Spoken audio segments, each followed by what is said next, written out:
Hello, hello.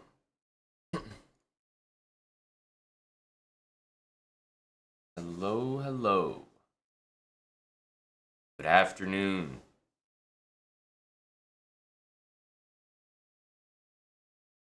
Bullet Brawl starts in a minute. I can tell you there's not too many people in Bullet Brawl because everybody's at the World Cup. Everybody's too busy for this event. Maybe now's my chance. Sneak in the back door while everyone's away.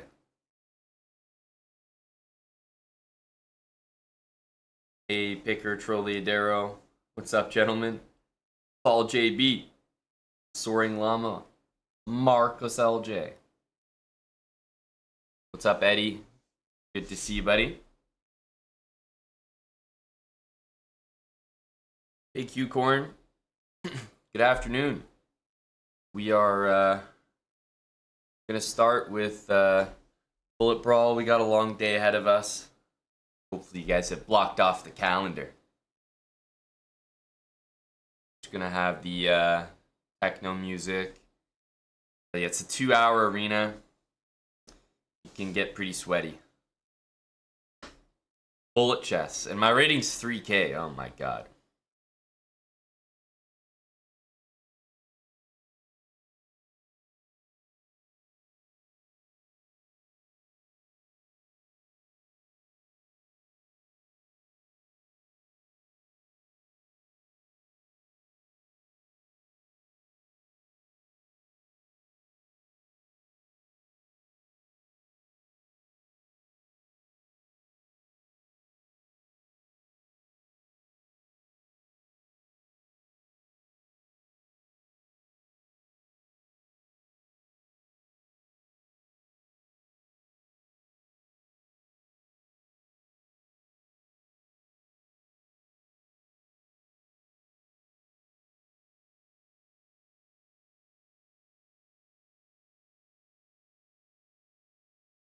Alright.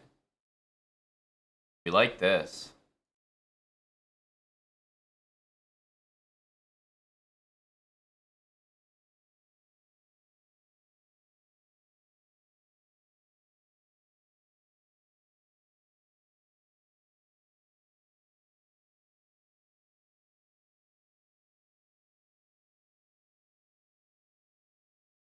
Push the pawn.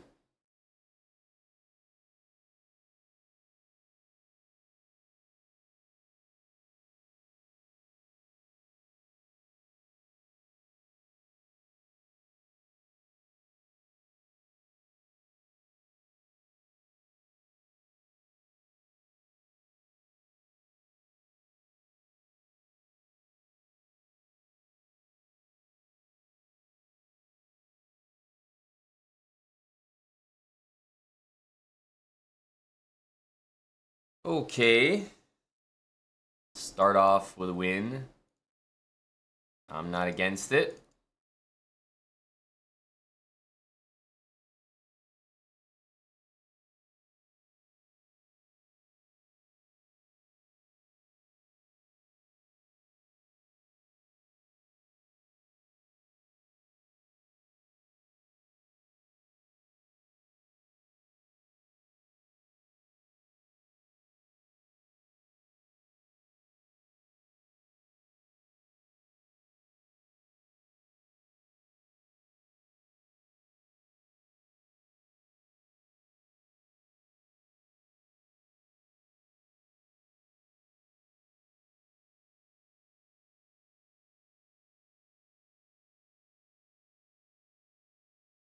I want to go rook there and rook there, I think.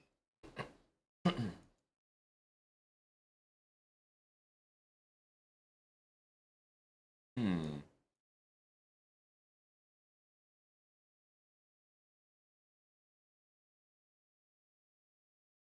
Rook here threatens mate.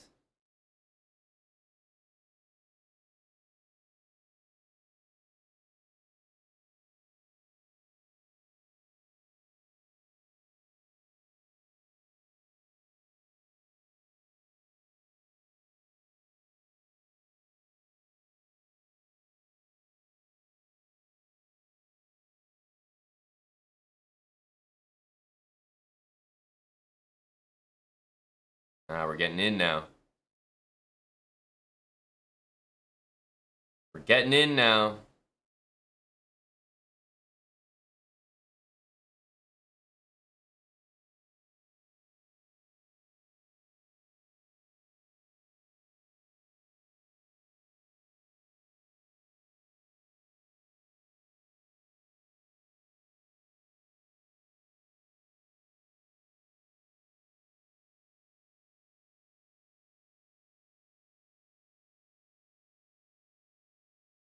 Oof.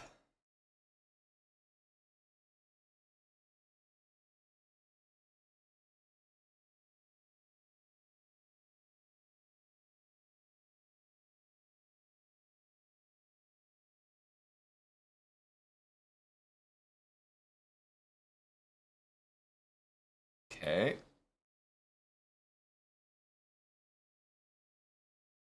Okay.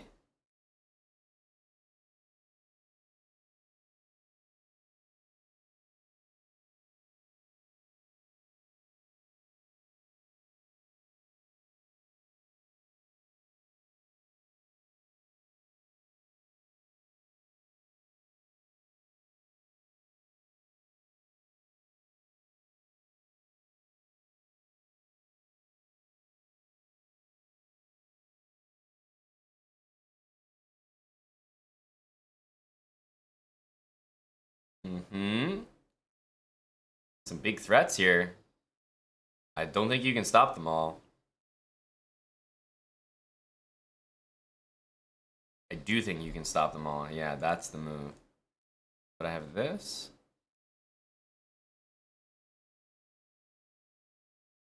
That one would have been a little better. It's like unbelievable that he's not made it here.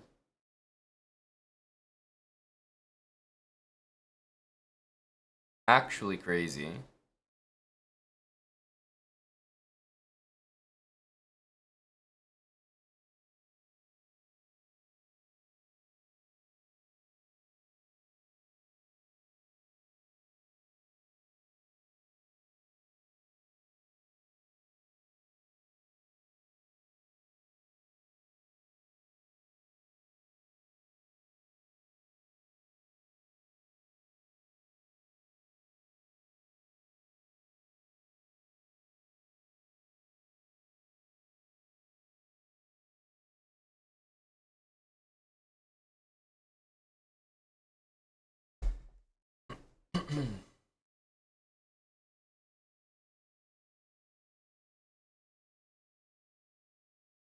Still probably not playing fast enough.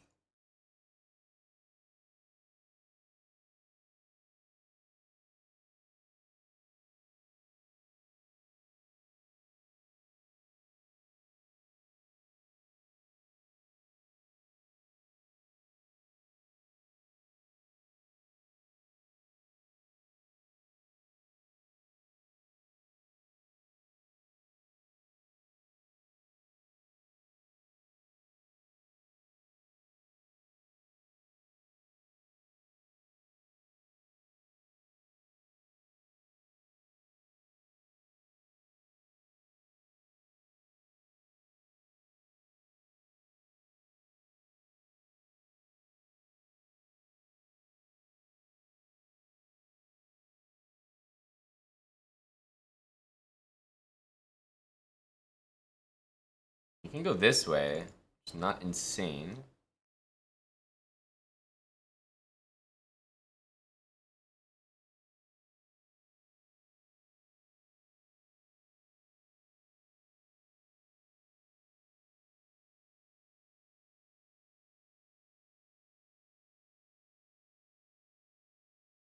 Rook a6, bishop here. Okay, now I think we want to head this way.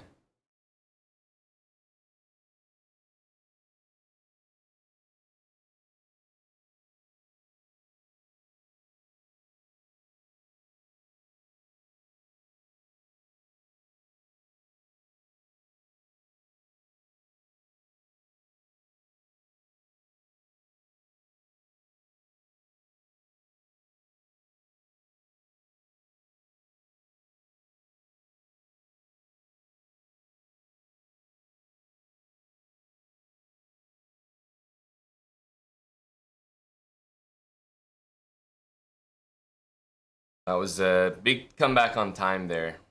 Bishop e8 was necessary. He won his bishop right when it looked like we were pretty much going to be flagged.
Have enough time, not even close to enough time. He's so fast, unbelievably fast.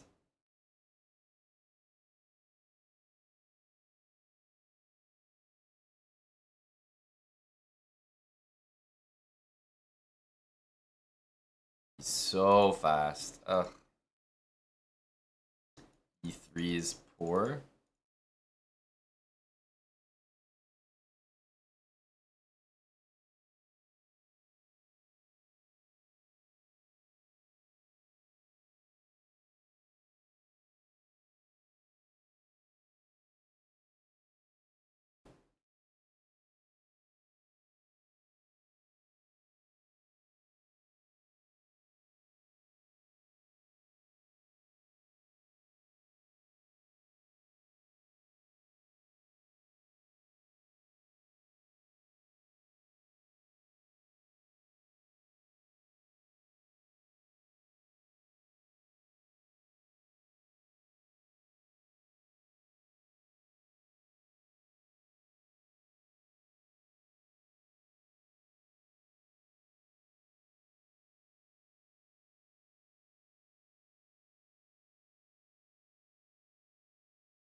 Oh my goodness.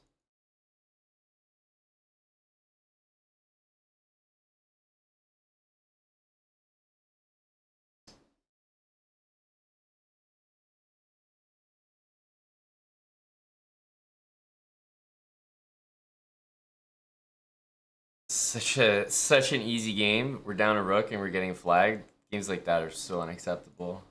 Thanks for the 30 months, SOB. Oh, young J Bell.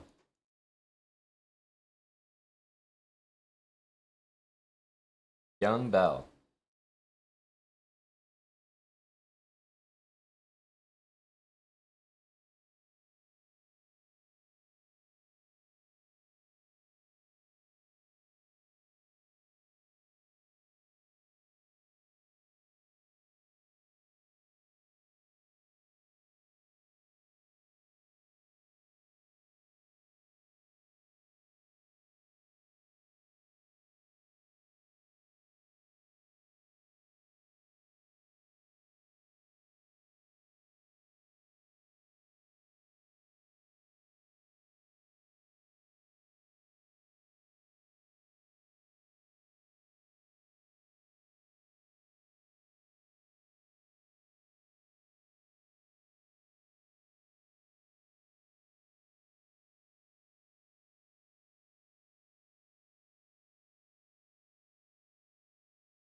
Okay, get the knight in. Now what? A6.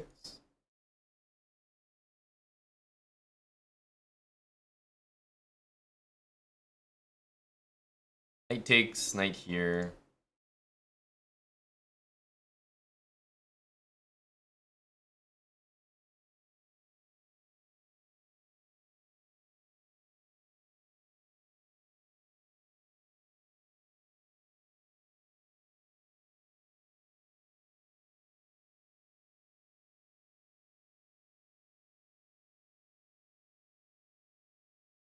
Wow, I didn't see that.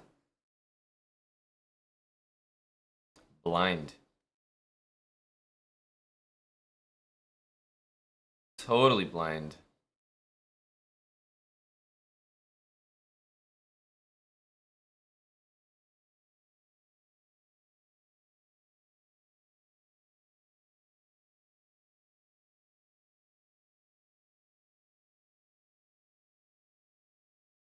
This was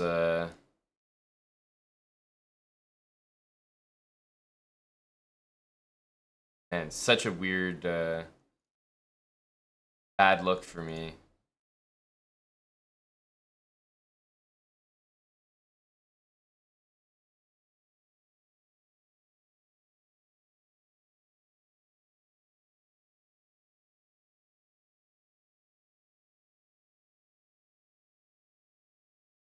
That game was really strange. I just couldn't find a move. There's nothing wrong with my position.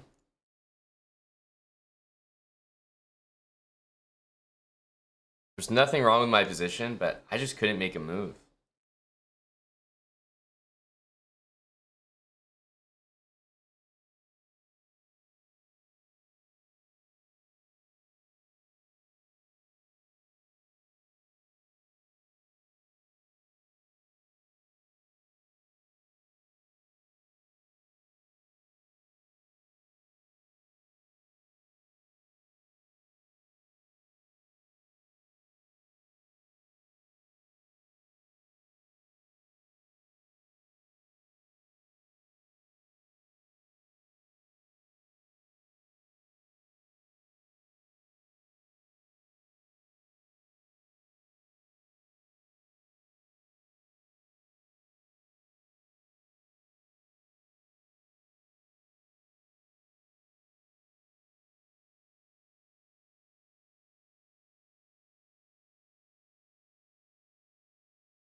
Sacrifices are saying hi now.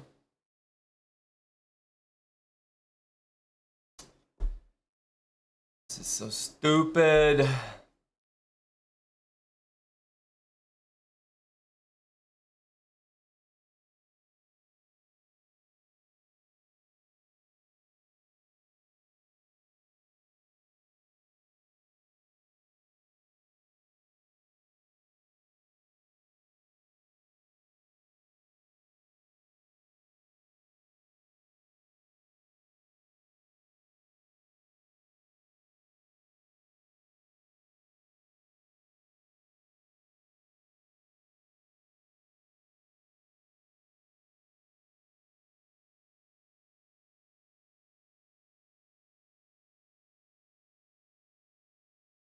Wow.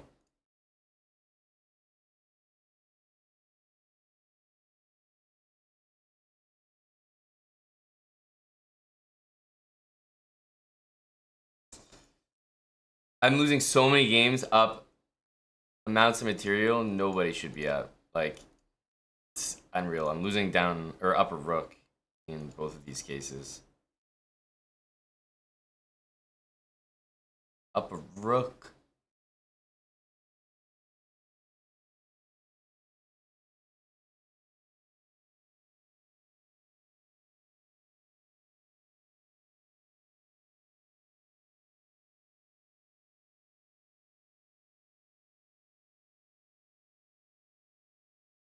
Amount of games we're throwing up material is too much. Too much.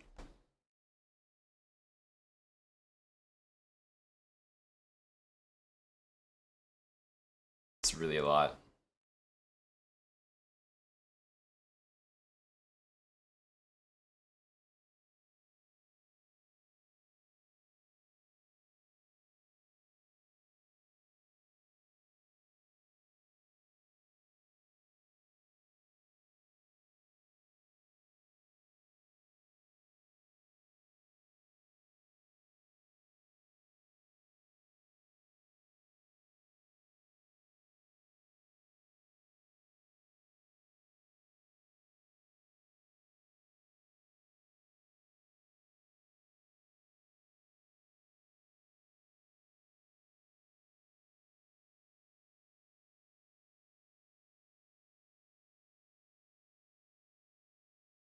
I guess that's just a Zugzwang, huh?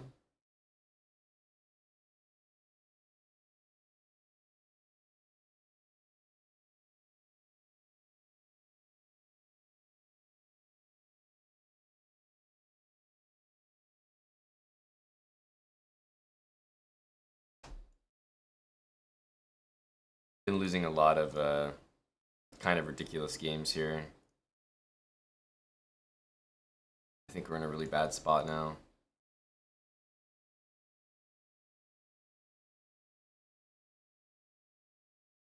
Started so, dare I say, well.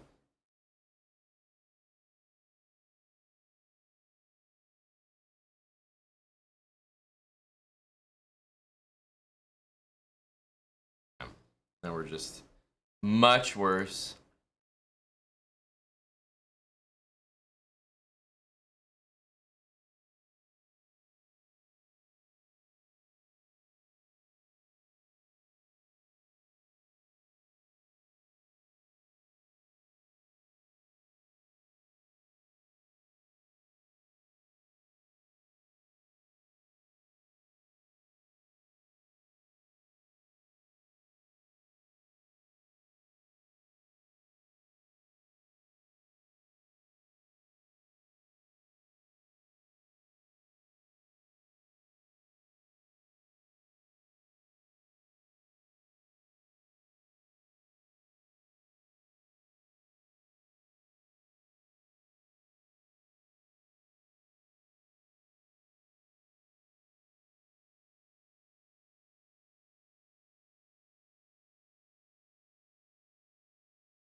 Zem Hamley 98.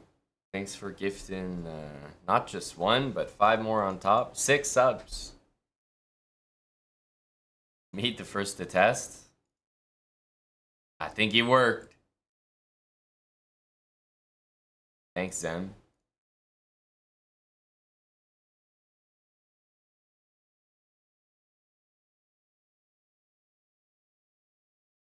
Need to trade this goddamn knight. Oh. Uh.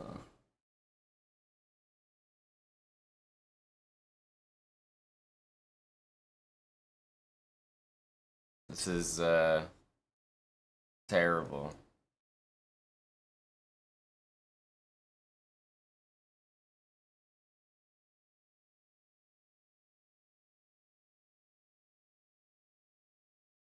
Just awful. Like these losses, they just like appear out of thin air. Or so it would seem.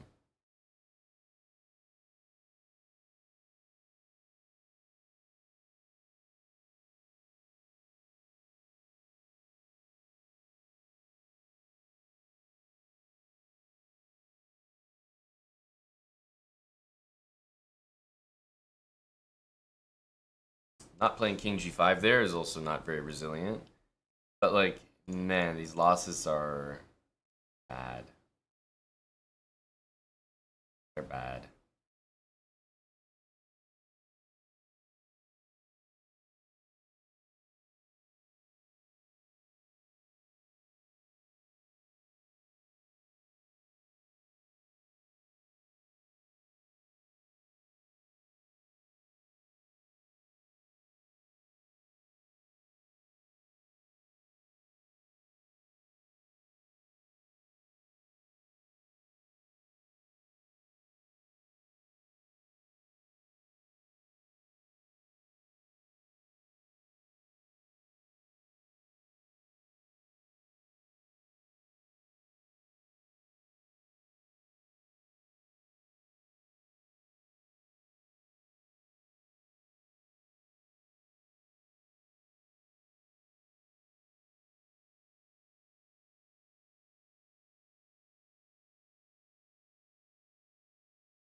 That was an unlucky pre-move.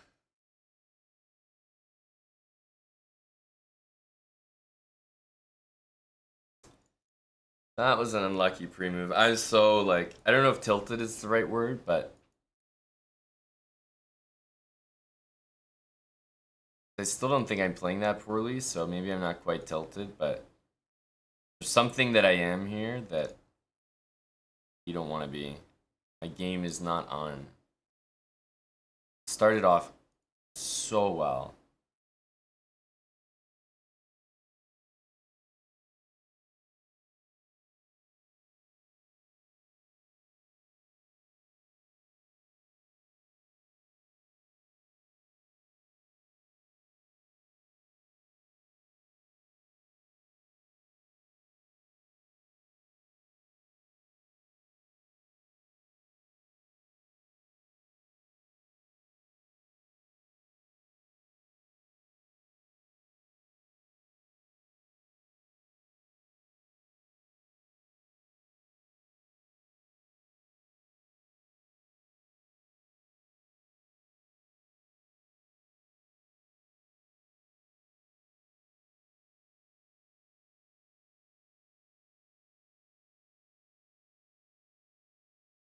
He's gonna go rook a4, which I don't like.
Hmm.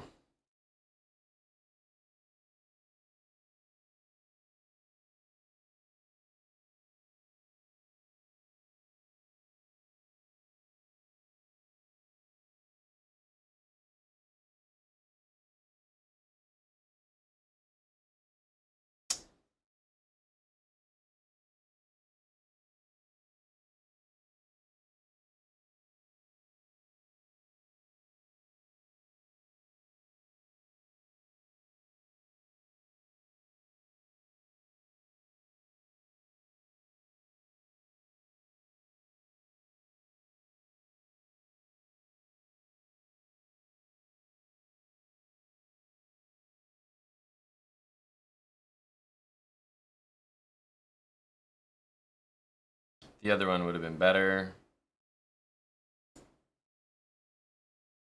Yuck to this position.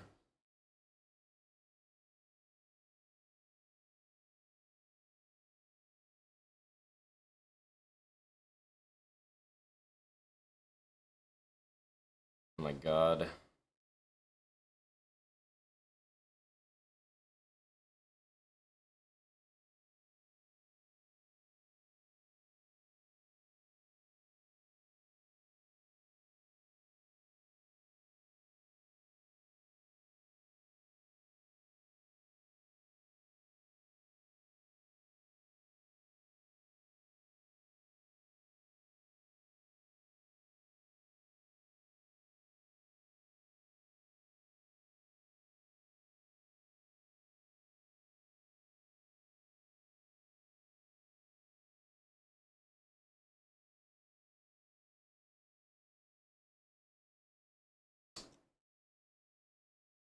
Thanks, Kilimanjaro.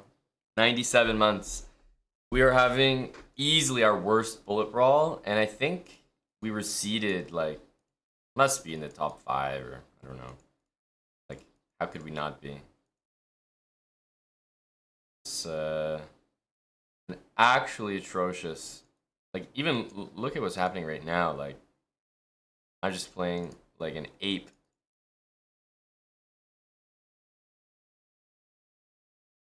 This is really disturbing.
Playing so badly.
I'm playing so poorly right now. It's unbelievable.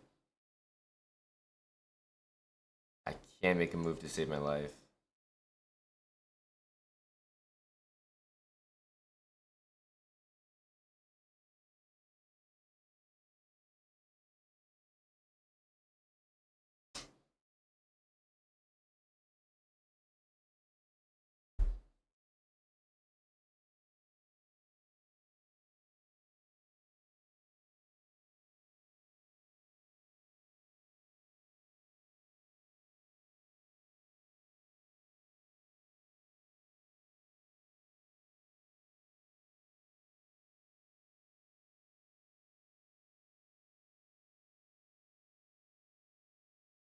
I can't.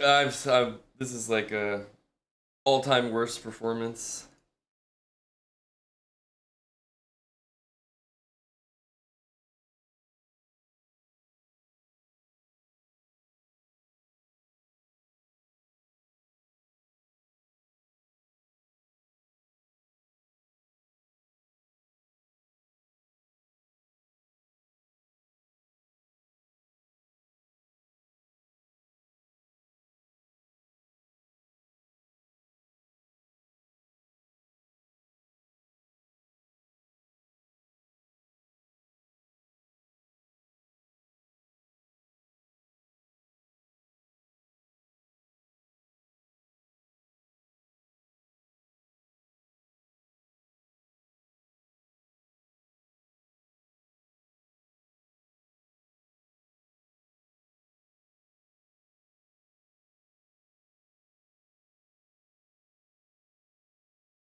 This guy doesn't understand.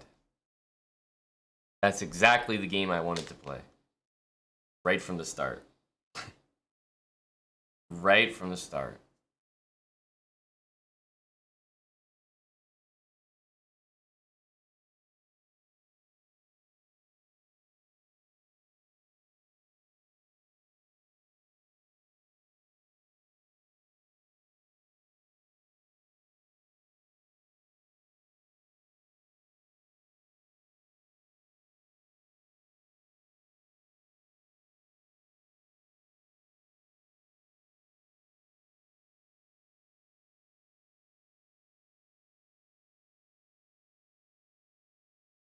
Oh, that's a 1900.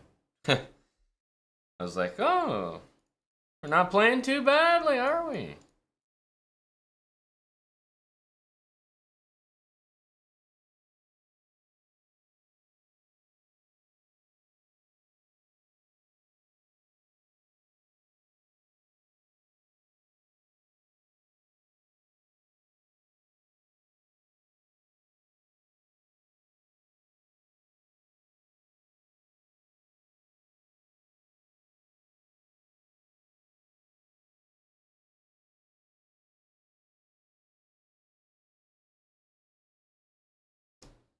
A good player would take on f4 here.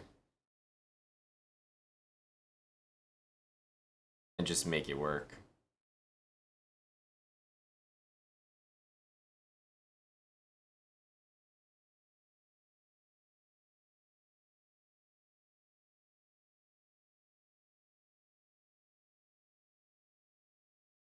He has takes in rook d7, so the fact that it hasn't happened is lucky for me.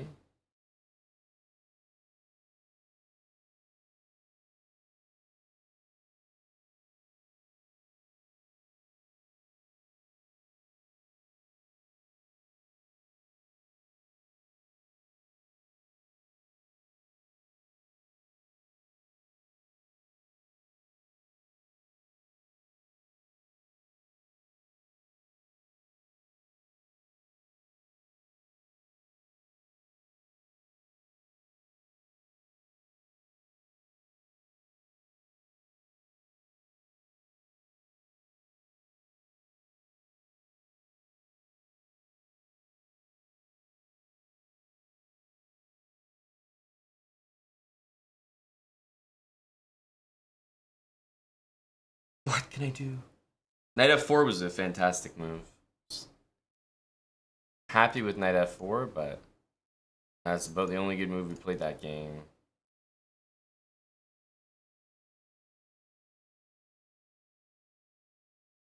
Okay.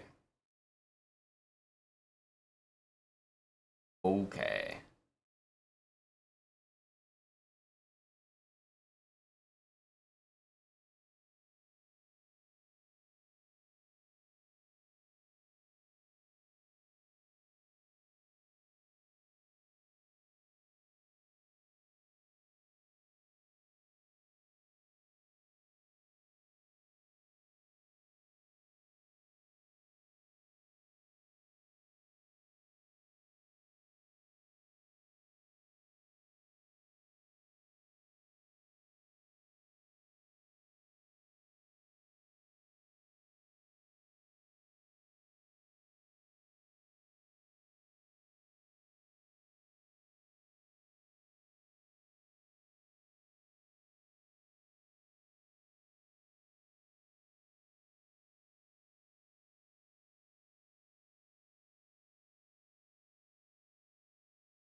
Man. What a ridiculous pre-move, and then of course we even beat him down a piece. But we lost on time. Jeez, what a brutal way to go out.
Should have taken that, I think.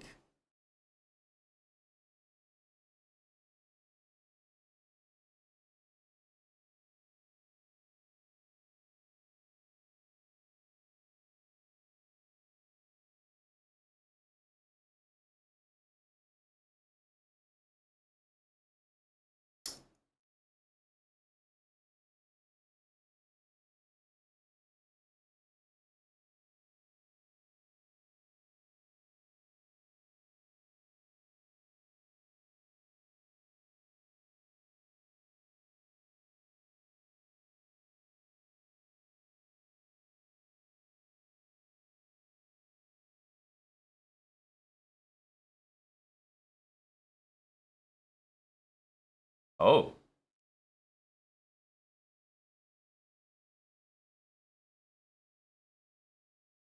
You want to do this?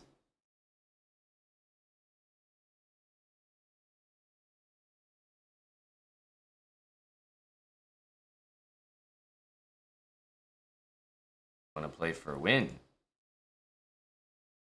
That's cute.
Can even get another pawn out of it.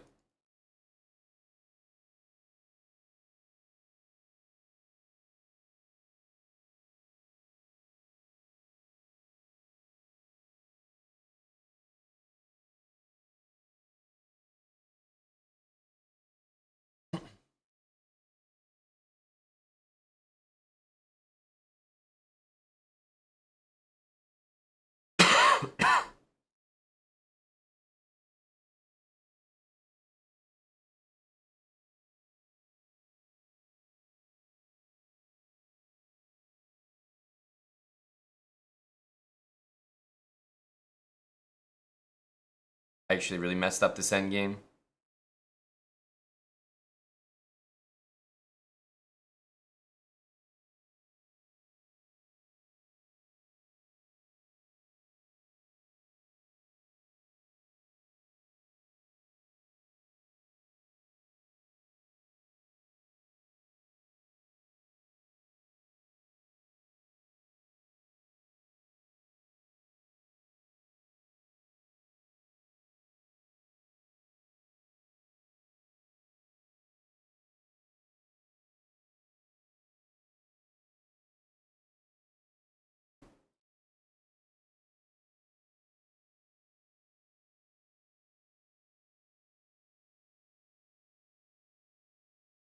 Okay.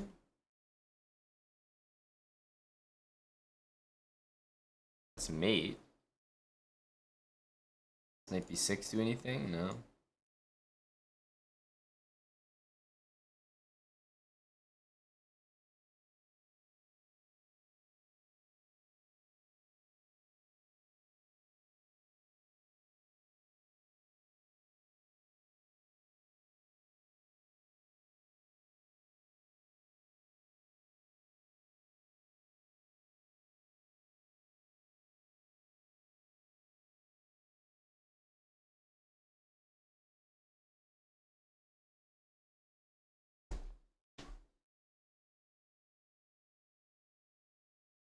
Hey, Bam DZ.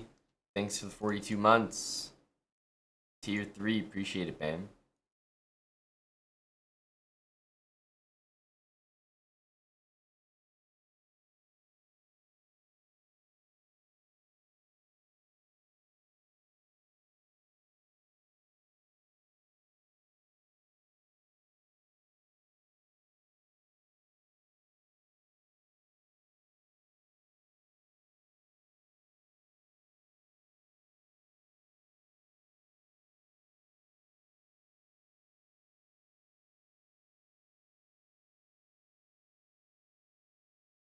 C4. Uh-oh.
Just flagging so hard.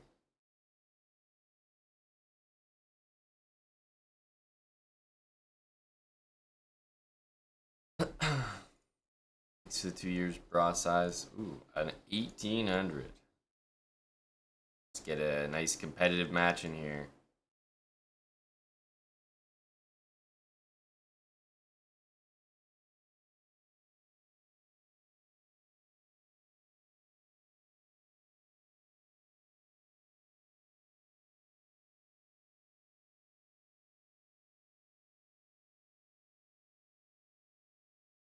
I don't know where you're going.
Very competitive game.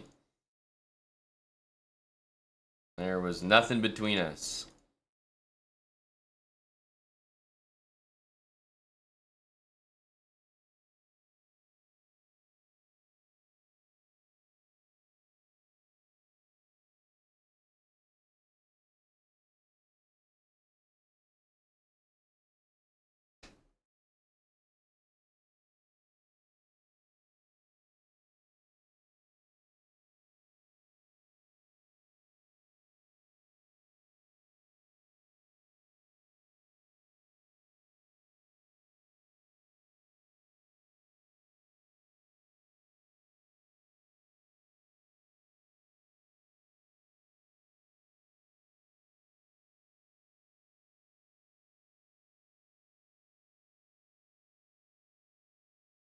we get 95, we'll be pretty happy.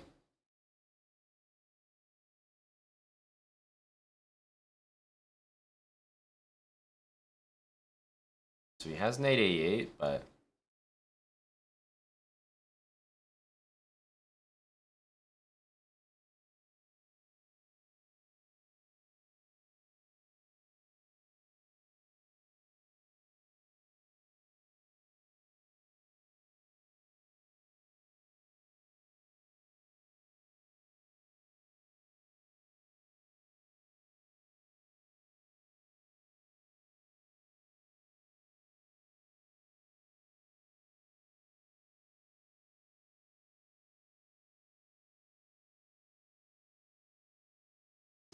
the hell?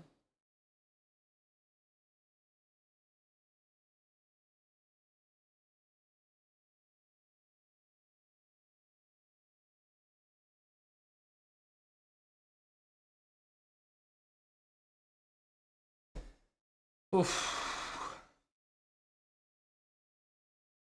This is not our event.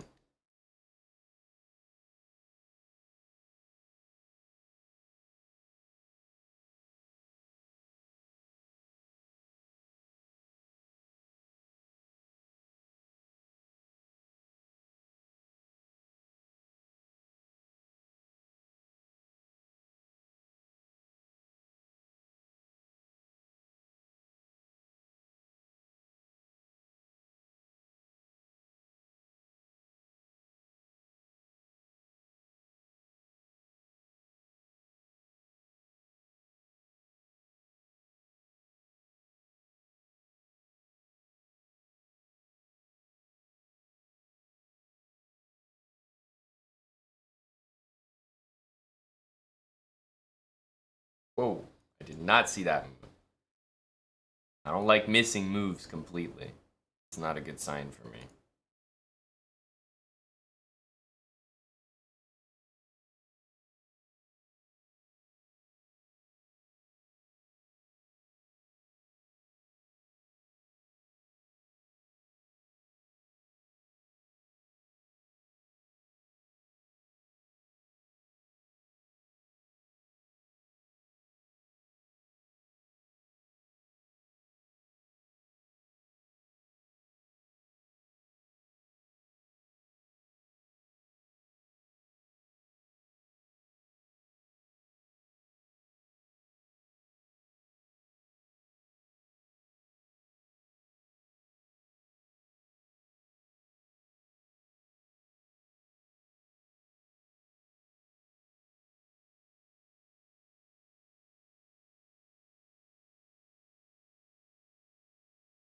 Never enough time in these games. Never enough time. Thanks for the 4 months, Jeer amazing.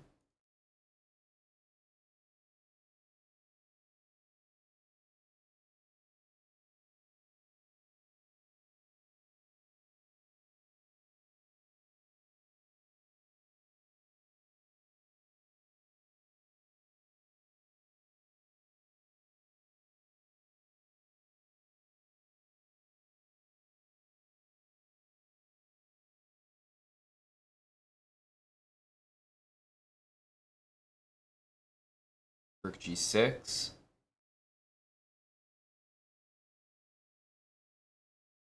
Why does this look so nasty? That's insane.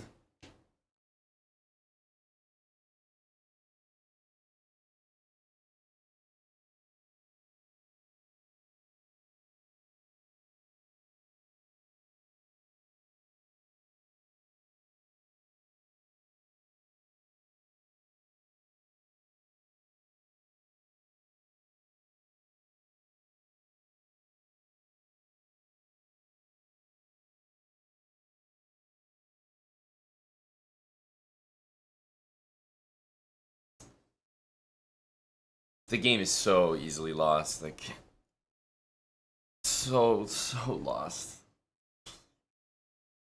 Time situation is impossible to come back from.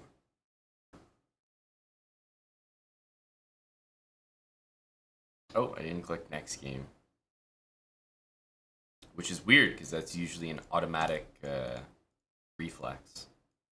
Especially after a loss. Click that thing even faster.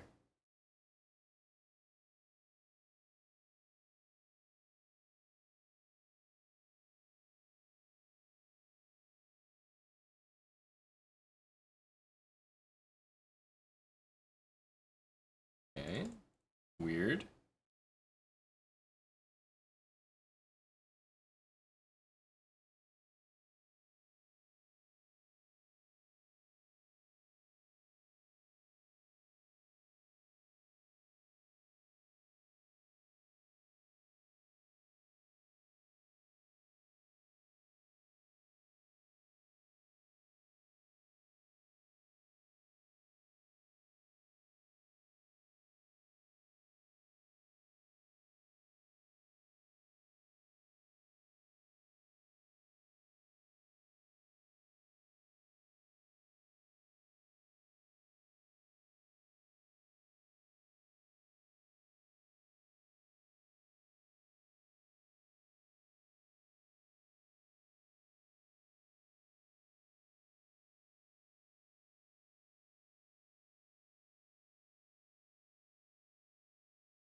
Just, what am I here for? Am I here to play games like this, man? Is this what I woke up for?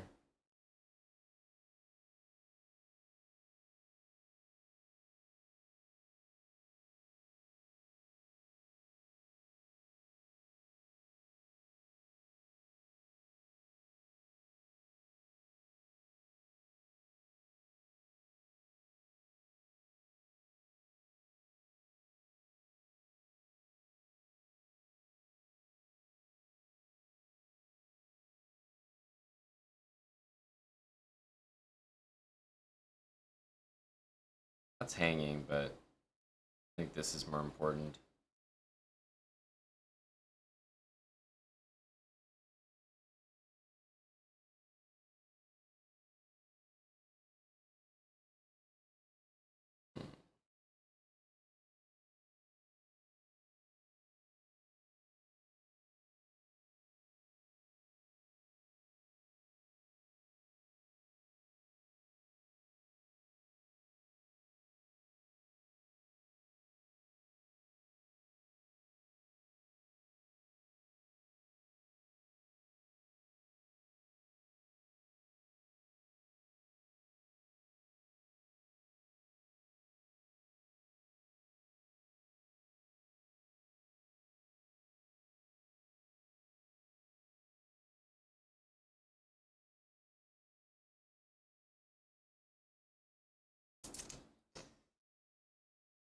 Oof.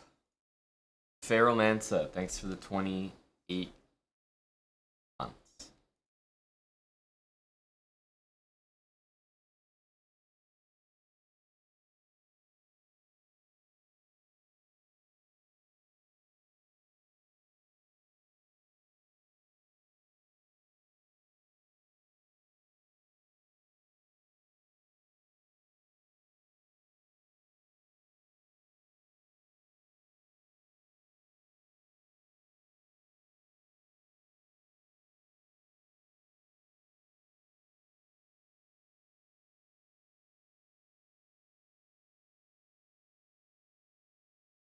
We'll pretend this works. He believed it. That's all that matters.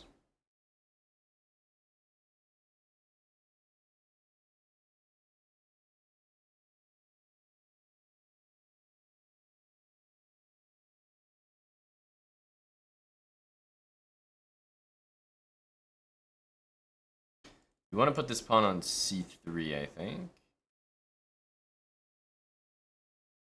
There we go. Now he can never break through there.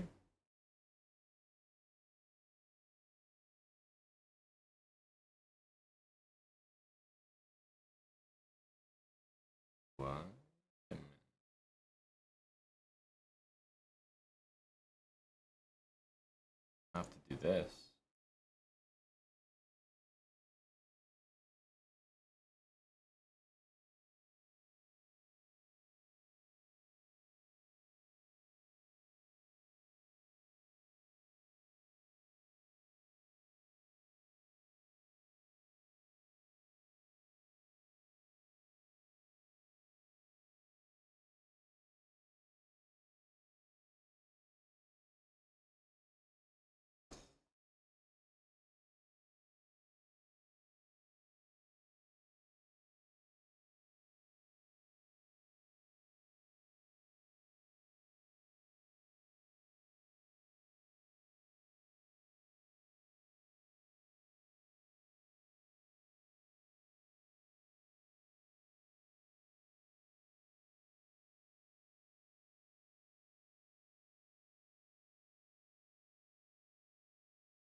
Trading bishops really sucks.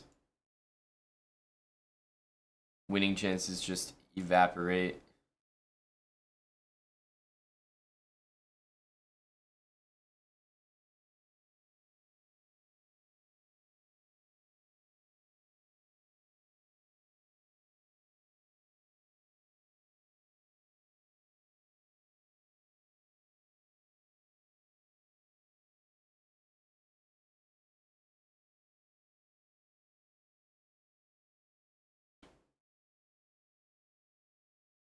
Okay, there's an outside pass pawn here.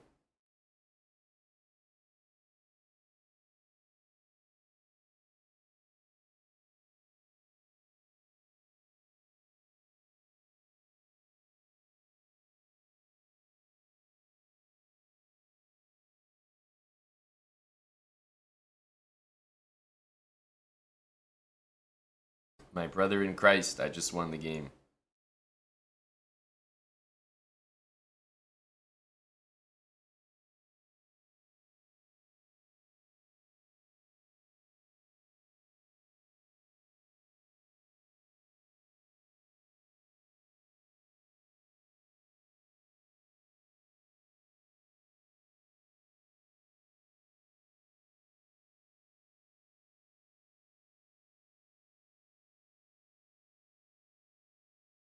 Can you take that? No, right?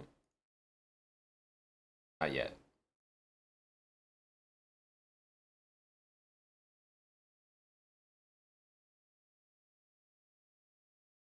I need to play this. Just can't do it. Okay, I don't fully understand this.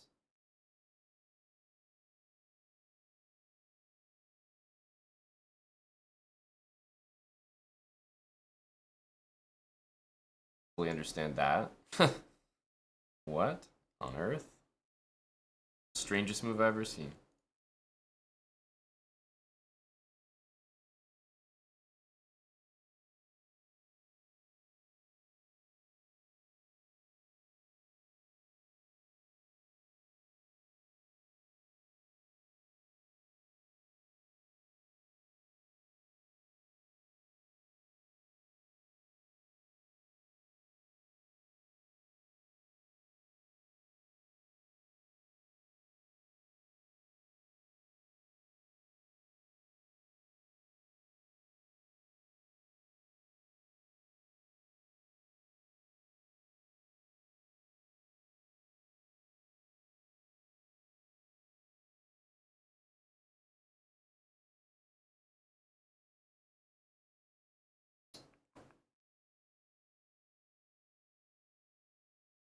I feel like I often mess this one up.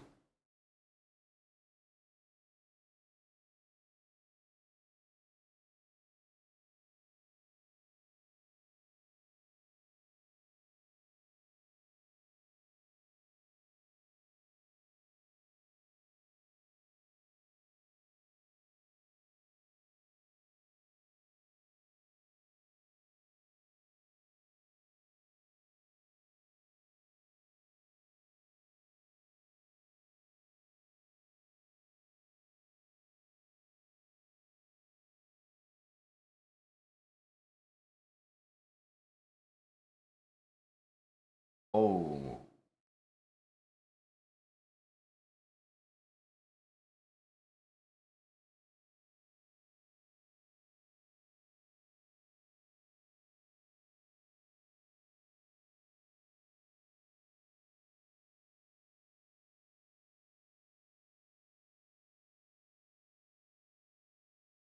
Never enough time.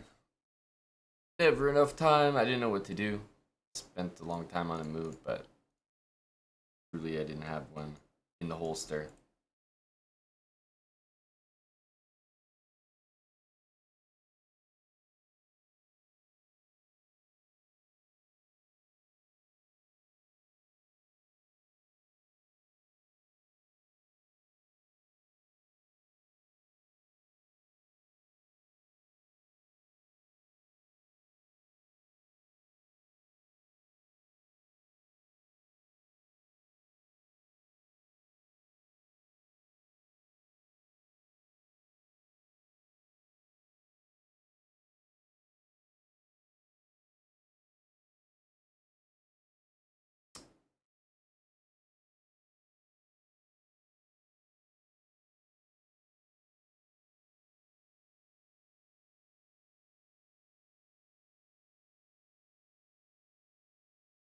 Blind bra. Not taking the pieces.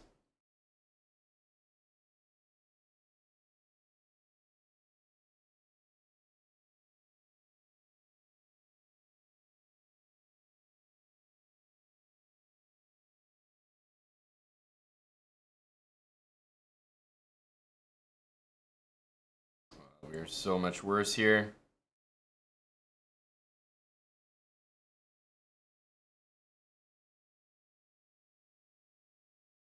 So much worse.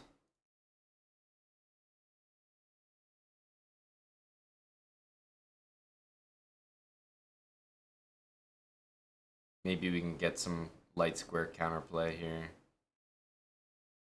Which he's well aware of. So he doesn't even flinch there.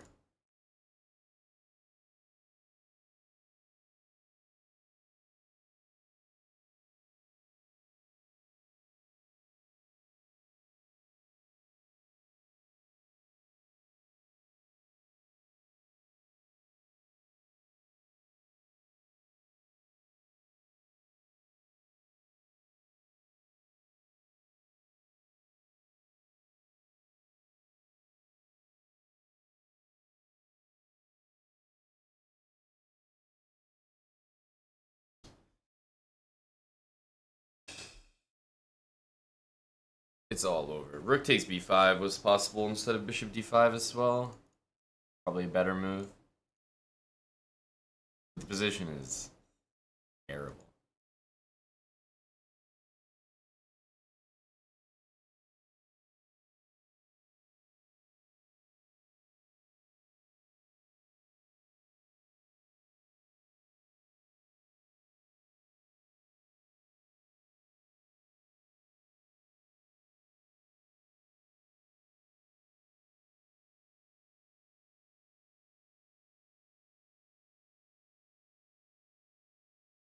It's an insane move. I'm just losing my pawn. How on earth? Like, what?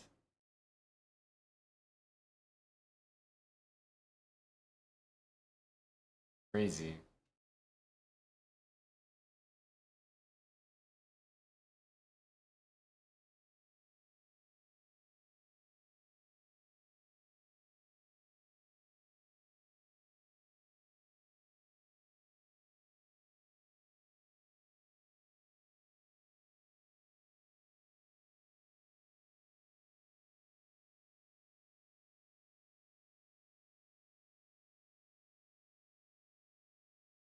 Not sure why he did that.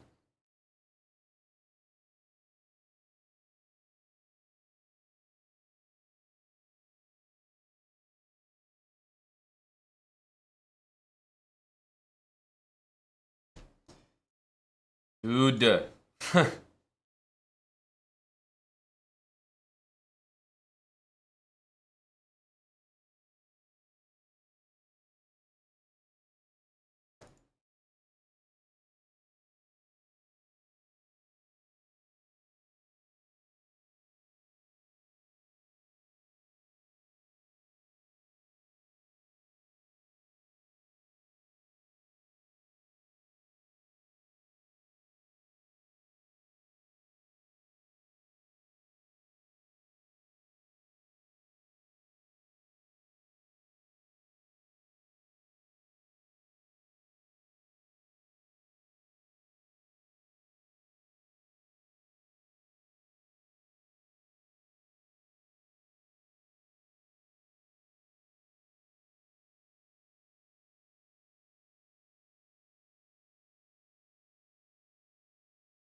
This is how we're gonna lose, eh?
We'll win the bishop, but at what cost?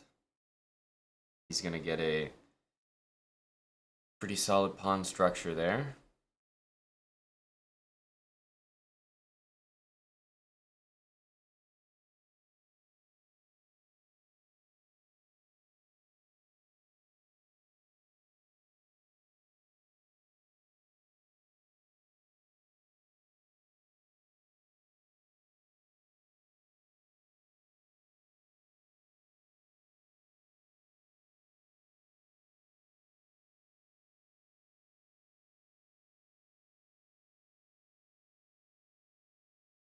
This often happens.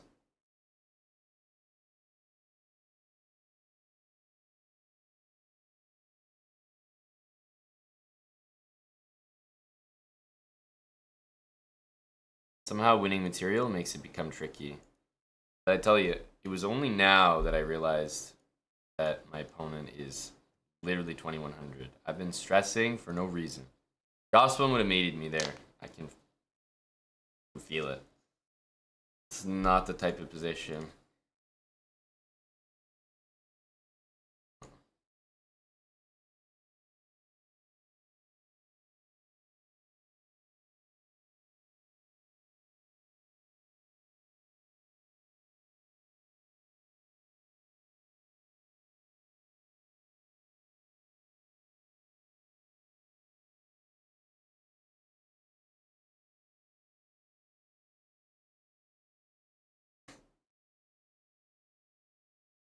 Unbelievable. Unbelievable bad luck.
F4 was pretty annoying.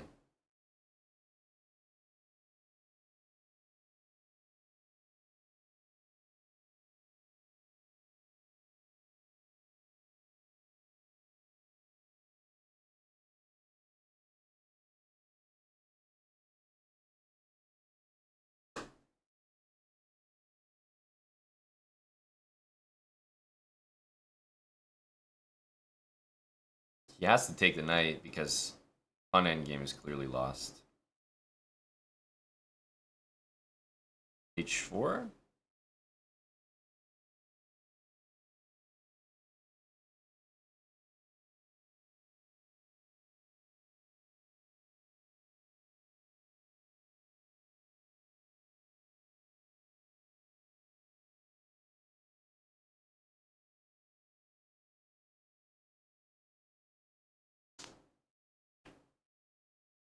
When does the tournament end? 40 minutes, thankfully.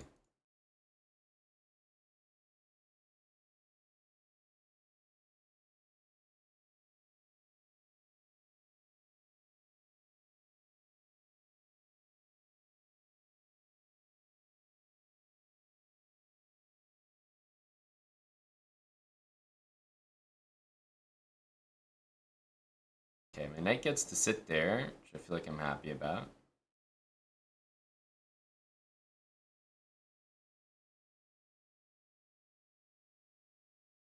Ooh, that's a good move, though. Holy smokes, that's a really good move.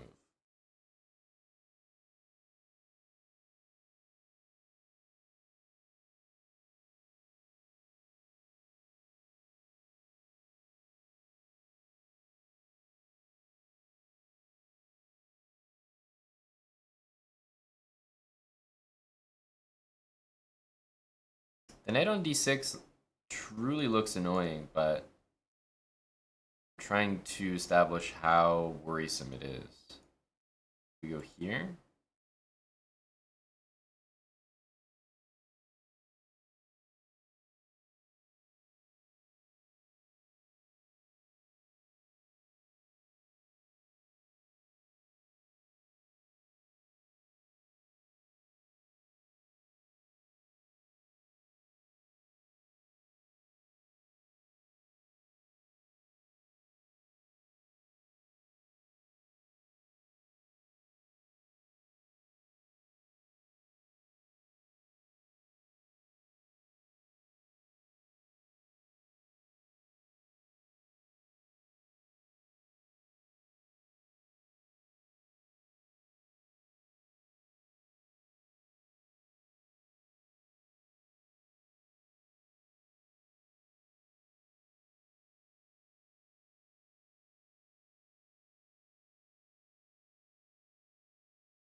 Easily the least inspiring bullet, maybe event, let's say, that I've played.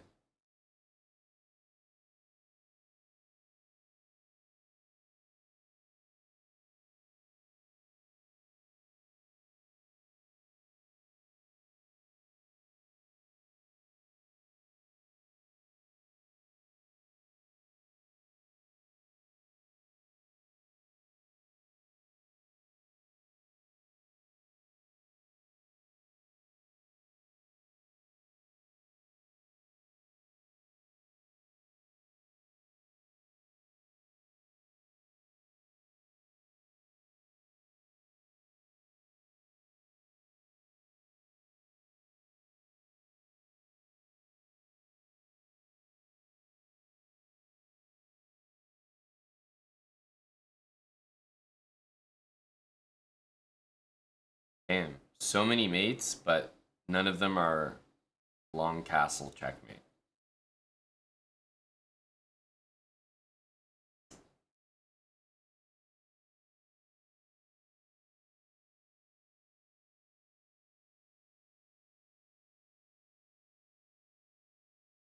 No long castle mate for me.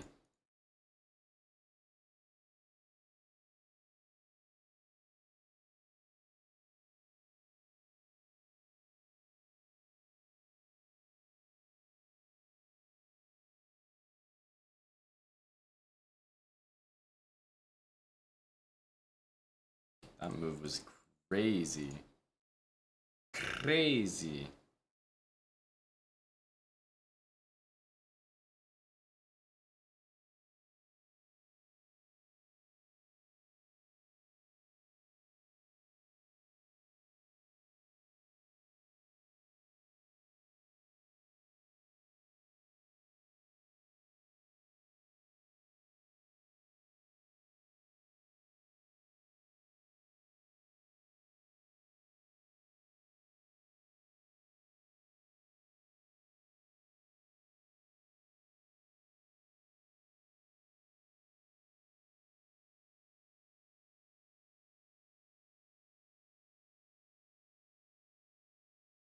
Was knight f6 not winning a queen?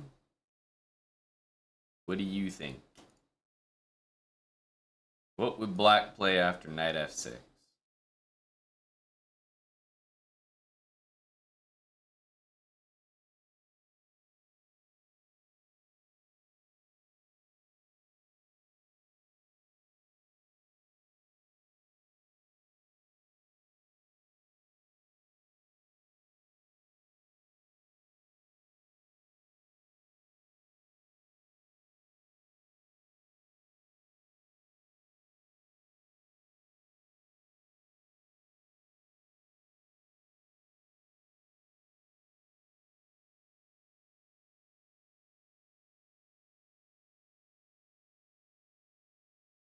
I have to take that.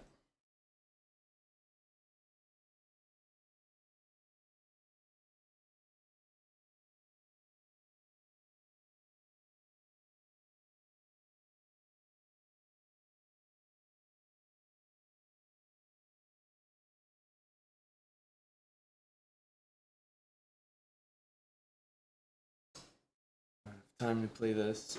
Just getting like attacked in a nasty way. It's not that it's completely lost here, but he's got the initiative and a much better grasp on the position than me. Pretty much that whole game. In terms of bullet, that was like a masterclass, a crush.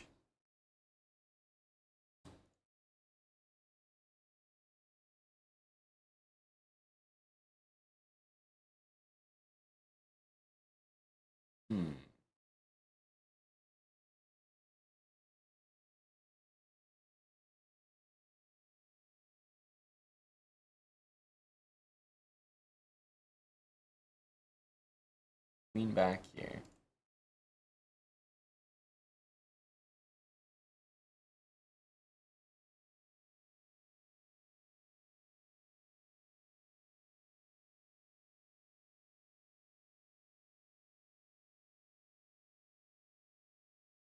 Why was this move invisible to me as well? He didn't play it immediately. It's like I feel like he didn't notice it either. Yeah, I have to play this stupid looking move.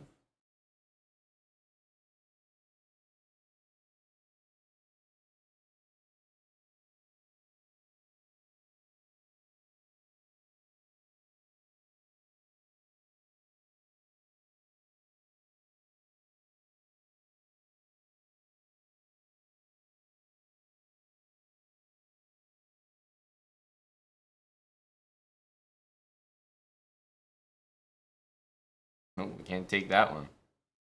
We can't take that one.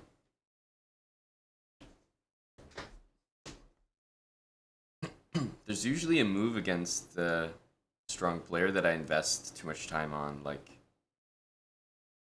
15 seconds. Here, I actually thought my rook was just trapped, so that's why I didn't understand what was going on. Like I had knight g8, and it turned out to be a better move than I thought, but knight g8 just looks like a bad move.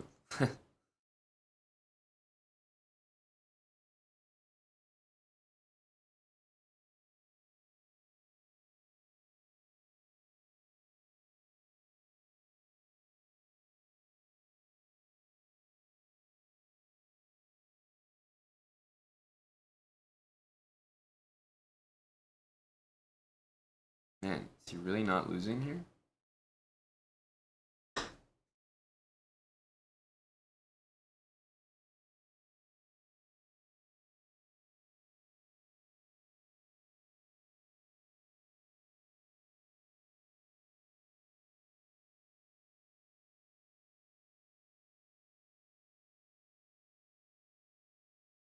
kind of unreal.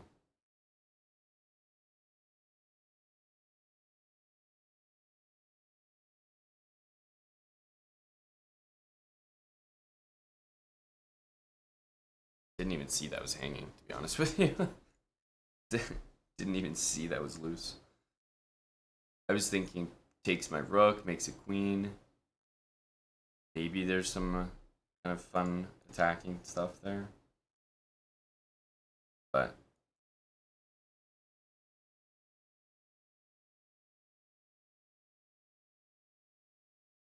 yeah.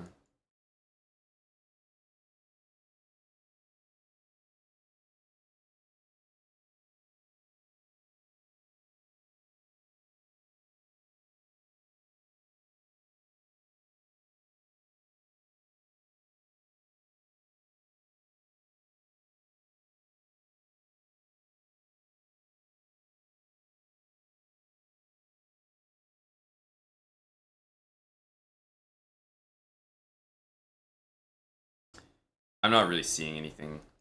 I getting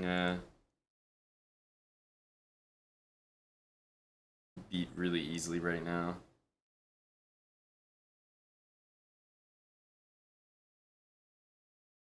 Just want it to end.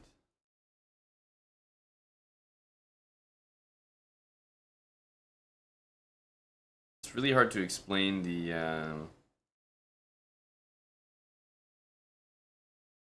what is this move? It's hard to explain any of the moves I'm doing.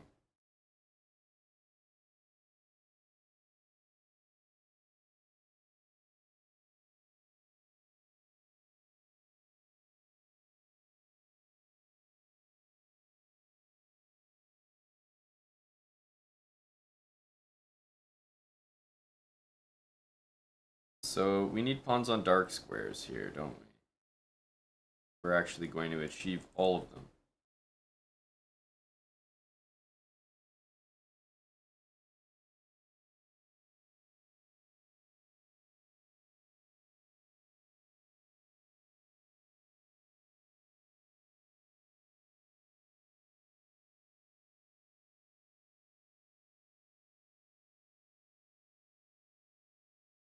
He's gonna be in Zugzwang here, isn't he? Not gonna have a move.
I don't know why we didn't take.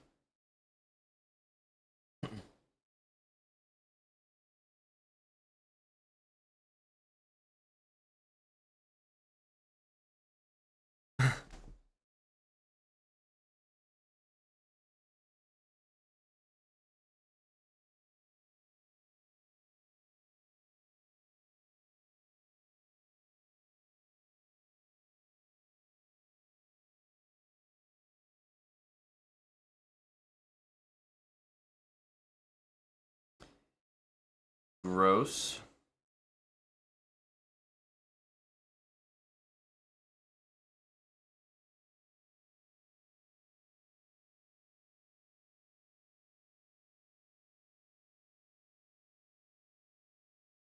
I'll have to hit him with the rook g4 sacrifice soon.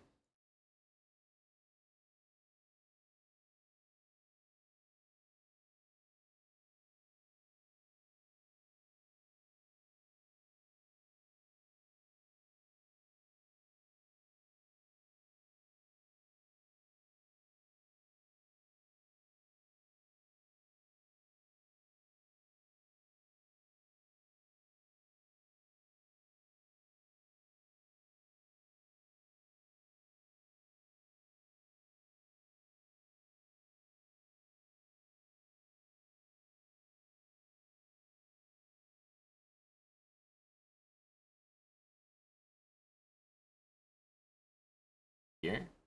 Let me see 3.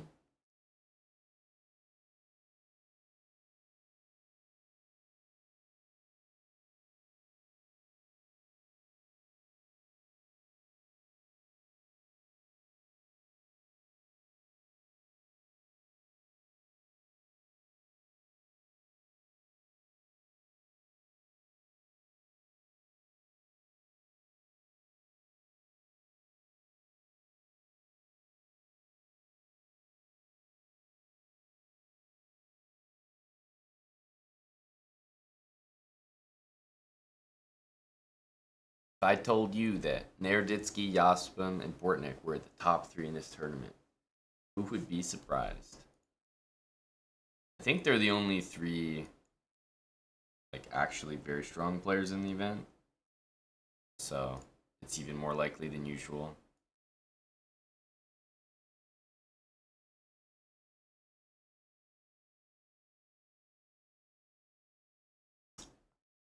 Slipping like crazy.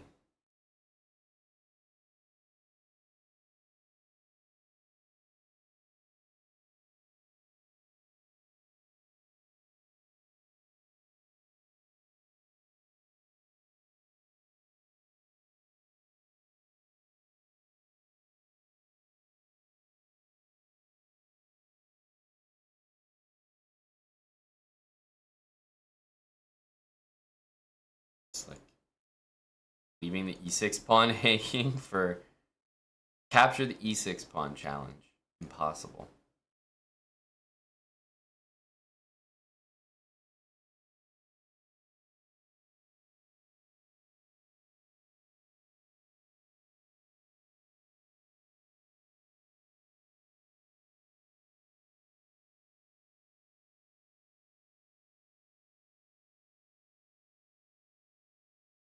Yeah, everyone is at the World Cup, I think. Following it, helping with it, something.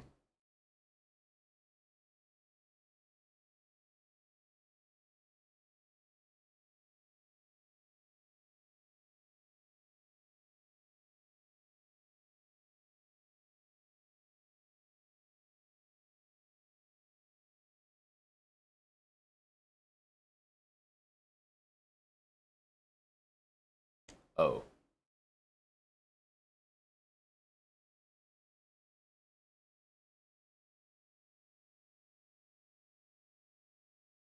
Hmm.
We don't have any time in these positions. Ugh. No time at all.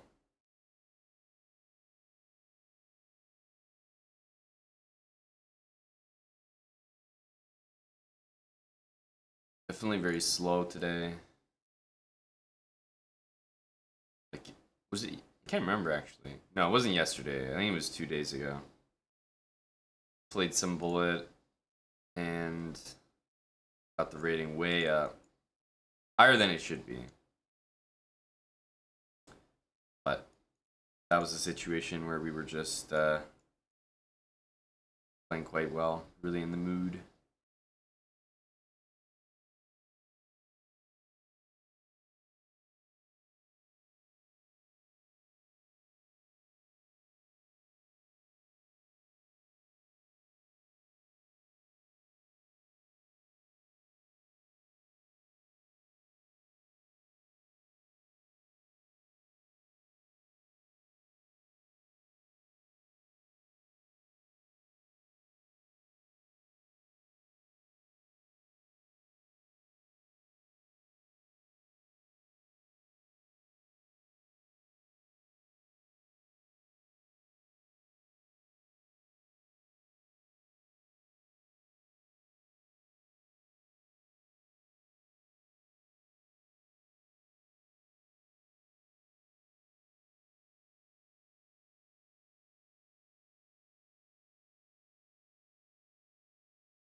Ooh, that's an amazing square for my piece.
Is queen not trapped?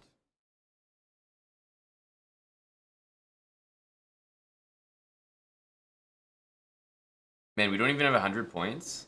Insane. Mereditsky, 230. How fucking crazy is that? 230.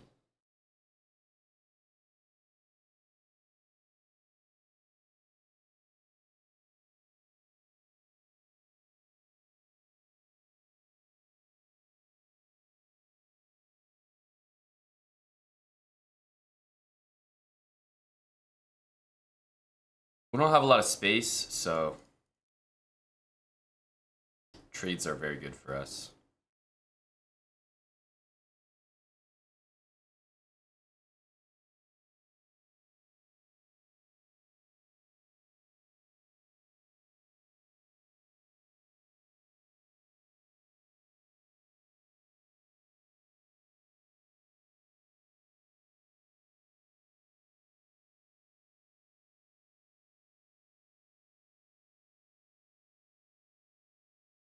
So we want this, I believe. We want to put this pawn on c5, dark square.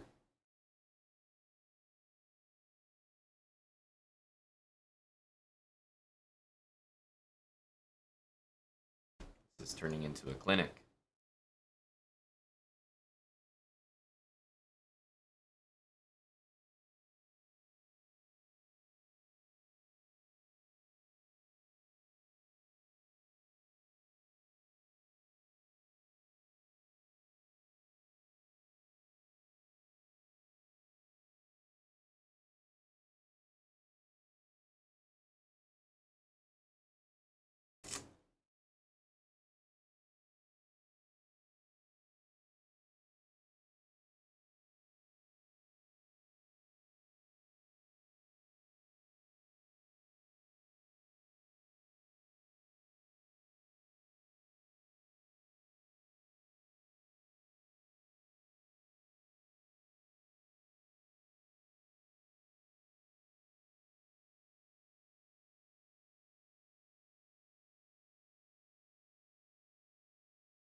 Ooh, that move was a little suspect.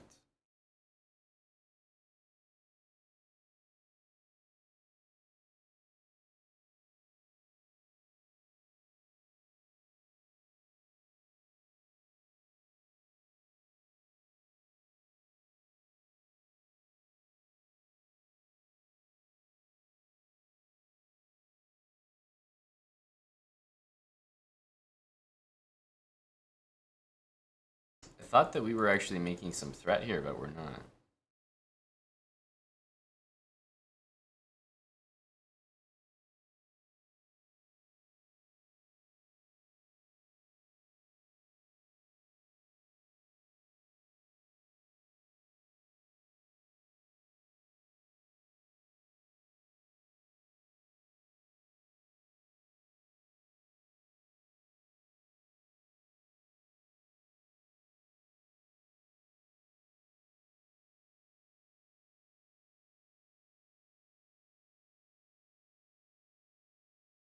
Nice. Only down to bishop.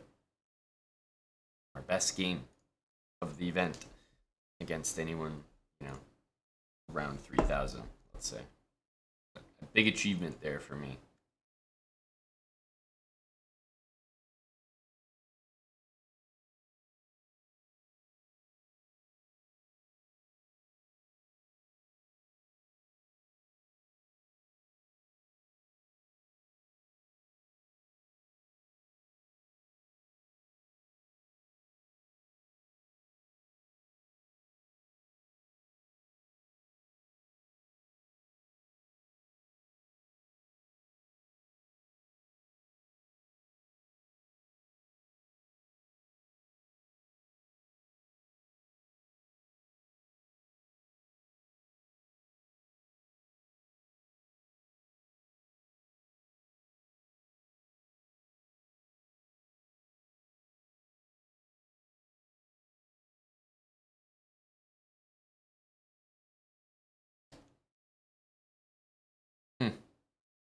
Wasn't a very good move by me, was it?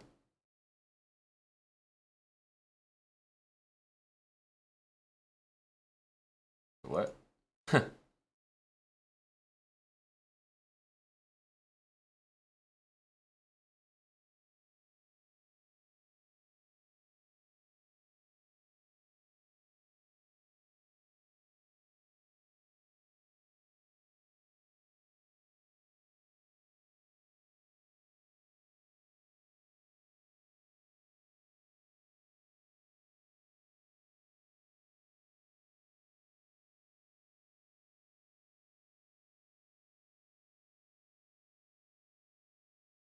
Not even close to enough time. Oh man. It's just super one-sided.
He resigned thinking knight e2 check was winning his queen. It was pinned, my guy.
Don't know if that move is good.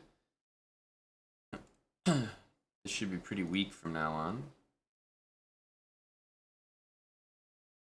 I'm gonna stop that move.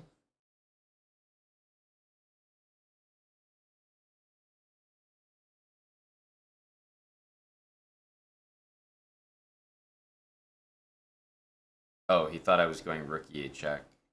Got it.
Oops.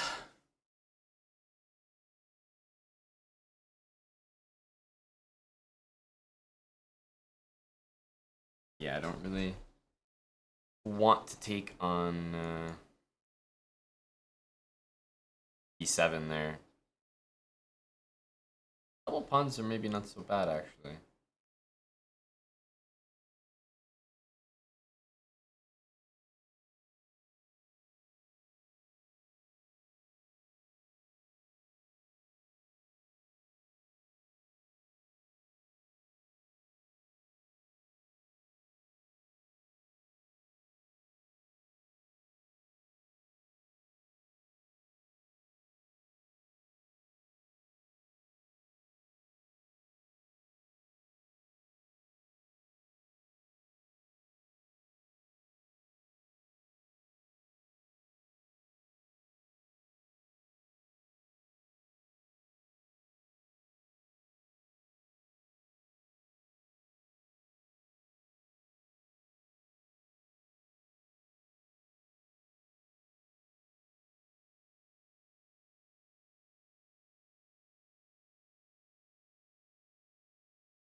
Only 20 seconds down. Only like almost half the time in the game.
In A7, I don't think is enough.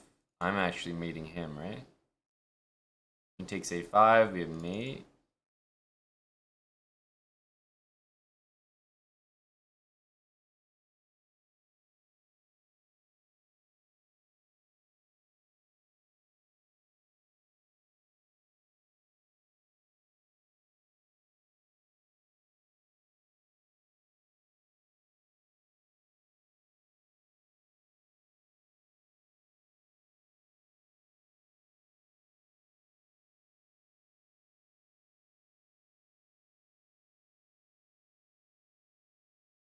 I was gonna put my bishop on d6 because it just looks so beautiful, but he could play king a8 and it would be stalemate.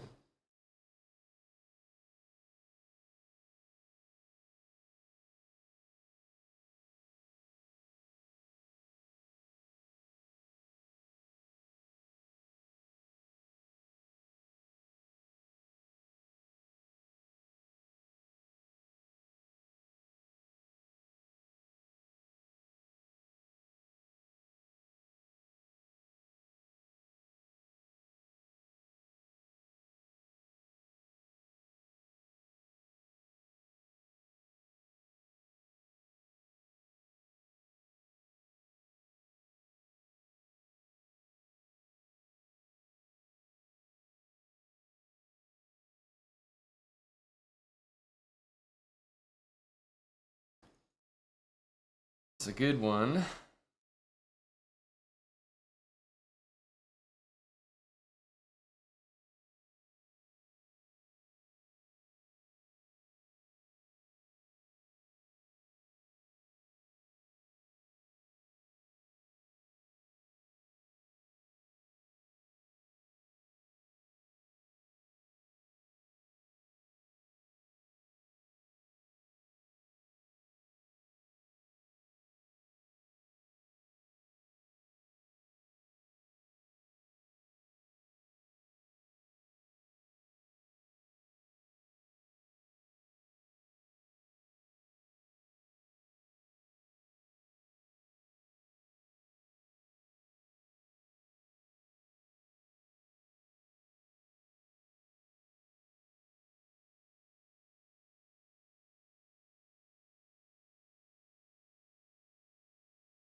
All right, one more game.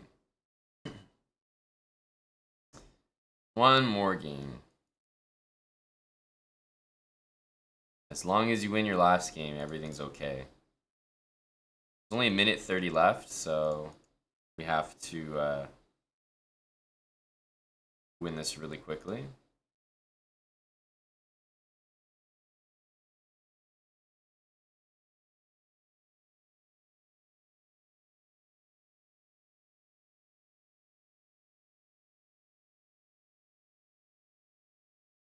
We're not even close to playing as fast as we need to win this game.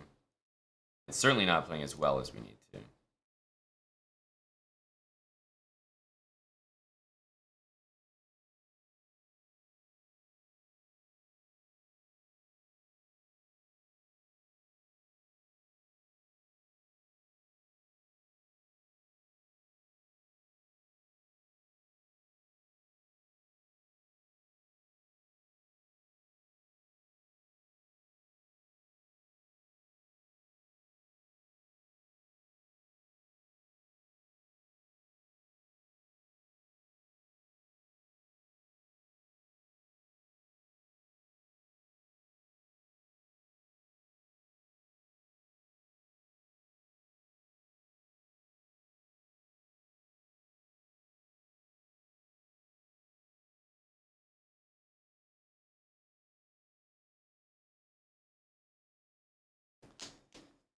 GG.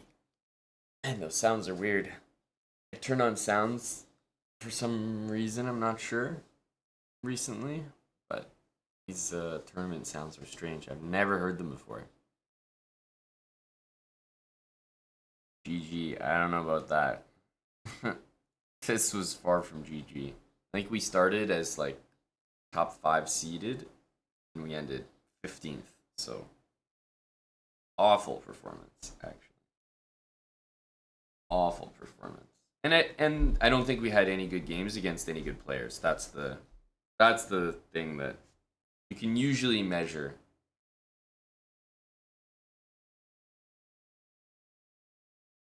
your performance like how you do against actual good bullet players, and I don't think we had any good games or didn't show any like speed or talent against any of the guys that I would consider, very strong at bullet, like Bortnik, Jospin, or Danya.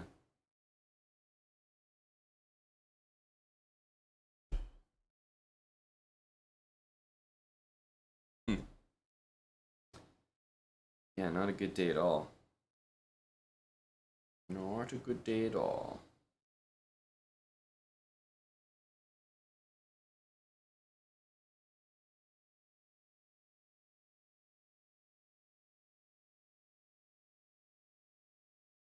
What is this, bowl cut? I don't know, I think it's the camera. Yeah, it's pretty far from a bowl cut, my friend. But it does all look. The camera doesn't do me any favors. But the camera never has, so. We'll live with that. We'll live with that. It's been 8.5 years, and the camera hasn't done me a favor. And I'm not expecting that to change.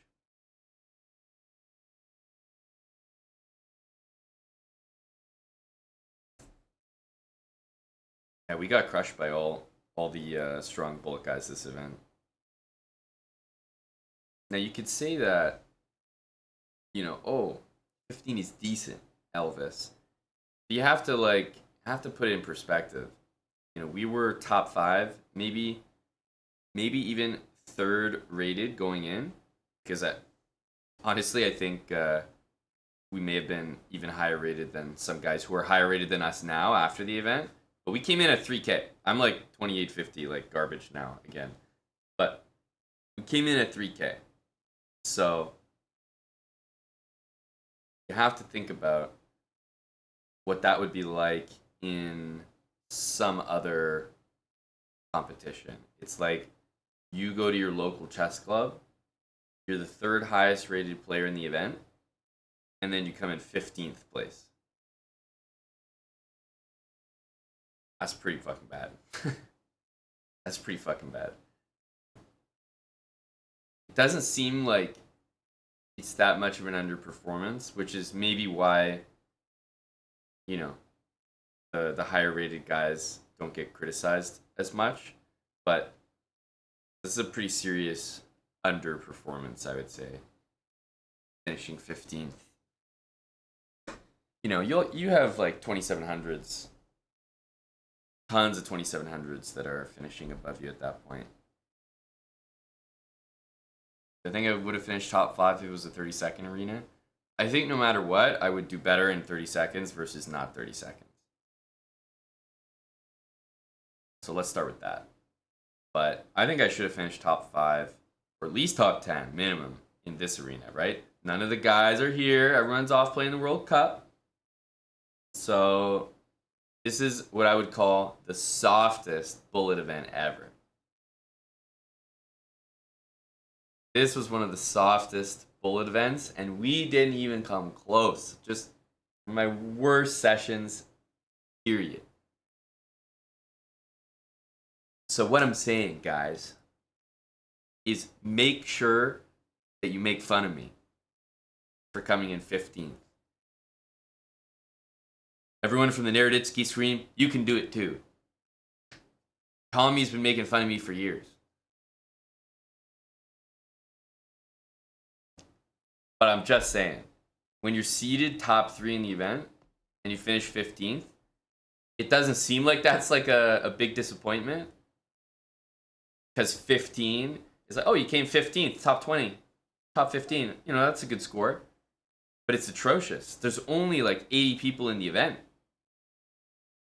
There's only 80 people in the event. You're like top 3 seeded and you come in 15th. That's fucking bad. Oh my goodness, we were asleep this morning. Not a good session. GG's to Danya. Although it might even be offensive to say that. I'm not sure any of my games against Danya were very good. Yeah, never mind. I take that back.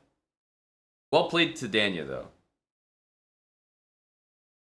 Well played to Danya.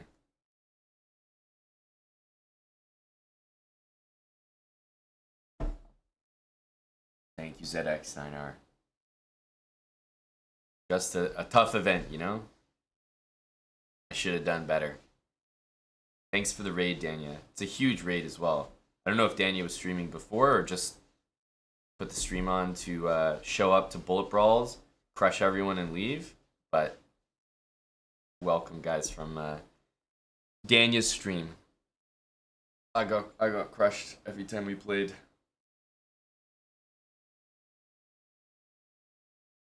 Daniel felt sorry for me. I'll take it. The sympathy raid. Ugh. I'll take the sympathy raid, Kappa. Yeah, he should, Zem.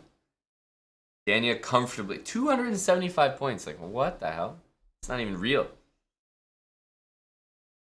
It was KVX.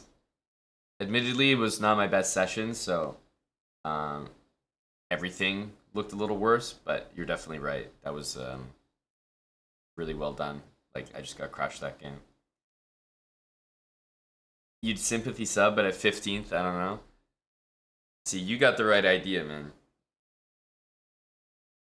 We can't have sympathy subs here. None of that.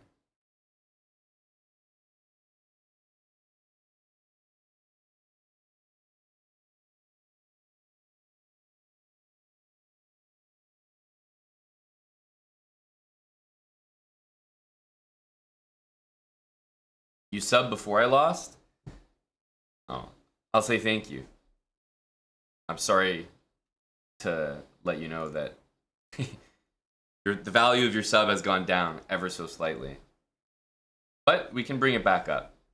It's time to do what I actually excel at. That's right.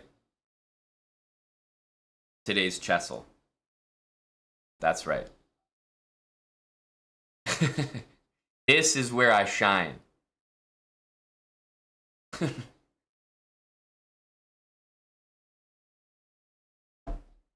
No, I didn't realty money. I saved it for the stream, buddy.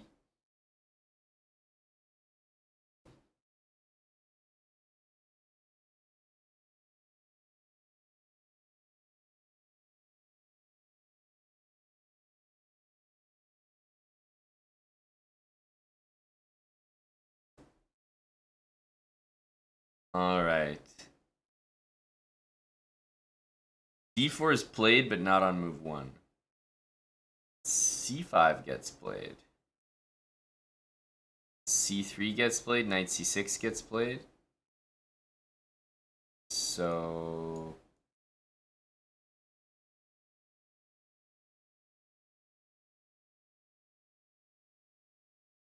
it could be some sort of Smith-Morra looking thing, but... oh, Knight F6 does not get played. And Knight C6 gets played here. So we have to go like this.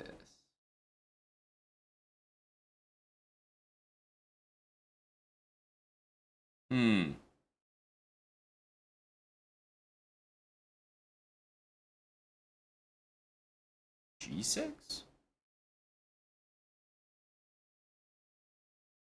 Oh, black doesn't play D5 either. Holy smokes. Black doesn't play D5. God damn.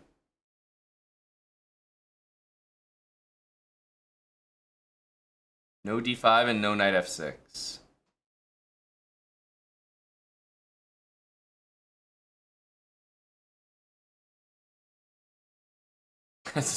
Honestly, no D5, no Knight F6, and you know C3 gets played?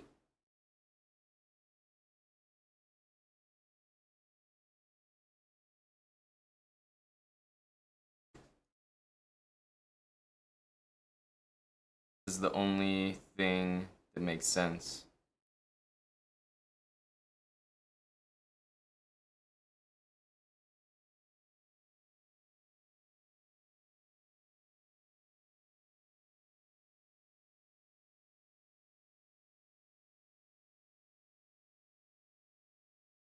E6 maybe?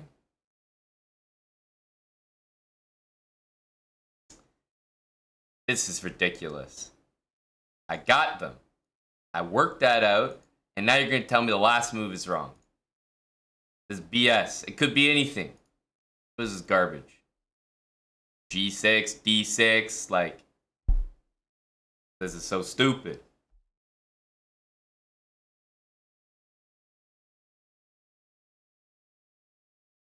could just play. You could play so many moves here.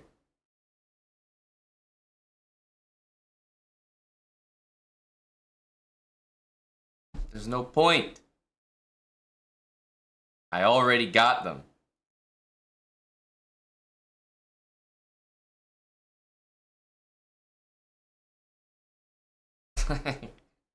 What do you want?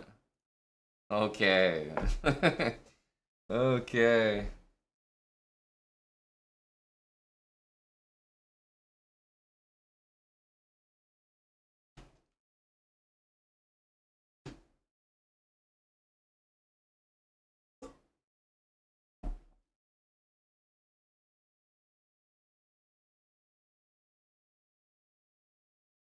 Not bad.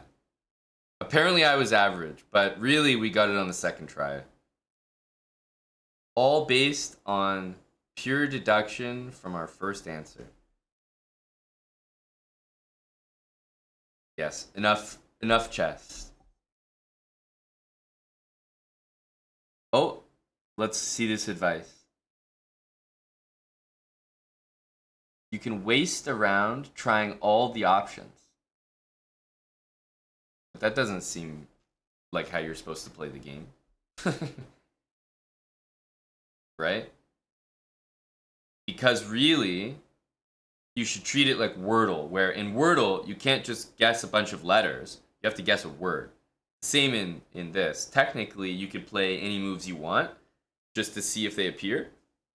But it's more to the point of the game that you actually play a variation. I think that's like an unwritten rule here. Let me play my Wordle. We haven't done it today. We haven't done it today. Yep, we're gonna go with a let's take a starting word from the chat. GM Riz says incel. Sure. All right. Incel.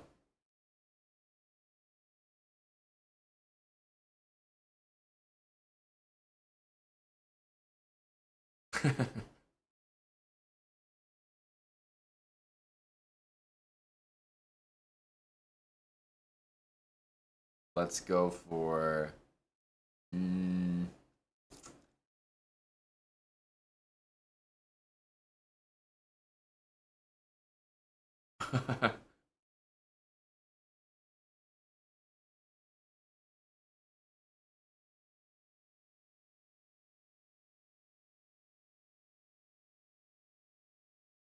Is Sneed a word? I feel like it is.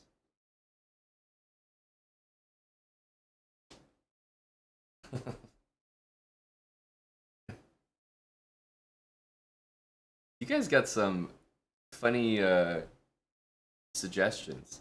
Brawl. Brawl is a good one. Yes. Brawl is a good one.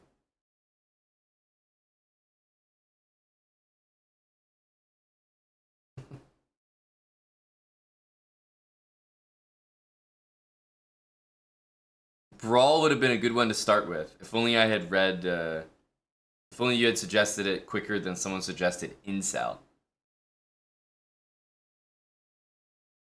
Big fan. Big fan, Zem. Gnome for the boys.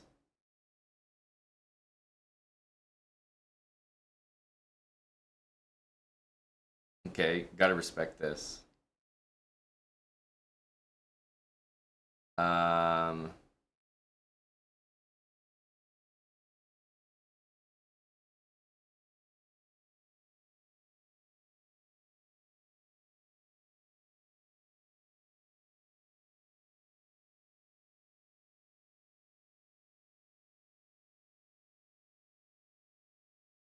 Yes. This is a strange one, I have to say.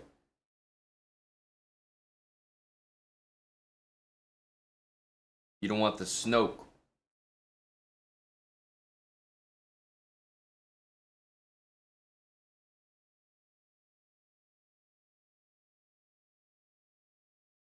Weird. weird. I was thinking of a node. Is that a word? What is a node? I was thinking of that, and I was like, is that actually a word? Man, snore is such a good one. I was thinking of Adobe as well. But snore is just such a good word.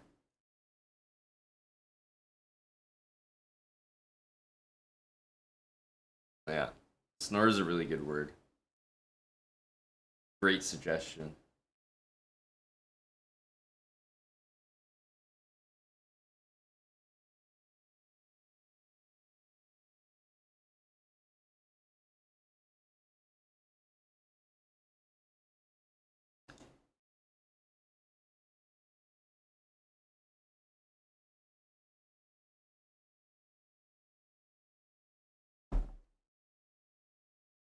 A node is an electrical term. A node, the terminal or electrode from which electrons leave a system. And a node is an electrode of polarized electrical device through which conventional currents enter the device. This contrasts with a cathode, an electrode of the device through which conventional current leaves the device. A common mnemonic is ACID for anode current into device.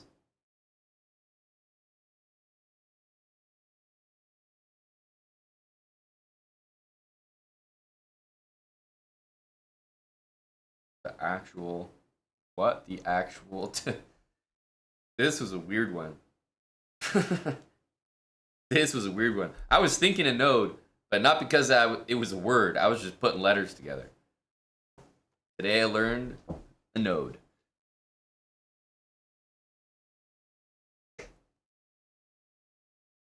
Reading chat is kind of cheating. Oh, believe me. We know. The later into the day that you do the Wordle, the more funny the guesses become. It's like I'll put the first word and there will be like they'll all be wrong except one of them is like an A in yellow. And then someone will just like out of nowhere just be like, the answer's arena. Guess arena. Like what? So this is a motivation to start the stream earlier so we can get the Wordle early before everyone in chat's done it. Yeah, that was the one a couple days ago. Beget. I think I wrote a word and it had an E like this, and that's it. And then someone was like, beget. I said, what? Lo and behold, the answer was beget.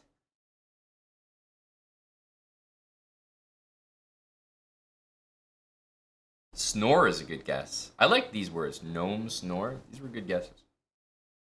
A node. Jesus. The Wordles are getting serious, man. I remember back in the day, these used to be basic. Easy to solve.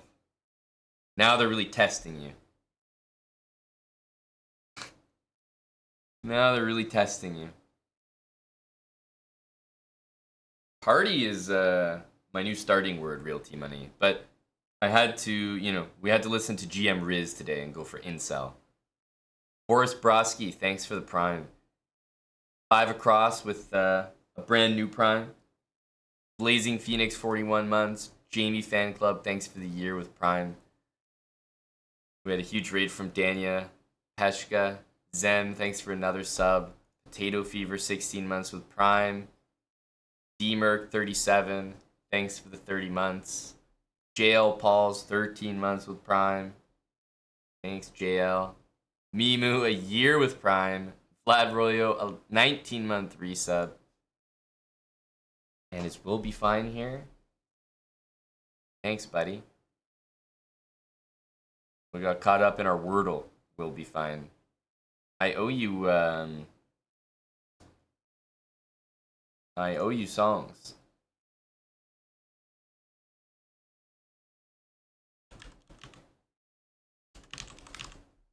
Here we go.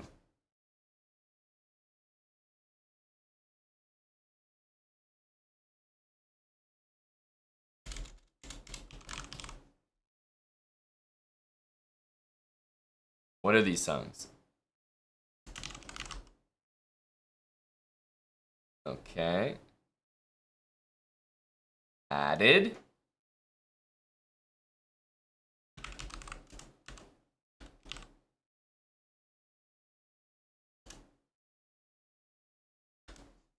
What? These are some tough ones to type, I tell you. What the hell? Namorado. Holy smokes, putting me to work here.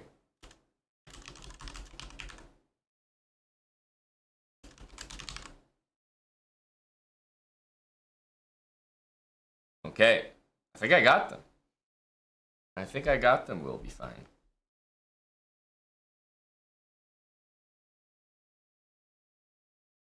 Check the tunes. Just added, just added. Copy and paste. Doesn't work like that, unfortunately. That's okay. I got them already. Throw one on top of that, we'll be fine. Because I owed you one anyway. What's another one you want to add to our DJ queue?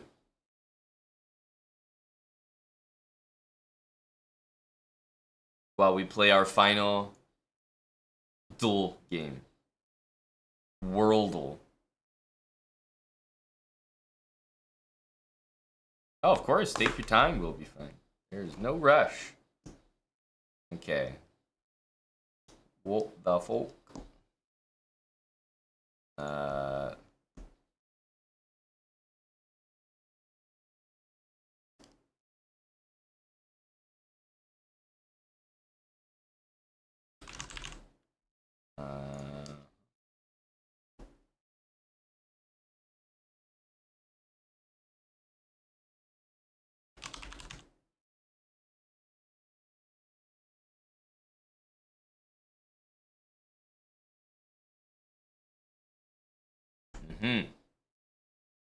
In the middle.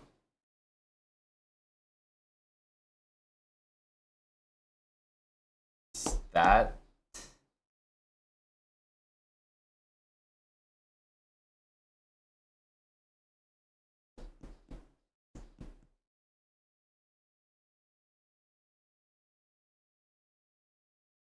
Oh, I thought that was an up arrow. And I don't like these arrow things. I wish they weren't there. I can never understand them properly. First of all, I ignore them. I thought that was an up arrow, so I went Estonia. And then it said down. I was like, okay, so it's in the middle of those two.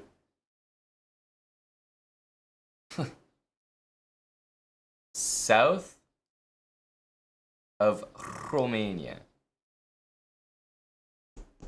There's no way we're down under, guys. No way we're down under. We're in a country I'm gonna have trouble naming, probably.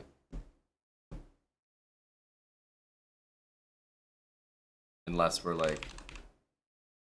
It's definitely not this, but... Damn, okay, yeah, we're just... We're somewhere I have no idea. I have no idea.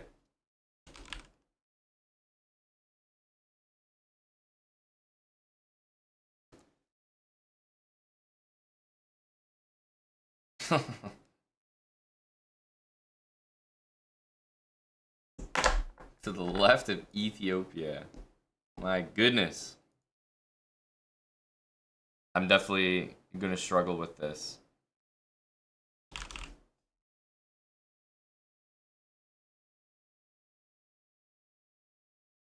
Up and to the right from Congo? Good God.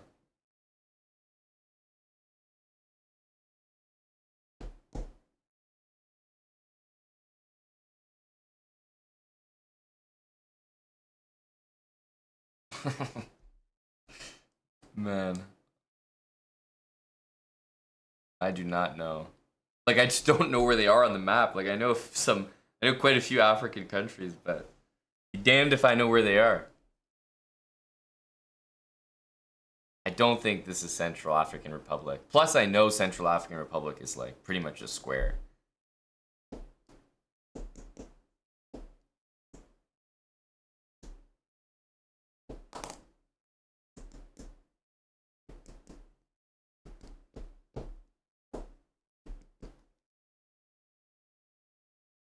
Sudan's not a bad guess.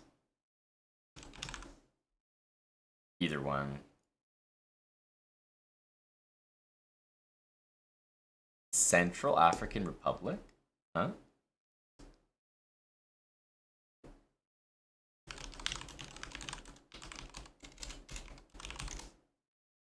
What? There's no way.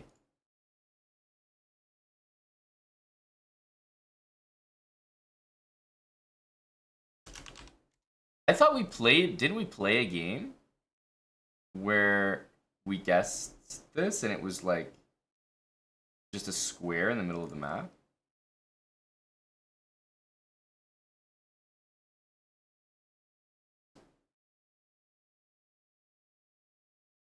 Oh, I see what happened. I see what happened. Okay. So we had one where the answer was Central African Republic, and we guessed Democratic Republic of the Congo. And that was the one that's a massive square in the middle of Africa, just south of this. But for some reason, that image stuck in my head more than the actual answer, which was this. I think by the time I got the answer, I just didn't care. Shoot. Okay, I tricked myself because I was not guessing that on purpose, even though that's one of the only African countries I really know. Oof. This was really tough. This was really tough. But I also ruined a guess because, like, I don't know, my eyes are not seeing these arrows very well. I feel like these could be a little more clear. I can barely see them, to be honest with you. Guess the neighbors? Oh, God. I got one.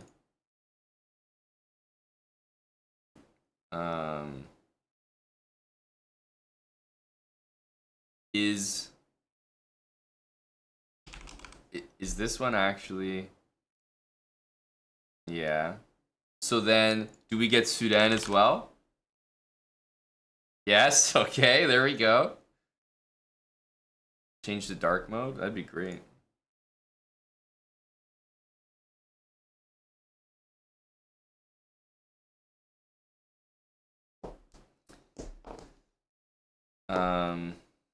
Italy.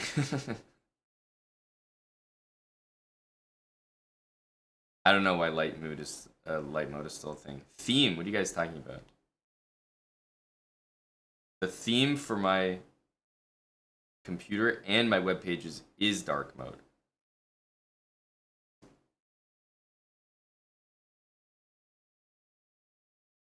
Gambia.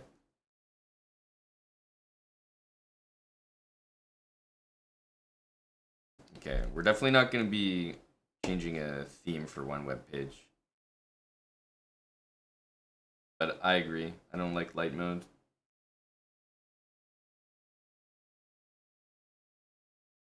Uganda. I don't know which one it would be. Nope. Is Congo? No. Shouldn't be touching. It is? So Congo, Democratic Republic of Congo, South Sudan, and Sudan. That's like 4 gimmies right there, because they're pretty much related to one another. After this, I'm struggling here. I'm struggling. But this is good to know. You know, I'm downloading this information. We'll know it for the future. Best of fair, thanks for the 18 months.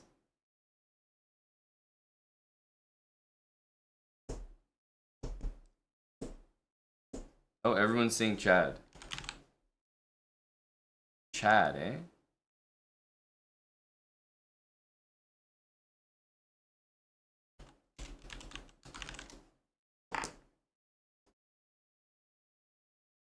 Wait a minute. It all makes sense now. Does this outline not look like that right there? It all makes sense. This will be easy to remember from now on. I see it. I'll never forget it. I will truly never forget that. Chad looks like a Chad.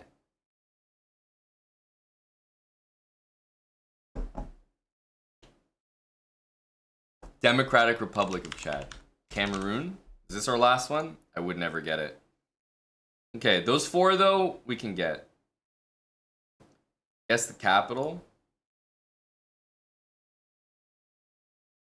We have no clue. Well, I know it's not this one. Bangui. Bangui. Oh yeah, Kyle is lurking? Is that right? Look at this guy right here. I think it's Bangui or something. Or I don't know. Look at this guy. Type it, pretending like he just pulled that out of his ass. Is it Bangui? I don't know how you spell it. Bangui? I don't know any of these. I'm no good at this.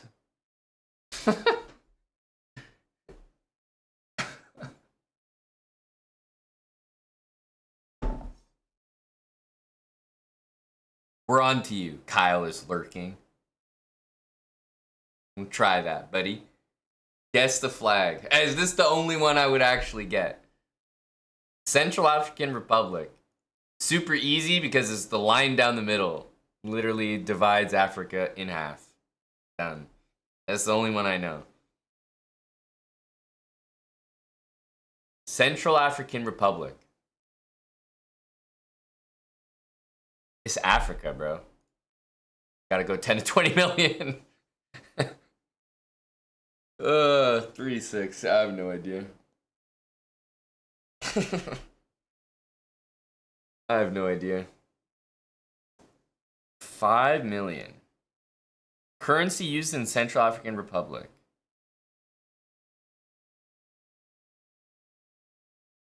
The dollar, baby. Oh my god. The who? The franc?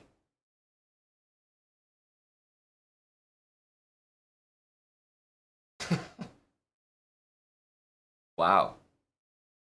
These always provide some interesting tidbits of knowledge. The franc.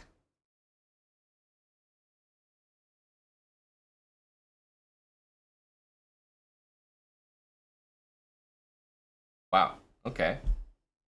TIL.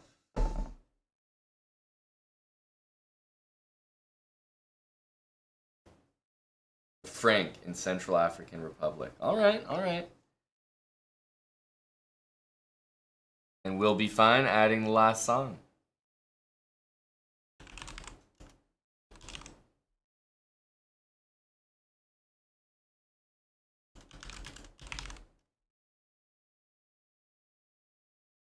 Added will be fine. Cheers. Good vibes.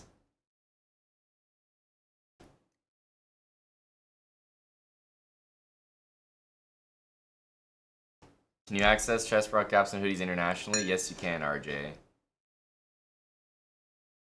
Yes, you can, buddy.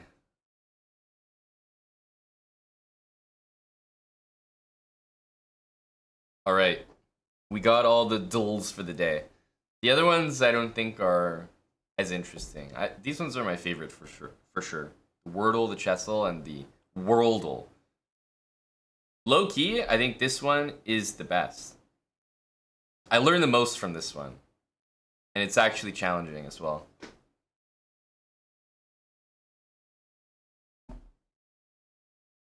Yep, we'll be fine. I already got it, buddy. It should be, is it next? Or do you have one more? Yeah, it should just be coming up next. Thank you.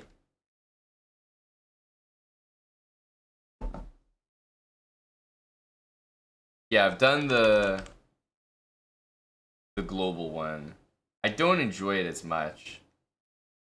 We can do it one time, but I definitely don't enjoy it as much. It just looks like a low effort website. I don't know how to describe it. Let's go.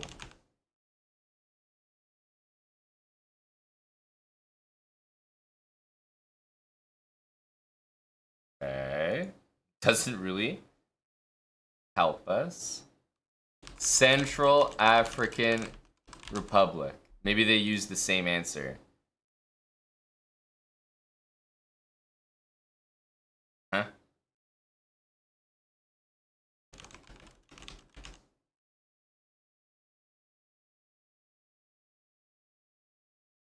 Eh.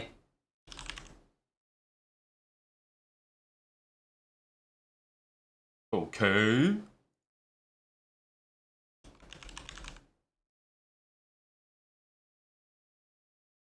Okay.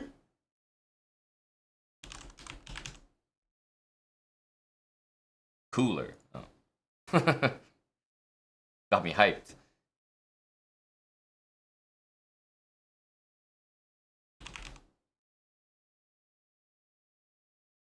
Jeez, wrong direction.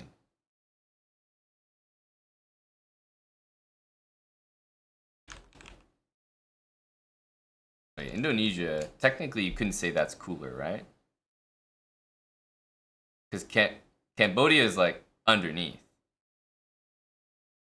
Unless they're saying that from the tip of Thailand down there, it's cooler because it's going up. Tricky, huh?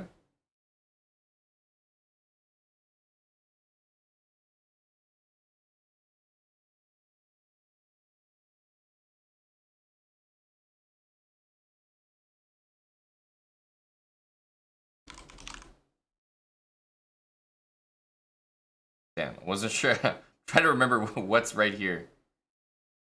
Like Nepal is like inside there.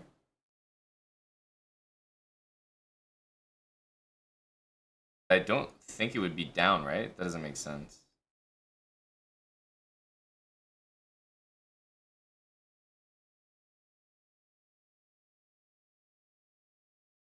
But I don't really know how this works, to be honest.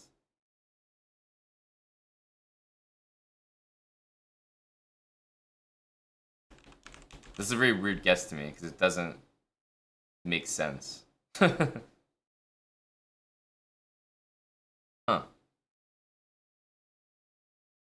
Okay, that was weird.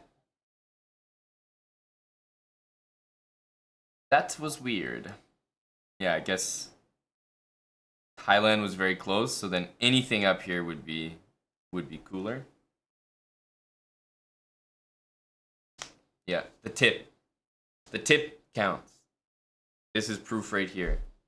Don't let anyone tell you otherwise. The tip counts? The tip counts. Just to let you know. This game confirms it. If the tips are touching, then it's in there. That's what I'm saying, Fret. This one is trash. Wordle is by far the best one. Bar none.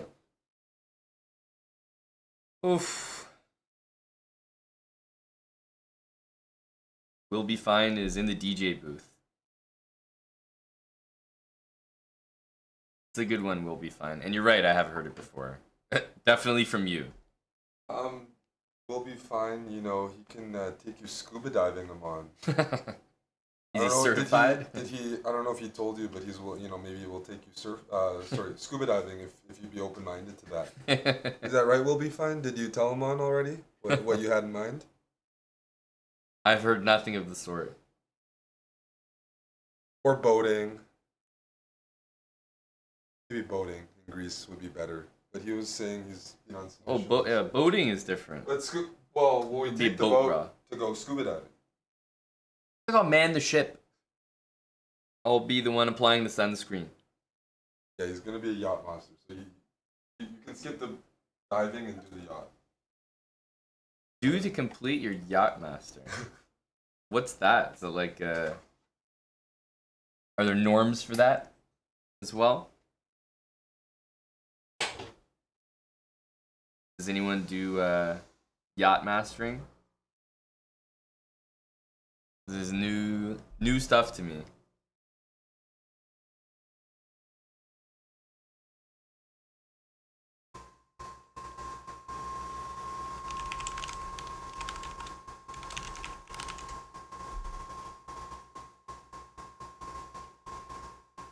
Royal Yachting Association Yachtmaster. And the first compliment of the stream goes to Eric. Nice shirt. I've been wearing it for 3 straight days, so I think I've been farming. I mean, farming compliments? Farming compliments. Yes. Hello to Mount Prime. Firestar 2202. Thanks for the 4 months with Prime. And cheers. I did finally watch Whiplash last night. So. Did you like it? Yeah, it's a good movie. Yeah, it's a good movie. It's not very long too. They kind of like end it kind of the way they should. So it's like, that's good. Yeah, Gunjan and I liked it. Took us long enough. I needed to see the sweaty Miles Teller scenes. Currently a pleb, that's right, real team money. But nevertheless, yes, very sus. Sus link from Bird Bra. Hello to Larissa. Hello, Larissa. The spin class was fun, Aman. They were playing techno. They give you earplugs. It was actually earplugs. Oh, and wow. it's all dark. It's in the dark. Beneficial for all. So it means you can go at your own pace and you're not gonna get called out. I was actually had a good time. I will go back. The techno was a nice touch, that they're playing the techno. Some of the Little Bird Bra. But what is that? What are you linking? That was just out of nowhere. What is that? What are you? Bird Bra is resubbing and looking to gain some traction on his link there. I've never heard of that, sir. Explain yourself.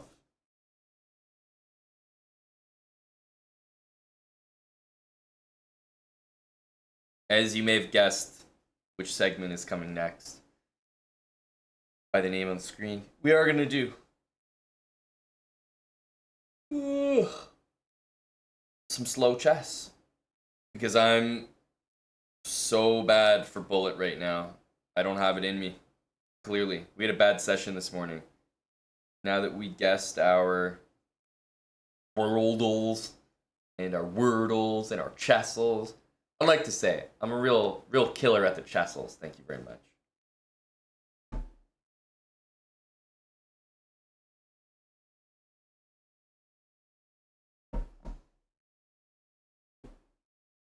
So, we are going to play some slow chess here.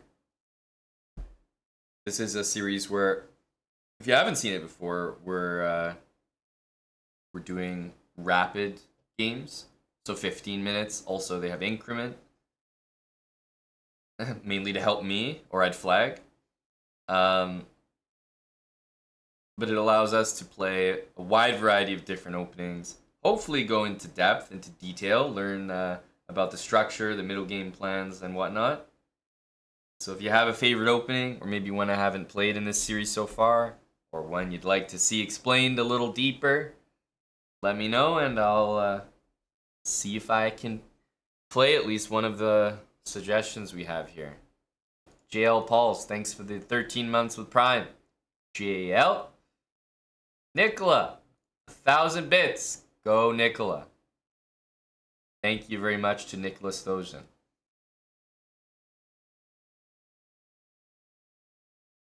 Honestly, we'll be fine. That sounds pretty damn cool. I don't know if you'll get me with the scuba diving, but the rest sounds awesome. CD Hill, thanks for the 5 months. All right, we're done our bullet brawl. It's time to slow it down. Rapid chess upcoming. Well, let me know what you'd like to see. Let's jump into our first game.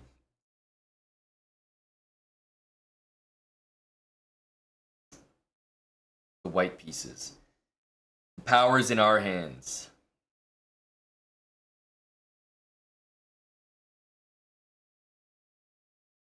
Okay, we'll start with this. Vienna Gambit. You sick, sick individual.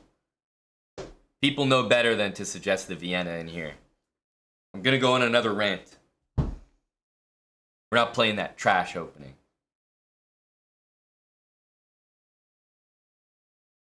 Okay. Knight f3.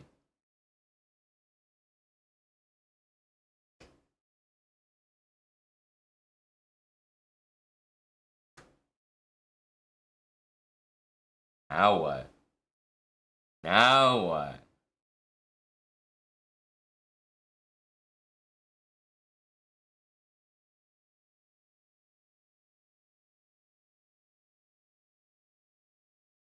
Alright, bishop c4. Backed by popular demand. Bishop c4, bishop c5. And we have some pleasant options here. One crowd favorite is definitely b4. I feel like the Evans Gambit is people just like to see the Evans succeed, you know? There's another fan favorite for all the fans out there. Bishop takes f7. That's right. And there's another very popular move, probably the most popular move, which is c3. So, do we play the most popular move? Do we play maybe the most popular gambit? Or do we play the best move? That's right. We play the best move in the position. The best available move. Bishop takes f7. Always have to play chess at the end of the day is an objective game. You're going to make sure to play the objectively best moves for Jerome. It's what he would have wanted. Check. I'm down 2 pieces, but fear not. I'm making a comeback here. Check. He's defending his knight. We can't have that. f4. Let's antagonize the knight in the center. We're looking to win this piece, and you know, if the knight moves back, I don't know if you're hanging on to that bishop forever. Queen d5 and queen takes c5 is available.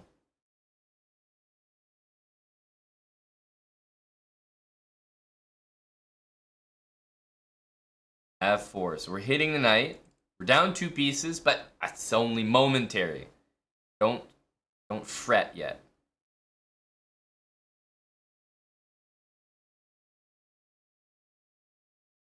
Black has a couple options. I mean, knight c6, knight g6. I think both run into queen d5 check.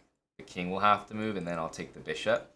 At least take that 2-piece deficit down to 1.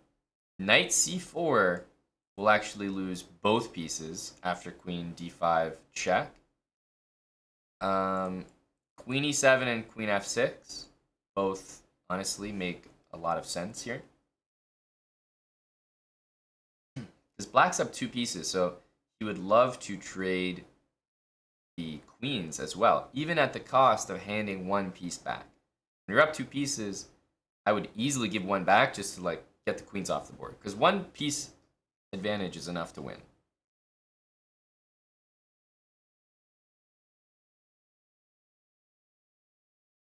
Jerome Gambit's in full force here. Our opponent has lots and lots of time to sit here and think how they want to handle this thing.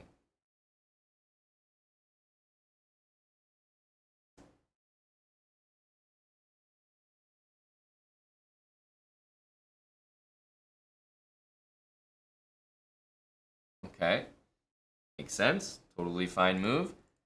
As you can imagine, not many moves here will make sense for me except G3. It's just no point in playing any one of these moves. King F1, mate. King E2, maybe there's check, but most importantly, there is Queen G4. So either one of these moves just walks into that. G3 is a move we simply must play.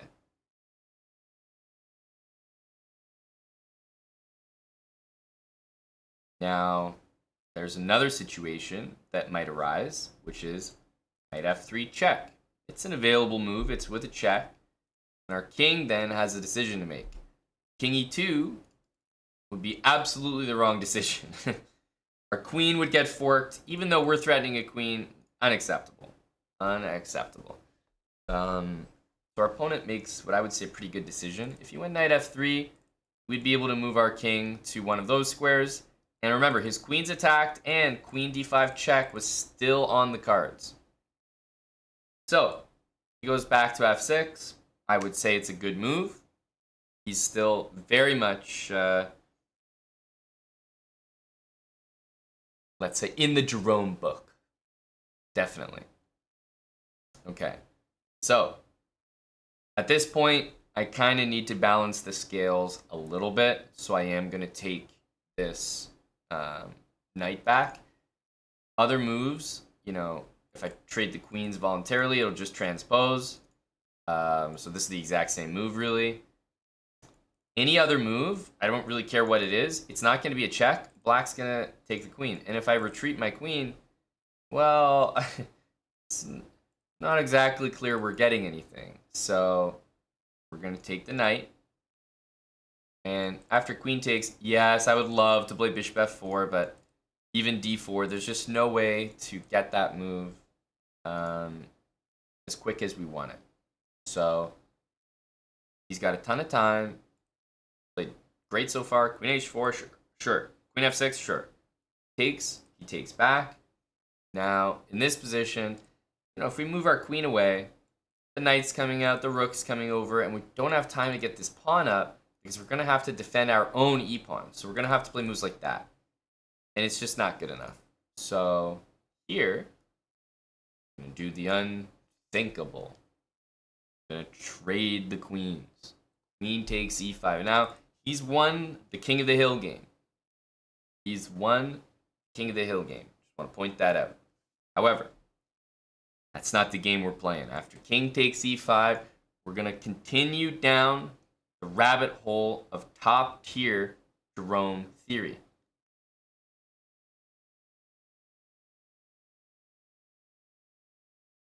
e4.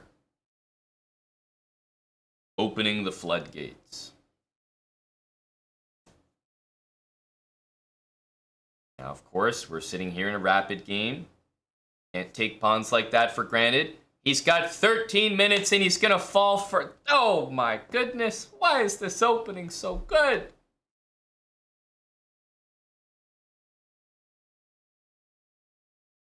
What are you doing, buddy? What are you doing? And it's that easy, folks. The Jerome cleans up yet again.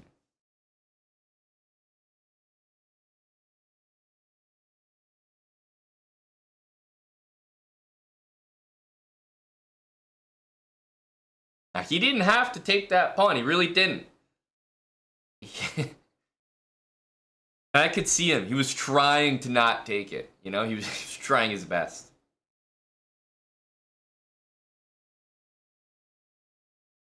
But he fell victim to the greed once again. So, he wants to play bishop b7 to attack this pawn. I am thinking about maybe playing a3, just because if he moves the bishop, let's say, anywhere here, well, not there, obviously, but then I would have the move d3 to guard that. Because right now I don't have d3. This pawn is pinned. If I take, bishop goes here, how do I defend that pawn? I have knight c3. takes, the bishop will come back. Bishop takes e4. You know, rook f1. That's a good position for me. But I can probably do a little bit better than that. If I take bishop b7, bishop back to c3, technically bishop e4 once again is possible. So I do lose the e-pawn in those cases, and I feel like potentially a3 is an interesting move. Now, if he plays bishop a5, he maintains that threat, or that pin, that pressure. But bishop a5 is a little bit of a weird move to me, so I'm actually not sure if he's going to do it. After bishop goes here, he is threatening to play knight e7 and his rook's defended. So I actually do need to take that rook in the next two moves, like guaranteed. This move or next move, I have to take that rook. So a3, you know, he does have a move available. Takes bishop b7, does admittedly look a little bit tricky. So I think I'm either going a3 and hoping he goes to one of these squares. And if he goes bishop a5, then I could solve that problem when we get there. Or we're going c3, which the reason I don't like c3, and I'll tell you right now, c3 feels really, really bad because after I take this rook, now my bishop doesn't have a lot of nice squares to retreat to. So I'm just feels a little bit wrong to play c3. The bishop moves. All of a sudden, my knight doesn't have any squares to develop to. This bishop has some nice light squares to attack. I'm following that same principle.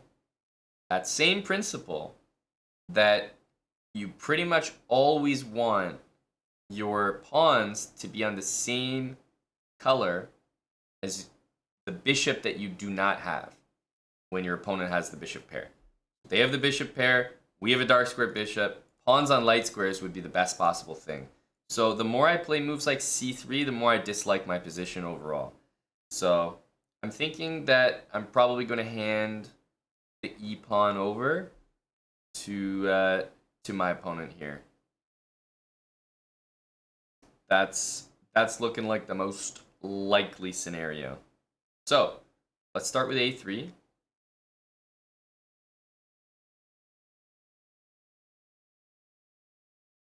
Okay. Bishop a5, in my opinion, is not the most natural move, and I think the bishop is worse here than it is on b4 because now you only have one diagonal. So I think this is just a small achievement for me. Now we're going to have to probably go and take. If we go king d1, bishop b7, takes, bishop takes on e4, rook e1. This definitely came to mind. So I was thinking about that, but let's go ahead and take this first. The move we know we're going to have to do in every variation. So king d1 or castle, with the idea that, hey, if you take, I'll be right there waiting for you, right? So castle or king d1, and of course castle makes more sense. We get the rook immediately on the f-file. And notice, if this bishop was on b4 and my pawn was on a2, I would just always have to put up after this with the potential threat of bishop c5. I find that annoying. So the fact that bishop's on a5 is actually quite relevant here, I think. So I am going to castle, I do believe. This knight has a hard time developing. After takes, we can go d3, but we have a lot of other options as well. So bishop takes here. Let's say we go d3. This bishop, let's just say it goes back. We could just play knight c3 there and try to bring this rook to e1, and you know, I think we have a pretty good position. Let's look at the other move, rook e1. That immediately makes a threat. d5. We can't go d3 because of this, but as you might be noticing, moves like bishop c3 or knight c3 will kind of force him to take in a good way for us. So I really like those moves. Even though knight c3 is tempting, the resulting position, especially after bishop takes c2, not actually that good for us. That's opposite bishops. So what I would like to do is I'd love to trade these bishops. How can I do that? That's what I'd like to do. So I think what I'm going to end up playing here, and again, if bishop here, bishop takes c2, I'm not interested in losing another pawn. That does not interest me. So to me, the moves are d3 or rook e1. I want to attack this bishop, so let's say rook e1. King d5. Knight c3 doesn't really work there, does it? No, doesn't really work there. We have c4, so we're good there. And this way, I don't know if we have g4. King f4. It gets a little bit weird there. Yeah, rook here, king f5. I don't think we really have it like we want to.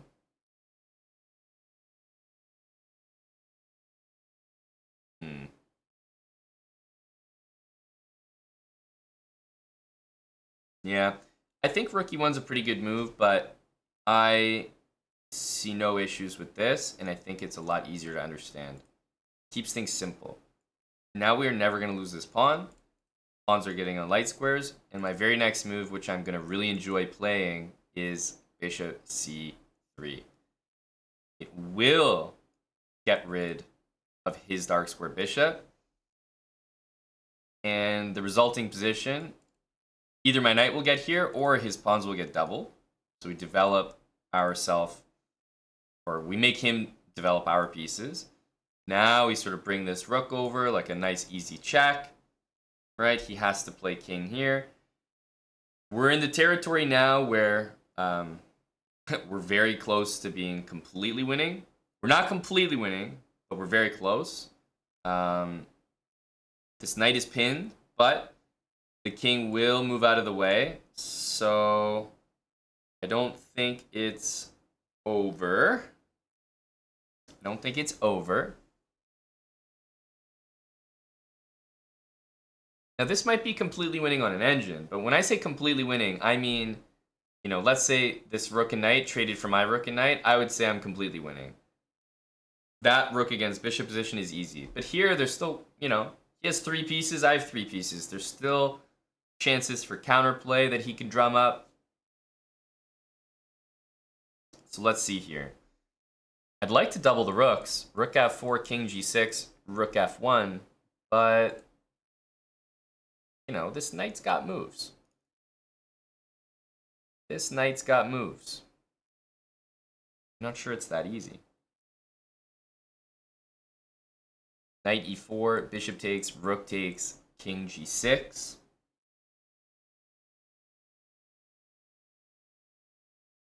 Rook f4, king g6, rook f1. I think any knight move should be pretty good for me. So I'm really liking rook f4, actually. I'm liking that one.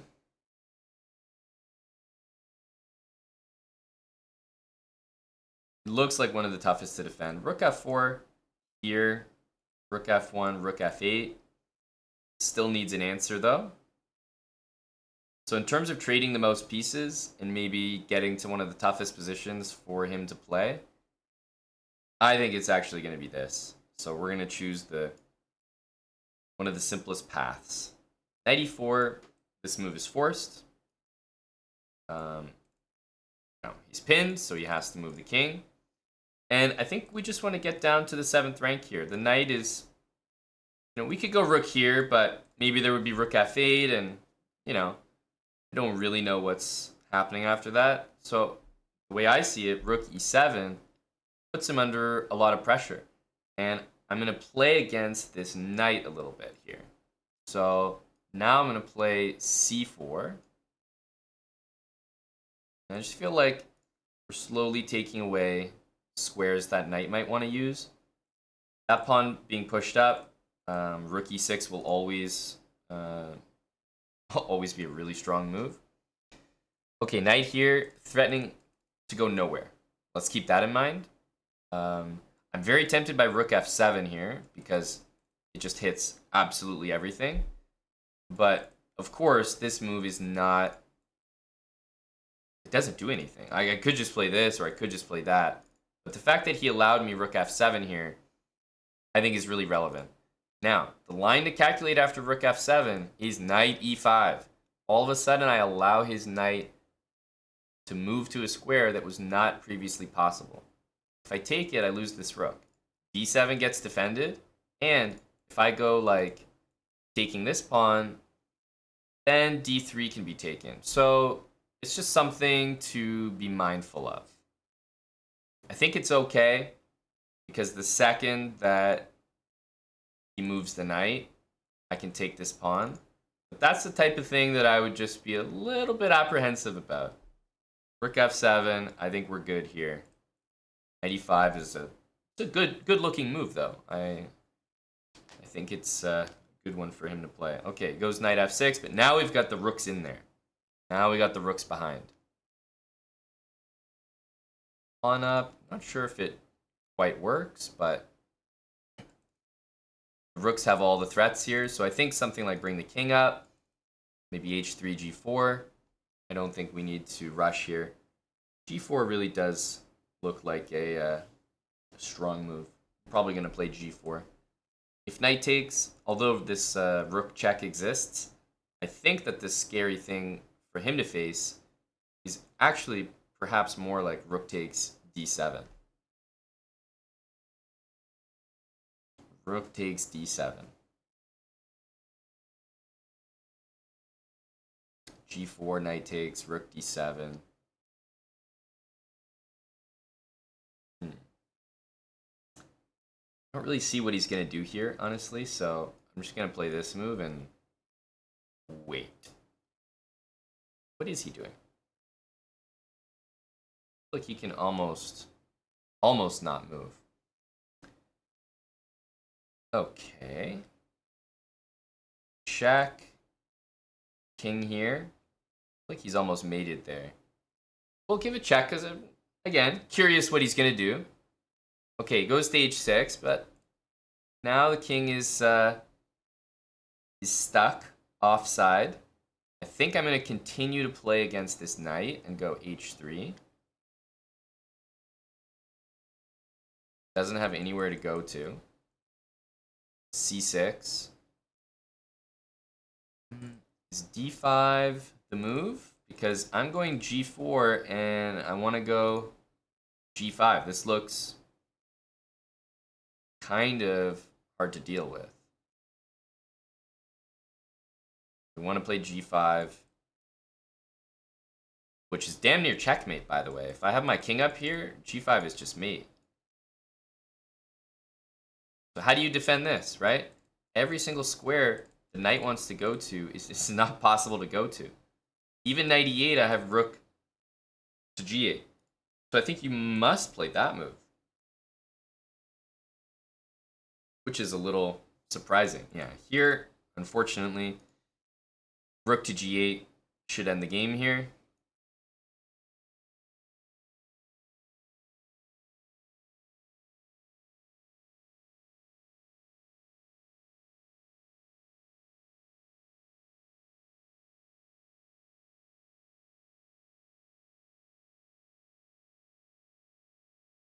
Good game. And that's the Jerome, folks. That's the Jerome.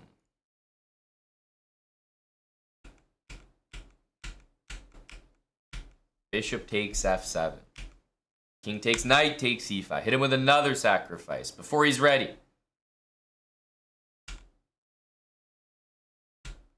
Queen h5. And this king e6 move. Queen f5 check, f4. This is all part of the Jerome Gambit theory that we know and love. Queen h4, queen f6, that's fine. And you can do queen h4 or just immediately queen f6. Pretty much the same. I trade everything on e5, and I hit him with the move b4. Now, bishop takes b4 is mighty kind, because white's completely winning now. And you would honestly be impressed how many people still fall for that. I think you really would. But black doesn't have to take it. Of course, bishop b6 is possible, bishop f8, bishop d4. There's a lot of playable moves here. So bishop d4 maybe, because you're thinking, oh, then c3 actually blocks it off. One of the things that I like about d4 is that king takes e4, which is a move that we've looked at a few times. The king is not as safe as it looks. It seems like you should be able to run around, but knight d2, king d5, c4, c5 wins the piece back. White can castle here and kind of keep black's king in the center of the board. So it's more uncomfortable than you might think. I like this opening a lot. I think castles, probably one of my favorite lines here. Even though it's not going to be completely engine approved, it's pretty good. So we castle, and if black, I don't know, d5 seems silly because you're actually blocking your king's retreat. If you play knight f6, normal move, knight d2, king d5, c4, and c5, right? You're getting your piece back, plus you have a lot of compensation, a lot of energy here. And if the king goes up the board, I mean, it seems like the king is brave there. It certainly does, but the king shouldn't survive. Now, if it does, it's got to be because it's like just a draw or something. Like we don't have a win. Maybe we have a draw. But if I have a draw here, chances are my opponent will probably blunder into a mate or something. The king has no retreat there. Rook f3 is possible. It's already a pretty good sign for me. And then king d5, this is probably my favorite line in the whole opening. King d5, rook f8, and ironically, your opponent can't move. Probably my favorite line in the whole opening. Your opponent can't move. That's it. That's the trick. Castle and rook f8. And not a single shred of development can actually happen. And now I would definitely argue that white is almost winning.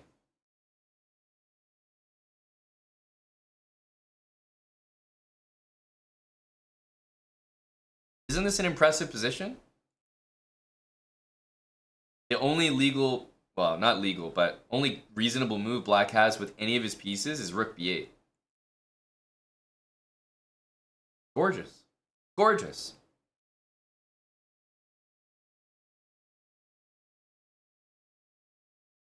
All right, that's our Jerome. That's our Jerome.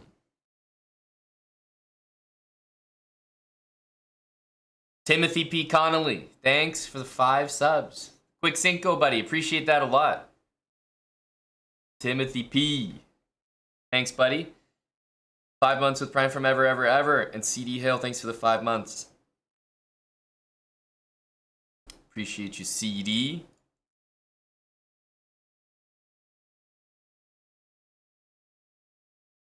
That's a good question, Coacher. You have to contact Val about that. He has an opening brewing called the Jamal. What's happening if he doesn't take the bishop? Well, Jerome declined is not what we're going to be scared of, that's for sure. Is there a way to stop king e6, king e7? Absolutely. Bishop g5. h6, bishop d8. And then all of a sudden, the knight's going to develop and the rook's going to come to the middle. That's an impressive position. I would wager that white is basically, in practical terms, I think white is winning here.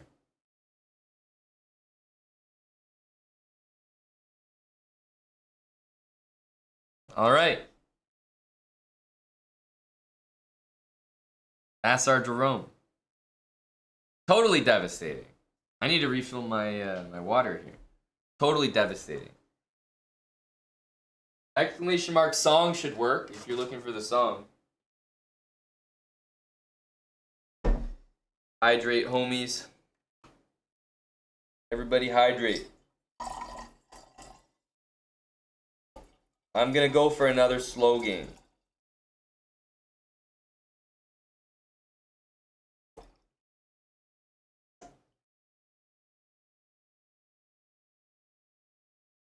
Anybody got openings they want to see?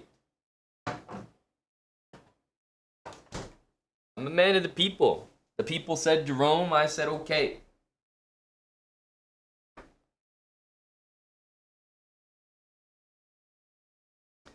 I said okay, no problem. I got you.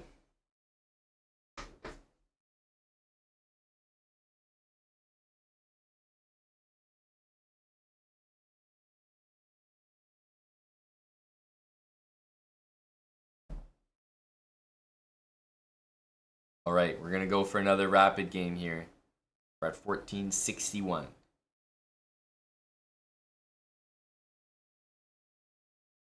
We got the white pieces again. Well, ain't that nice? Ain't that nice? Well, it was nice.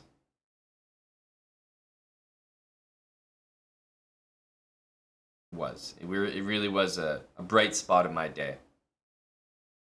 While it lasted, I can say I really enjoyed it. Getting the white pieces twice in a row. I have a feeling we're going to get the black pieces now. As fate would have it. As fate would have it. Let's try that again, shall we? We're going to jump into another rapid game and get the white pieces, right, guys? Nice. Perfect. E4, C6. All right. We're against the Karo Khan. Many options to play with white. Now, there are a lot of options. I have been going on about the two knights for a while, but the two knights has fallen out of fashion. It's people have workshopped the correct answer. Man, people have the variations worked out 20 moves deep now. It's crazy. I'm going to play d4, and I hope to be able to show you what I think is a really easy variation to play.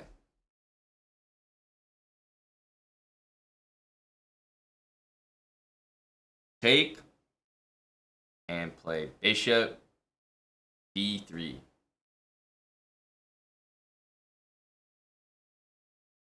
And the whole game is about frustrating your opponent and telling them that they can't develop their bishop. That's the whole game. And it's very enjoyable to play that way, because you know that, you know, your opponent's not going to have a good time unless they develop that bishop. So, c3, and knight f6. So, what's he thinking here? That's right, bishop there. So we won't let it happen. Now, we're not reinventing anything. This is an opening that exists. But I'm going to try to frustrate him, not let him develop his light squared bishop. So let's see if it works, how it works. Let's observe. Knight e4. So interesting. He's immediately jumped into the center. I would say it seems a little rushed.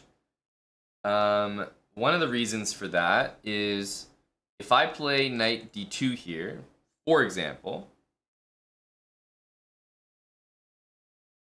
how is he going to defend that?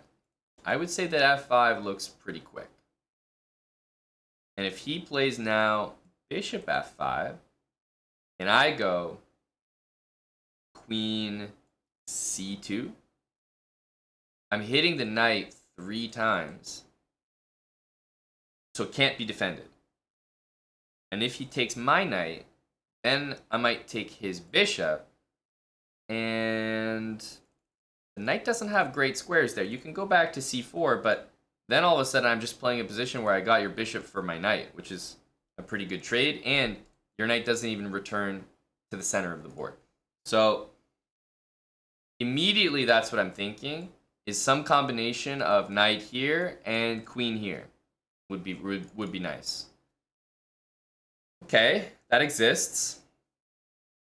The other move that looks very tempting is queen f3, because it stops bishop f5.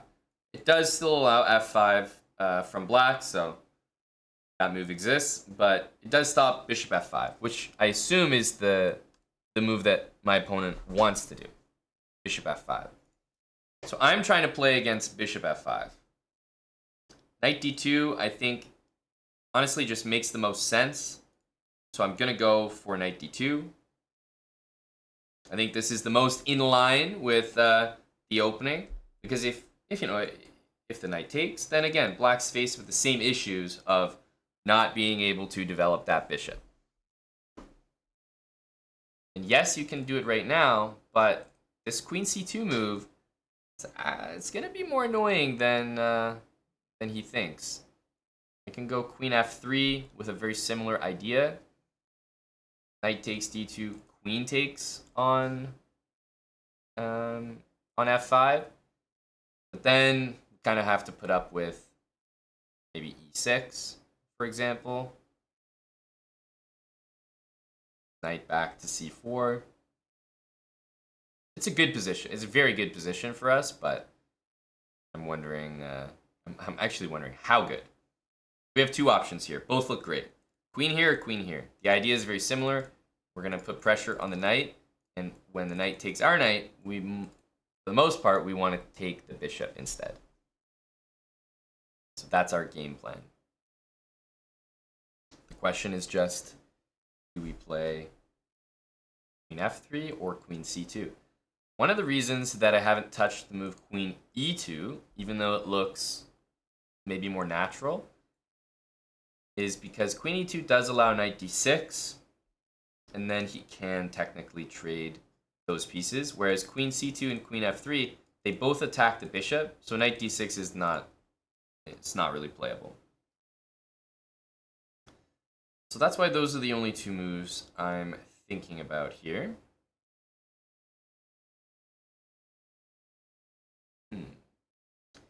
I'm actually liking queen f3 a bit more, because now I'm thinking about how the pieces look after the fact.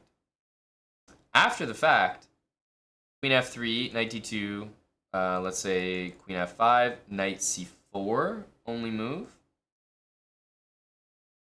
Right? Then we could take and go queen b5. So black has to throw in e6. We could go queen h5, then the knight could come back there. I'm probably going to go queen g4. f5 could happen. Queen e2, knight e4. And then he's got this knight kind of anchored in there. So I'm trying to think where my pieces actually belong after we do this, because I've kind of achieved what I want. I'm going to get a bishop for a knight here, I think, which is a great achievement.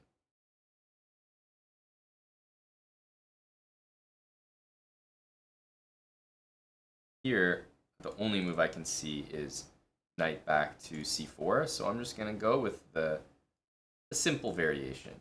Queen f3, knight d2. The thing that sucks about that is queen f5, e6 happens and my queen's getting attacked. I don't like to hand those free moves over to my opponent. So I'm going to stick with the very first thing that I mentioned, which was, hey, queen c2, and here's my threat.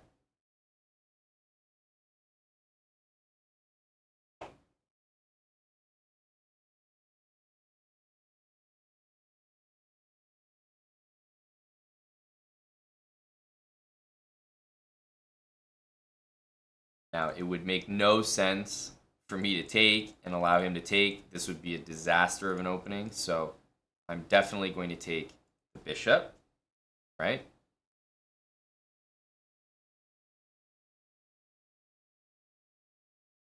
And if knight here, bishop takes, g6, bishop takes, queen takes.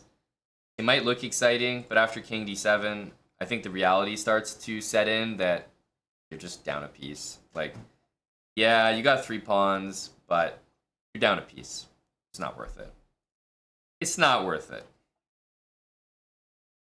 Yeah, I think we want to just develop. Knight f3. Of course, e6 is going to happen. We'll return to d3. Well, let's get these moves in.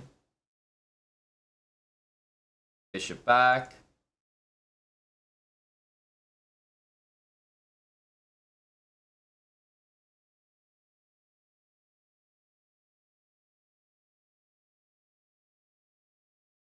And our queen is going to slide to e2, most likely. I mean, it wants to be on a bit better of a square than this. Rook c8 is going to bother it, I think. But we have the bishops here. And another thing that we have, which is interesting, is we have a position for our opponent's king where h4, h5 is going to be insanely strong because he does not have a knight on f6. So let's start first by castling. Okay, he goes here. Rook e1 I definitely like. I also really like the move h4. But yeah, bishop f4, rook e1. I think we want to start with these ones.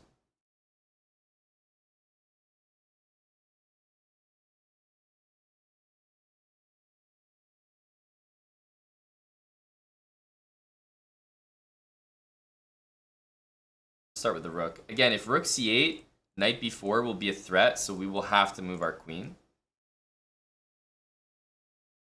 I think I am going to throw the move h4 in. It doesn't need to be on h3 anymore. There's no bishop g4 coming. And although it looks like I did h4, he did h5, it doesn't matter for anyone. It actually does matter, and those pawns benefit me. With the pawns like this, maybe black plays f6, e5, okay? But here, that g6 pawn's a little weaker. Black can never play f6 now. So there are a few pretty good things about what just happened. The king side is decidedly weaker. Takes on g6. I'm sure it's tempting, but queen e8 just covers things. Like it looks good. It's like fun to sack, but I don't think it really does anything. Bishop f4, queen e2, g3. These look like the moves I want to get. So let's go bishop f4. This will also stop e5. Rook c8 will have a knight b4 idea, so we're 100% going to move our queen. e6. I think it makes good sense to play g3 just to solidify the bishop, watch the pawn. Again, rook c8, we slide the queen over. b5, we just win the pawn. I'll be looking at moves like a4, queen e2, king g2. Knight g5, yes, in general. Don't worry, we're coming with moves like that, but no need to rush these things. No need to rush them. Knight g5, probably more of the same here. At this point, even bishop takes knight, reasonably tempting.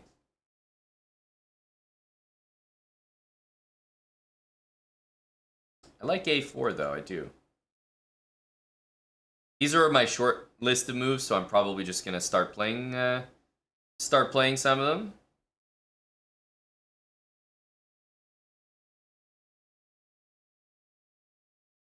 Again, rook c8, automatic queen e2.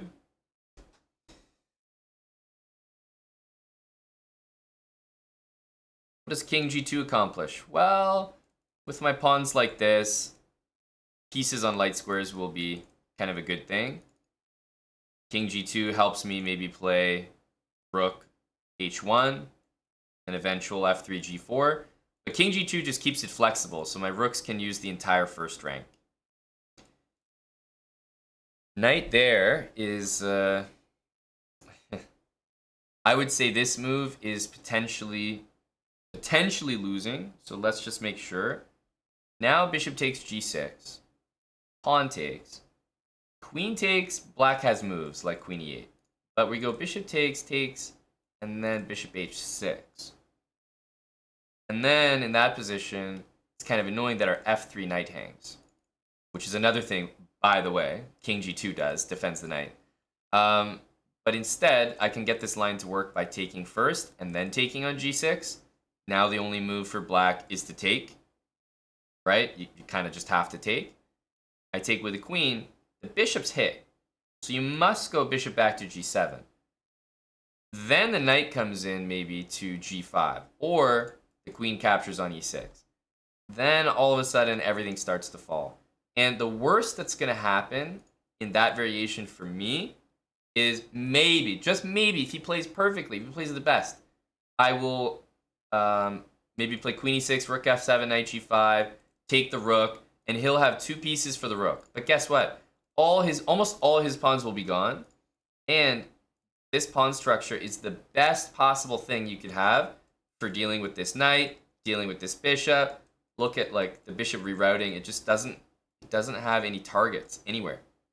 So these two pieces are really poor against this pawn structure.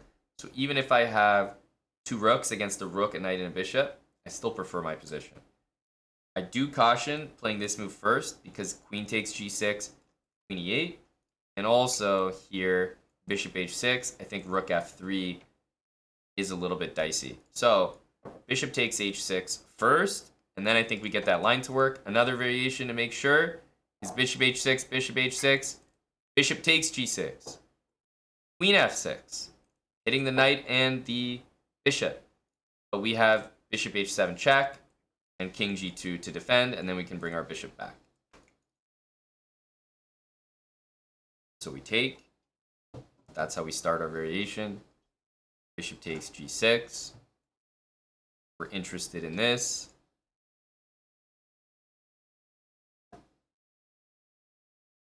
He actually does play queen f6.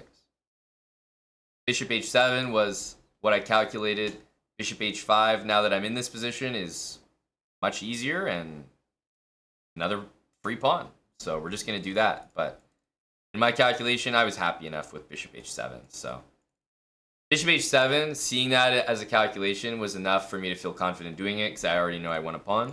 But hey, if I have bishop h5 here, I think that's just much better. And just want to make sure we don't trap any pieces here. Some queen f5 or something, but nope. Looks good.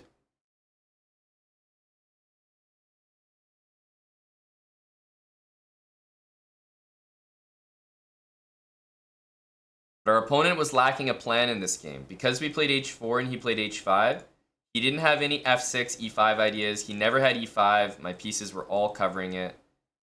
He never had b5 because I had the light squared bishop. I was going to go queen e2. I had a4. So my opponent didn't really have a side of the board that he could play on.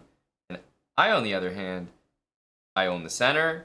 I definitely own the king side ideas. And I even own the space on the queen side. So there hasn't been a lot of potential for him to come up with his own plan. And we won the bishop pair really early on in the game, all thanks to the opening idea that we played, which was restricting the light squared bishop. He didn't see a way to develop his bishop so much that he immediately said, okay, I'm going knight e4, bishop f5, just to get it developed. He did that, and after our knight d2, queen c2, I think the position was just tough for him.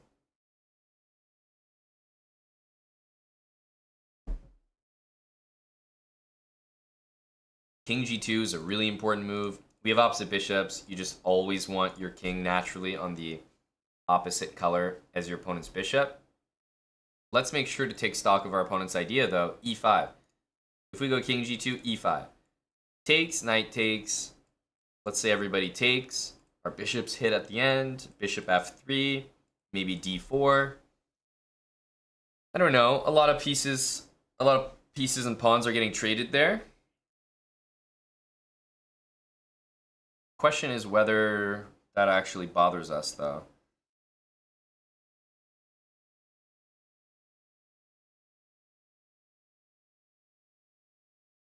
I don't think that it does.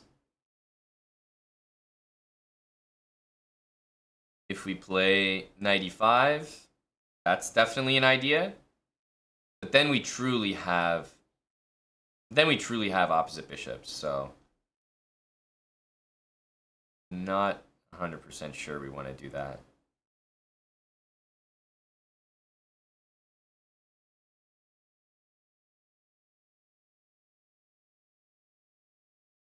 Okay, I am going to play king g2. If e5, I think I'll take everything here. And we want to go rook d1, but our bishop's hanging. So I think in that position, queen e2, offer a trade, because we know that this pawn in the center is just dead. It shouldn't survive. We'll be up a lot of pawns in that endgame, so many ways to convert this. Now that I'm thinking about king g2, I'm realizing, wait a minute, you know, I could play rook d1 and just be totally ready for e5, where everybody takes and the rook is already there. That would actually be ideal. And now that I'm thinking about it, king g2 isn't necessary. Like, I really want to play this move, but I know e5 is his plan. I think rook d1 is a much stronger idea. So I'm going to be a little greedy and go for rook d1 here. But I'm pained internally not having my king on g2 yet. I will be honest about that.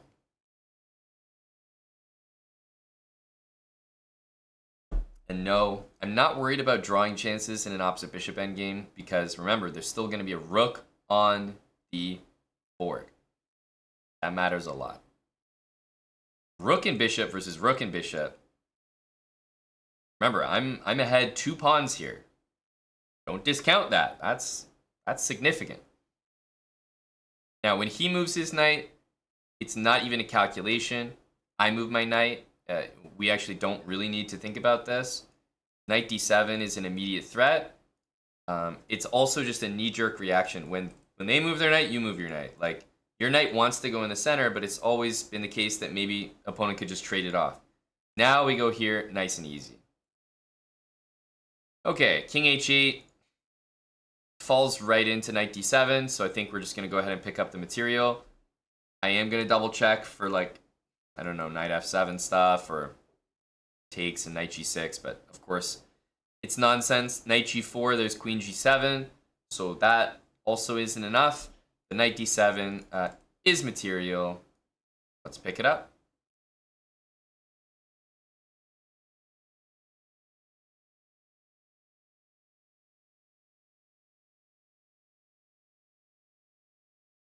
Queen g7 is essentially forced here. Let's pick up the rook. And there's still some work to do here, definitely. This knight is looking to maybe reroute to d6. I'm feeling that this bishop has been awkward on that square for actually quite a long time. So I'm actually thinking about rerouting that. Bishop e2 and bishop d3. Because I don't believe in something like this. Like, I just don't think we have enough pressure. And his pieces cover all the squares that I could ever want to do something there. So I would like to reroute this, to be quite honest with you. Here, rook g8, king g2, bishop f4. Yeah, probably we should go for king here first, but trying to get away with this.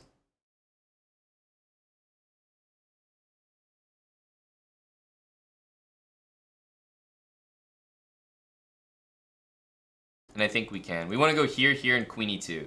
That way we'll have queen h5 as an idea. That'll be enough. Here, bishop there, we can go here. Yeah, I think this is the plan that I like. Bishop on h5 is not great. And remember that concept of dark square pawns. Like, these two pieces will be restricted the most by dark square pawns. So I want to try to get those types of pawns as much as possible. If I start going b3, c4, or h5, g4, my dark squares everywhere are going to start to become a lot weaker. So I would love to keep these dark square pawns intact as much as possible. I want to go bishop d3. I see that he can go queen g4. The other thing, though, is king h2, which I think we might need to throw in the position. So let's have a think here.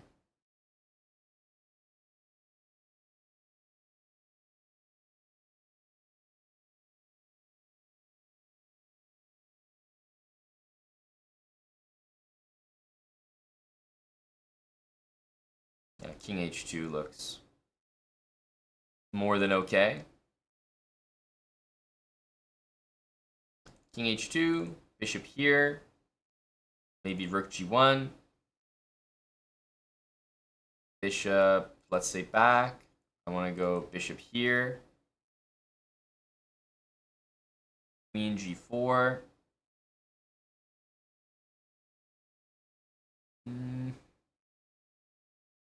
Okay, I have to think a little bit about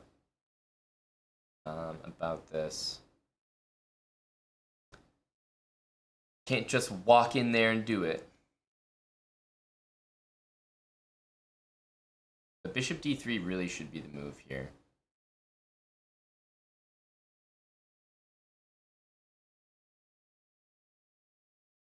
Okay. I can go king g2. The move that I've been waiting to play the entire game, to be honest with you. King g2. And this one feels pretty good. I was thinking about king h2, but no need to have your king here. I mean, it certainly doesn't feel right. King g2 has been the move that we've been talking about, so let's go ahead and play it. Feels really nice to finally do this move, I'm not going to lie. Bishop f4, totally expected. Good idea. He wants to sack, so we're going to go ahead and defend. But our next move is going to be queen f3. Painfully annoying move, in my opinion. Because now I'm threatening queen h5 check. I'm also threatening the bishop. I'm also threatening... I say it's a threat because an exchange is fantastic for us. And as you can see here, we're going to get to accomplish every single thing I wanted at once. So first things first, let's force the exchange of the queens. Right? You must go to h7. Okay. Obviously, a queen trade is great for me. Another trade. Let's get this knight off the board. And now the conversion is extremely easy, to be frank. So, d5, e5, rook e4, rook c8. Probably the only, I'd say the only idea there. We could go g4 to cement our rook there. I'll tell you the move I like better than d5 right away is I actually like rook e4 first. And I would say that this move basically threatens d5. Now d5 is extremely strong. I'm going to take this. And f5 can't be played just yet. So I think black essentially has to play here. But instead of playing d5, e5, rook e4, where I think you guys would agree after rook e4, it's really obvious that you should play rook c8.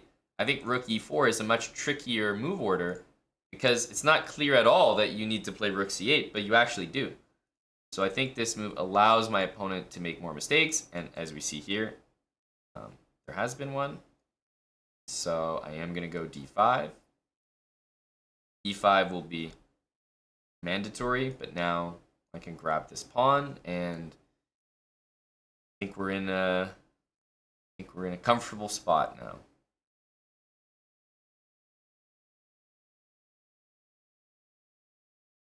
F6, maybe F5, at least F4, but we were always safe there. He goes F6. I think we want to say move this rook, C4, C5, also rook D8. These are the kind of moves I'm looking to play here. Okay, time for C4. B6 stops this move, but we have a nasty move planned after our opponent's B6.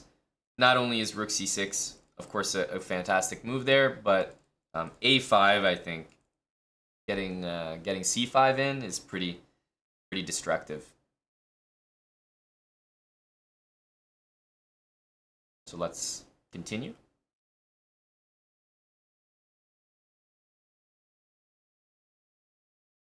Okay, D6, bishop A5. Completely winning, but I have to say there's there's something interesting about B4 here, but I think it's too fancy for my own good. Let's keep it nice and simple. I'm just going all the way to the end. B4 now will be a nice touch.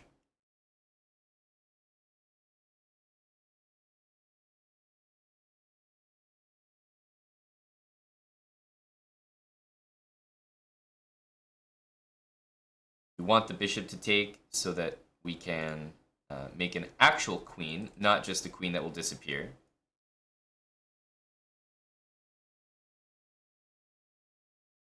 And now we just have to locate the king h7 would be friendly for us. King f5. He's on the run. He's on the run, folks. Somebody get this guy. I think we might have to take this bishop.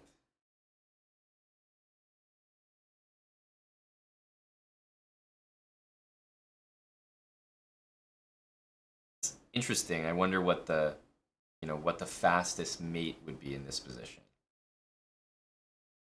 Probably involves this move. Probably does involve rook takes bishop. I was thinking about king f3 though. That's the one that came to mind.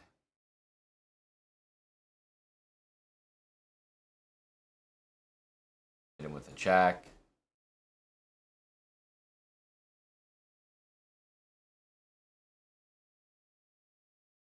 Back. This one objectively might be the fastest, even though it's not a check. Rook c7, I could take the rook and it would probably be mate on the next move, but I'll go queen f5.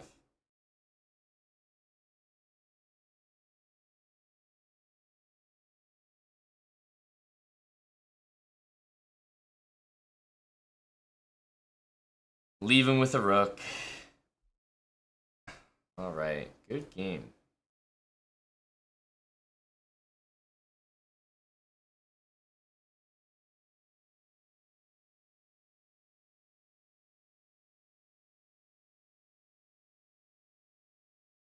Good game.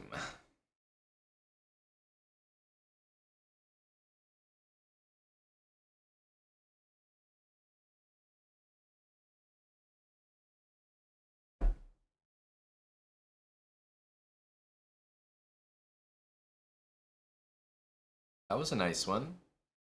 Hope you guys enjoyed that. I definitely have been a little bit more interested in bishop d3 lately, just because it has a clear idea and it's definitely not riddled with.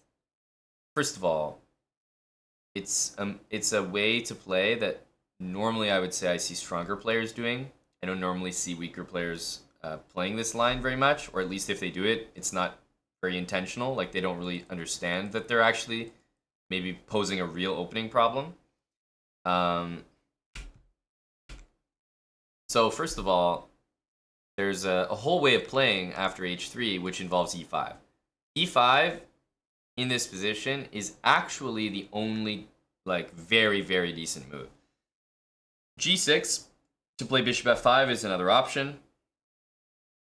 That's maybe to be explained on a different day. But e5 is the main option. The thing about e5 is it gives you an isolated pawn. And this isolated pawn is not very desirable. Like,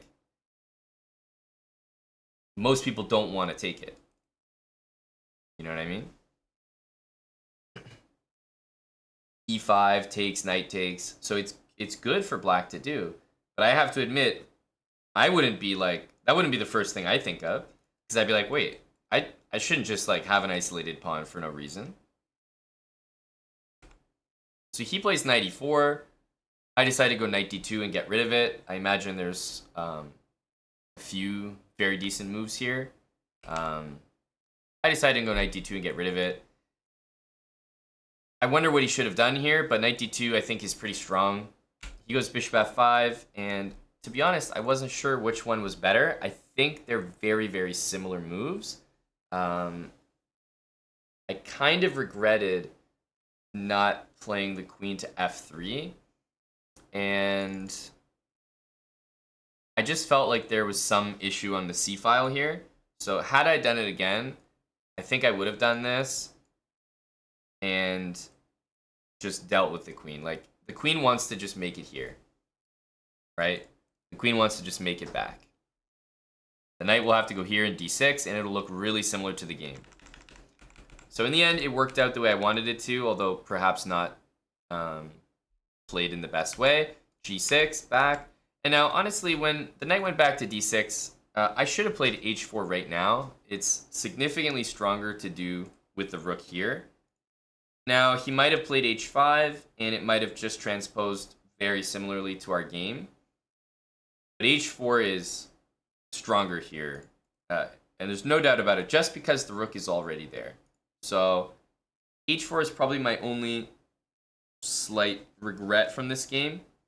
So something like this. Now, if black doesn't play this, I think we can all appreciate how strong this position is going to be. So this would need to get played. And honestly, I would just play the exact same moves here. g3 looks like a great place to start. Bishop f4 I like. Right? Once you see h5, bishop f4 is comfortable because you're not worried about this. It's impossible to play. So this, h5, bishop f4. Let's say black did the same thing. Okay, here, by the way, there might even be like takes and knight g5. So black, I think, might have to start like this. Yeah, actually, takes and knight g5 already means this might be worth it. I would start with g3. And I'm still looking at bishop g7. And I'm like, I don't know if we can play this move, because takes and knight g5 is mega strong. So yeah, I'm liking this move even more because now it looks like black can't even make the normal moves to castle. So okay, maybe he plays like he did in the game. Castling is a pretty good move here. I would give some thought to king f1, king g2. It's really close. It's hard to say. King f1, king g2, and rook e1, or just castle rook e1. The thing about king f1 is it forces king g2 before I can play rook e1. Whereas castling, I can play rook e1 and then decide when I want to play king g2. I think I like the second option more of castling, but it's very close. Sometimes you could even walk the queen or the king like that. Rook c8, as I mentioned 1,000 times in the game. Queen e2. Do not fall for any knight tricks on the c file. If they play a6, play a4. They're not going to have an easy time getting move b5 because you're going to have your queen and bishop hitting it, a4 hitting it. It's so hard to do. Plus, you're making real threats on the king side. So, huge fan of this setup, this opening. I regretted castling. It's not a bad move, but yeah. h4, he does need to play h5 here probably. But there's a world right now where he does not play h5 and lets me do that. Whereas if I had played h4 with my rook on h1, I think he had to play h5. So it would be better on my part if I played h4 first to force h5 and then do everything I did in the game. But he did it anyway, so it kind of worked out. But on my part, I could have been more accurate there, I think. And knight h6, I think, was a mistake. Tempting to take here, but make sure you do this first. And the line if he took, just to give you guys an idea, after bishop g7, queen e6 looks amazingly good. I just want to give you a sample line. It's not, let's say, the best, but let's imagine something like this. I'll make a bad move for black, queen f8. And let's just imagine you get this. This is what I'm talking about when I say, even though it's 2 pieces for a rook, don't kid yourself into thinking black has any hope here. Black is dead. The dark square pawns are so good at restricting these pieces. You'll notice there's already some squares that those pieces just can't access. The king just walks to the middle of the board, and you have so many pawns that you're just going to push up the board and just roll them over. But the main thing about this was that knight g5 intends queen h7, and that is a serious issue. Like, rook f6, queen here. Yes, I could play knight e6 and win material, but I'm not even interested in knight e6. I think rook takes e6 or queen takes h5 are nasty, because you can't take me. So I'm just going to double my rooks. I'm going to play queen h5. I'm going to take all your pawns, plus I'm still attacking your king. It's an insanely uncomfortable position, and the knight is just completely dead for moves. The rook's not part of the game. This would be over completely, which is why my opponent did not take my bishop. So that would have been a nasty line if we got it. That would have been real nasty. But nevertheless, I think you guys saw a lot in this game from the middle game where the pieces go, the structure, right? Ever since the opening, the plan was to play against that bishop. So if black had played e6 and admitted that there's no hope for that bishop, then guess what? We play knight f3, castle, bishop f4, knight d2. And here you're just playing like an amazing version of a London system. Truly an amazing version. Because this bishop is locked in and black has already taken your pawn. So everything is good here for white. And black tried to solve the problem early, ended up facing the 2 bishops the rest of the game, and using the 2 bishops. When you don't see a knight on f6 against the fianchettoed structure, the h-pawn is super nasty to throw up the board there. Restricting b5. I was threatening to take the knight, so b5's not possible. a4, queen e2. And we just have so many legitimate threats with the pieces coming in. King g2, queen e2. So it was a instructive game. But yeah, this is what I'm saying. In the opening, I've been liking this lately. I just think it's a less explored option for white. Has a really obvious idea. It can be super annoying, especially if you guys just flip the board and endure this for black. You're like, oh, this is nothing. Oh, this is nothing. And then you're like, wait a minute, I can't develop my goddamn bishop. And as soon as you play e6 and have someone play that position against you, you're not going to like it. So it seems like nothing, but it actually has a lot of poison to it. And I'm so sick and tired of playing these 2 nights Karo Khan games because every single person seems to know like 20 moves of theory now. When things get popular, they always get solved. Everyone like knows what to do now, so I don't really like that.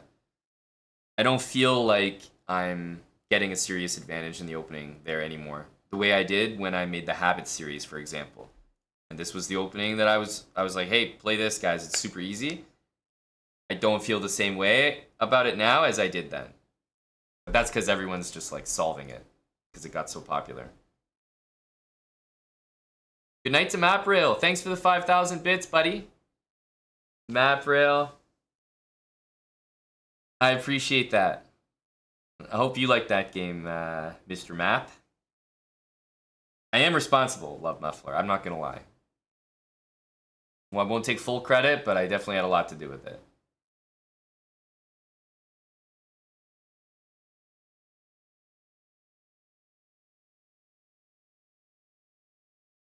Ganya's version against the Karo, pushing the c-pawn to c3.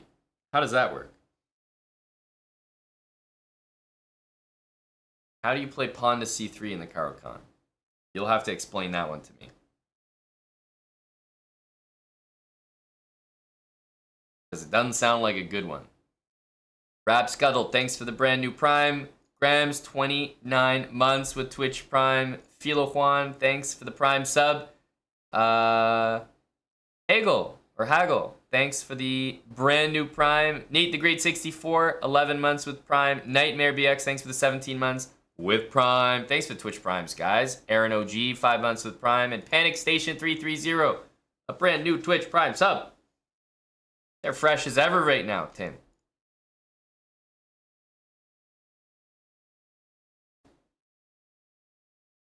Oh, he means F3. Got it. Yeah, the fantasy variation. Yeah, that's a tricky line for sure. Gotcha. F3.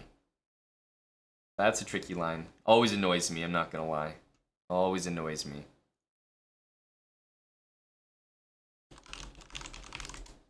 Alright, that was a good game. Time for me to let you guys know about the Checkmate course. Has everyone seen this? This is one of the best hashtag ads because it's our own ad. I released a Checkmate course. We were just talking about Danya. He rated earlier. He released the course. It was an opening course. I've seen a lot of opening courses released by streamers, content creators, grandmasters alike. But I wanted to make a course that I don't think has been done before. I don't think there's anything like it. It seems basic. It's like, oh, how to checkmate. Great, I could Google that stuff. I could watch some YouTube videos. They exist. Not only do I show you my methods for the basic checkmates, but I also go into detail outlining how to do it with patterns so that you'll be able to do it every single time. How to do it when you only have 2 to 3 seconds on your clock. How to do it with pre-moves. How to do it when your opponents have random pieces or they're pre-moving all over the board, trying to make it difficult for you. So there's a lot of really practical examples from things that will happen in your games, that have happened in my games over my long chess career. But a lot of stuff that you won't find from anyone else or anywhere else online. So there's 12 videos. There's PGN files that are annotated in depth. And it's available on our ChessBrawl store here. ! Course. But yeah, you can purchase it right in the ChessBrawl store. And I'm happy with it. I spent a lot of time on it. I know a few people have gotten it already. I think they're maybe better to give feedback than maybe me to promote my own course. Of course, I'm happy with it, and I feel good about releasing it. I think there's a ton of interesting stuff here, and as I've said, even up to 2,200 plus, maybe up to 2,400 chess.com blitz, you will definitely learn something from this. Obviously, certain levels it'll be even more valuable for, but it's definitely a practical course. It's for the practical player, the ones grinding rapid, blitz, bullet online, trying to improve their ratings. These will help a lot, give you a lot of confidence at the end of your games to win those one positions that maybe you keep flagging or you keep losing on time or stalemating, whatever. So, I think it's helpful. And also, there's a lot of examples from my streams that I've included in the video files here where I'm teaching you guys stuff, but I also want to reaffirm these are things that I do on stream every day. So these aren't like, oh, I'm giving you guys the basics, I'm not giving you the special sauce. No, I'm giving you the stuff that I use as well. And there's some examples there to prove it. So I do have a course out, and I'd love if you guys tried it out. I'd be curious what you think of it.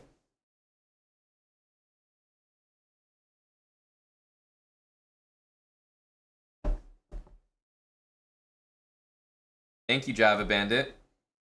I think it's helpful, you know? Even if it's something basic like a king and queen checkmate, it gives you that authority and that confidence when you get to the end of the game and your time is running down. You're like, okay, I'm not that scared about the moment where I'm going to push my pawn up the board and queen it because I've done this, I've practiced this, I've learned this from the course. I know exactly what I'm going to do once I get there. It's not like how it is right now, maybe for a lot of people, where you go and get a queen and then you're like panicking, like, okay, how do I, what's the fastest, I've got it down to a science. Very systematic. You repeat the same patterns every time.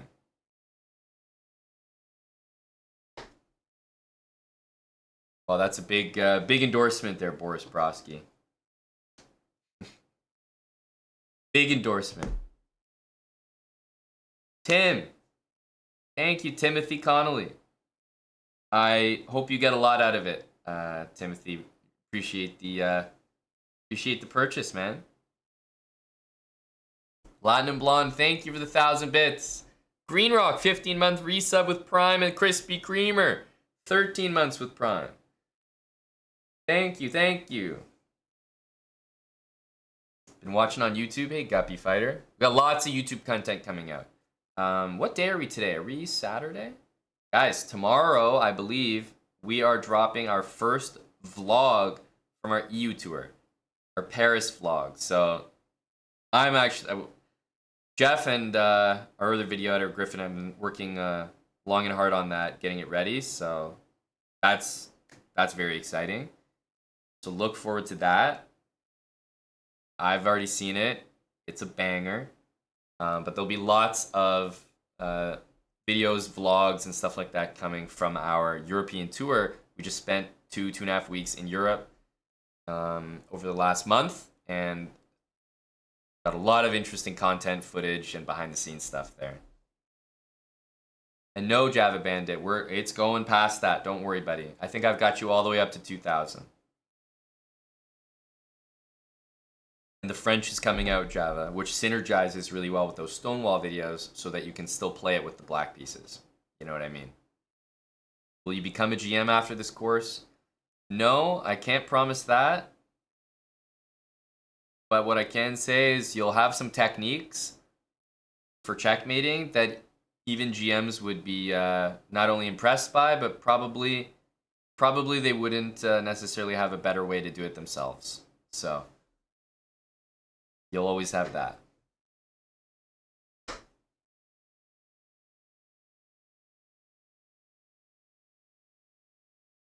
And yes, it explains the ever-complicated knight and bishop mate. Explains it really simply. I'm sure you'll be able to do the knight and bishop mate confidently, no issue after the course. All right. Enough about that. But once again, exclamation mark course if you want to check it out. How are we for time here? We're just after 5. Just after 5. I will play, I think I'll play 1 or 2 more slow brawl games. I'm going to go take a short bathroom break. But I think we're going to play some more slow chess. I really liked that last game, so I'm feeling good about going for another one. So if you guys want to do your part, and start to fill the chat with opening suggestions. I'm going to refill my drink, go to the bathroom, and be right back. Let's continue the slow chess today. Let's keep hanging out. It's Saturday, and I'll be streaming the rest of the day, so you guys are in the right place. I'll be back in just a sec. What opening would you like to see? Let me know.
All right. I've returned. Have you been behaving? Has Dr. Lord Mayonnaise been enforcing good chat decorum?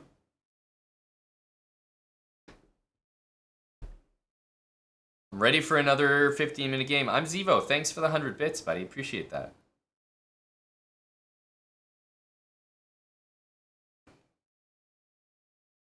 You did, Dr. Lord Mayonnaise, huh? Well, how about this, Dr. Lord? If the opportunity presents itself and the most I can do is that, then I will keep that in mind. I will keep the result of that poll in mind.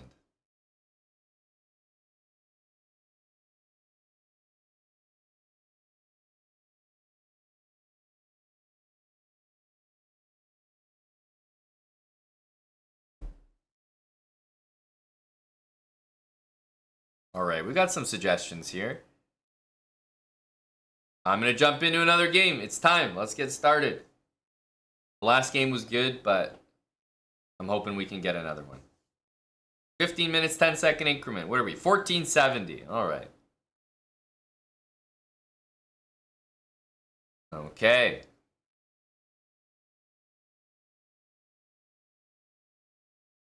We got the black pieces here against Martinez from Poland. Which I did not expect to say. E4, I will respond with the classic E5. One of the best moves of all time. E4, E5, knight F3, and exactly in stride, knight to C6. E4, E5, knight F3, knight C6, bishop B5 or bishop C4, Ruy Lopez or Italian. And we see bishop to C4. Interesting. So, we have an option. I would say there's two main options. I guess there are other moves you can play here, but there's really only two options. The first option is a mistake, because it allows the Jerome gambit. So instead of blundering, I'm going to play the optimal move in the position, knight to F6.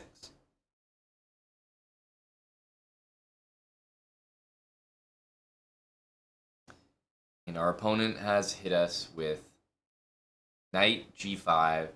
And do I even need to ask you guys what you'd like to see here?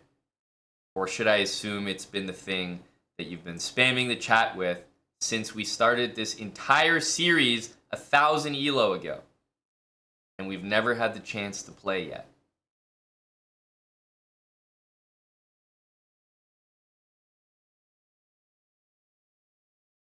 All right, I will do it.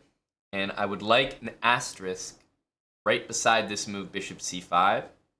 And I want it to be known that I think this opening is terrible. Terrible.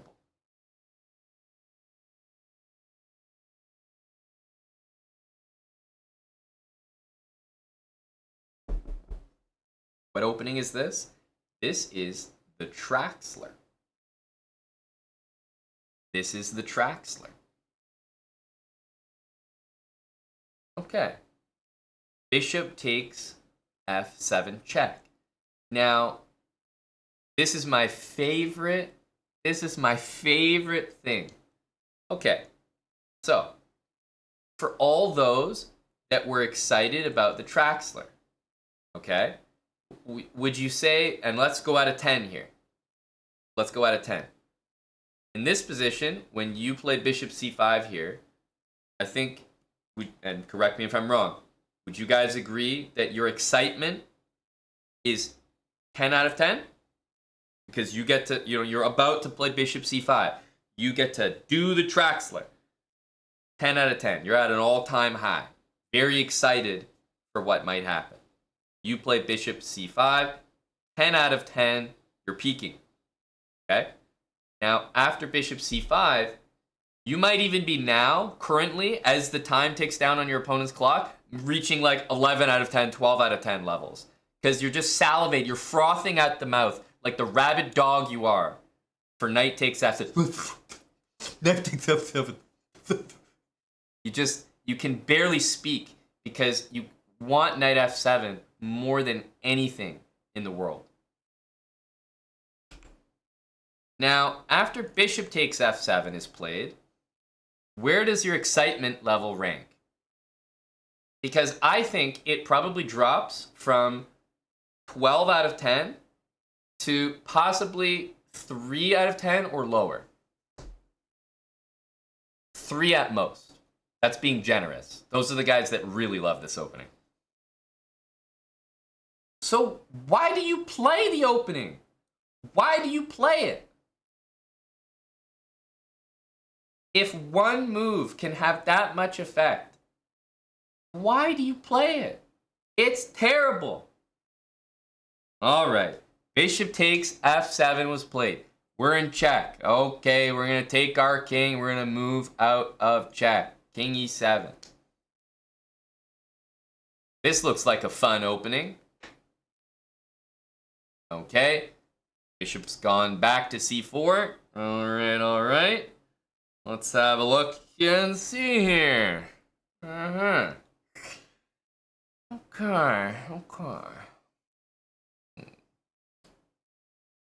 Well, I think that the move bishop c4 is moderately inaccurate. Okay? I just personally believe the bishop should go back to b3. Because why would you not? Do you have any need for the bishop here? I would say no. b3 is not only further away from potential moves like this, but it's also on a safer, protected square. So I definitely think bishop b3 is better. I'll just say that. Okay, you got me thinking. Knight f7 seems like an idea here. So let me get into the mind of a Traxler player. Okay, bishop back has been played. Oh, that's right. We know every single bit of theory here that there is to know. So I'm going to play rook f8, and oh boy, I am just salivating. Salivating. Okay, rook f8. Knight c3 has been played immediately. Boom. All right. So if we take here, it's the first thing that you probably have to calculate. King takes, and yeah, we go knight takes e4. Okay. Double check, by the way. King has to move. I don't know, king g1 or something. Now, any kind of knight f2 is just nonsense, right? Because white's coming with knight d5 check, coming with queen h5. Like, there's no way that can be enough. Of course, after king there, we can come back and take this knight on g5. But even in that position, I do wonder how good that position is. I mean, let's be clear, king e1 is probably a bit better. Knight takes. The knight still comes maybe into d5. The queen still might show up on h5. I'm not sure that I'm actually liking bishop takes f2. It feels like we cash in a lot of the potential value of our position. That's the way it feels. So I'm definitely thinking that d6 is just more controlled. Yes, it allows castling, but I can't exactly prevent everything. We're still going to have threats. I am going to go d6. Just d6.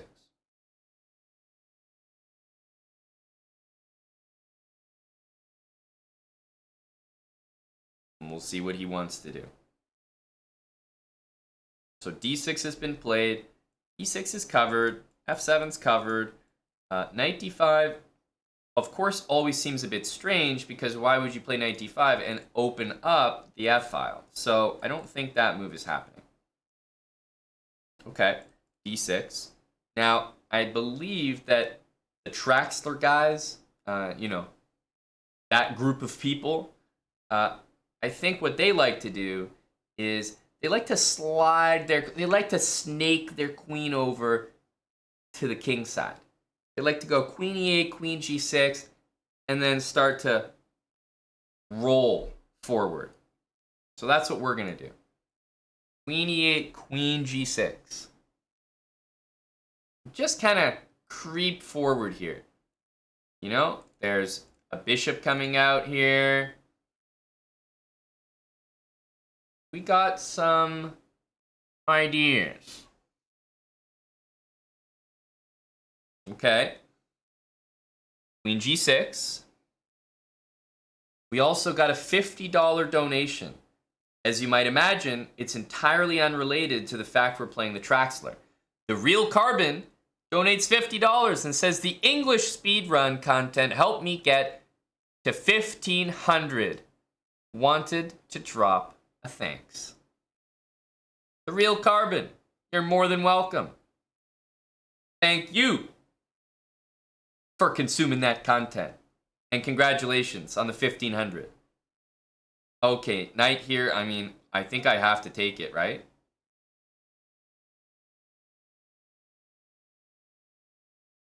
Maybe king d8's a move? I don't know. I'm just going to take it.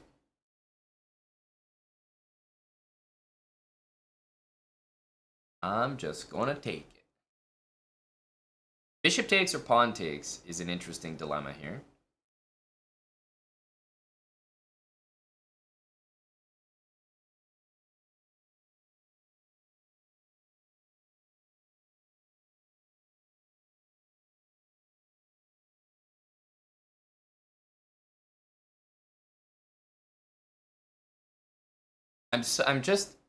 I'm so happy that my king is on e7 and I'm down a pawn. Personally, I'm enjoying it. This builds character.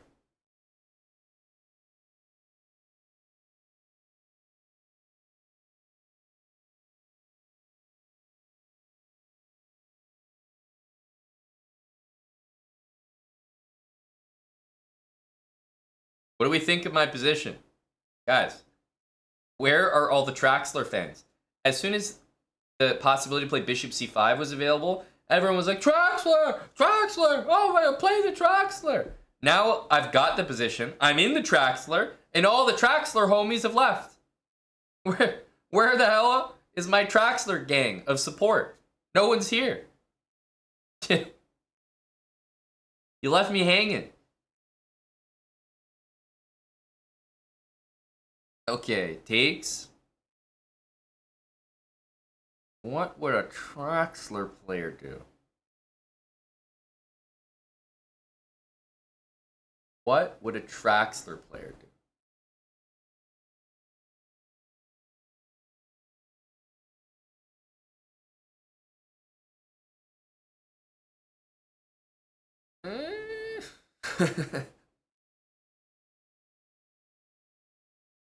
Are we supposed to be enjoying this position?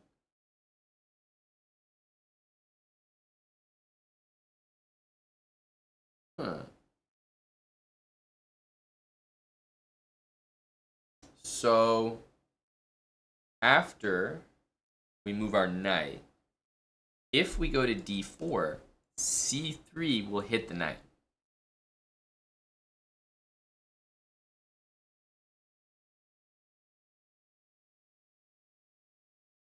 c3, and if we like go attack this knight, hits our bishop, like it just gets worse and worse.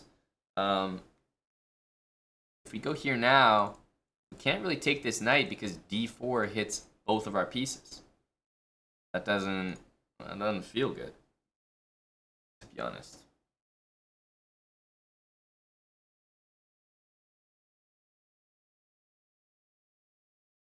So, I mean, knight d8 just looks like, why did I sign up to play? Knight a5, bishop d3. It's like pieces aren't even joining the fray here.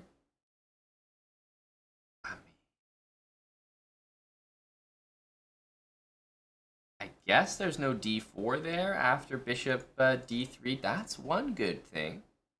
That's one good thing. I like this, but that bishop can't develop.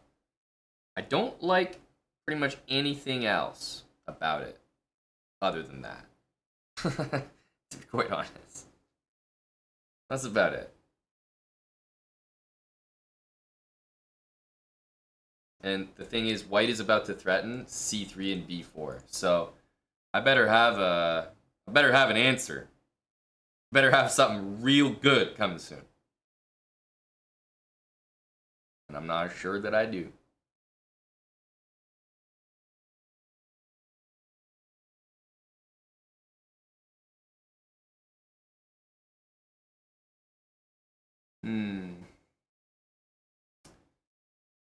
Da, da, da, da.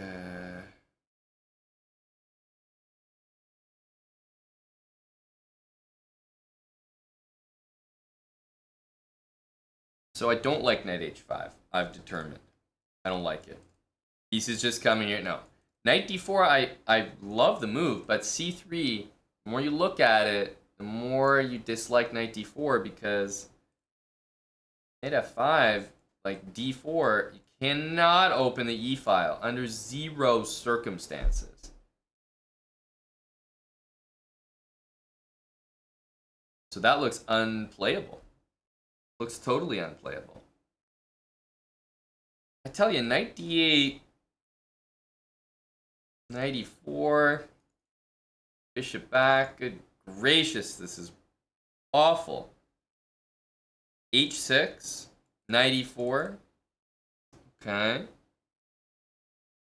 Alright.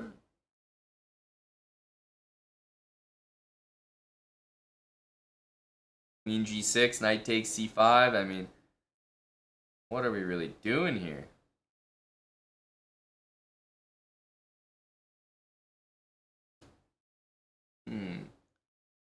It would be nice to make some kind of a move that maintains a little bit of initiative in the position. I can barely come up with one.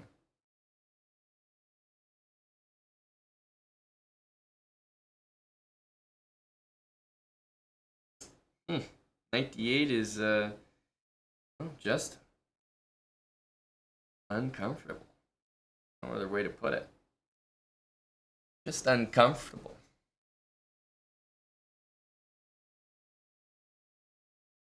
So I think we're at an important juncture here. Do we make knight d8, which is a reasonable move? Reasonable move. Or we make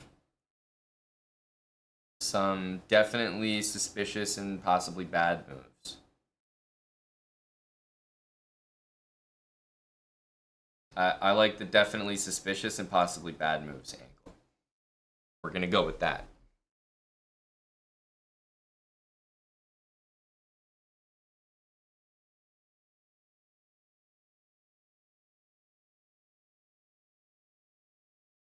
We're going to keep it spicy. You know why I'm going to keep it spicy? Because I think that the Traxler is made to be played as if it's a bad opening. This was your idea, Monkey Knight. That is neither something you should be proud of, nor I should be happy to hear.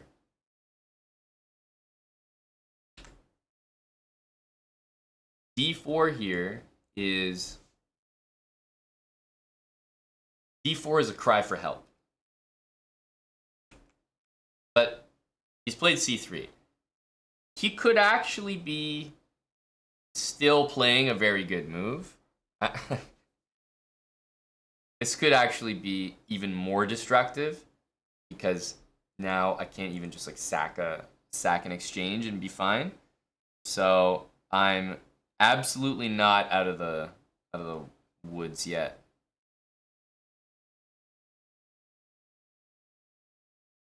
Queen takes d4. Bishop back. Bishop takes g5 is so brutal. And I don't even have my g file to play on anymore.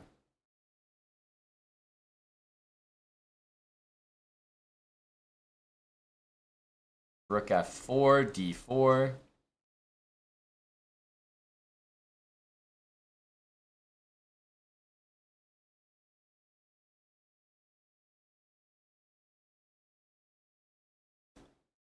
Do we have a single idea?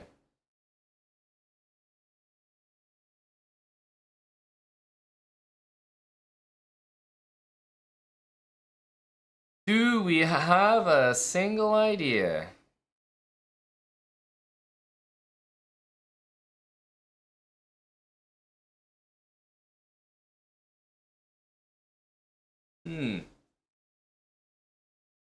Wow, this has been really enjoyable. God, I love this opening.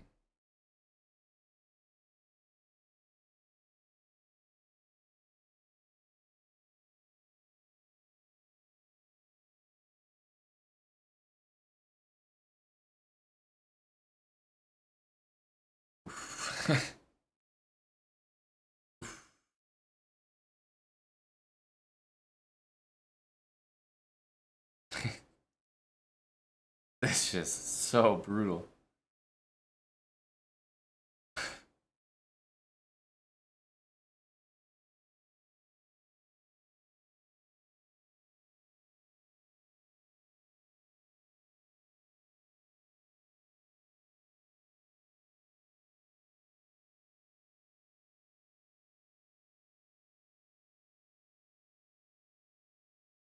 I don't have any good plans here.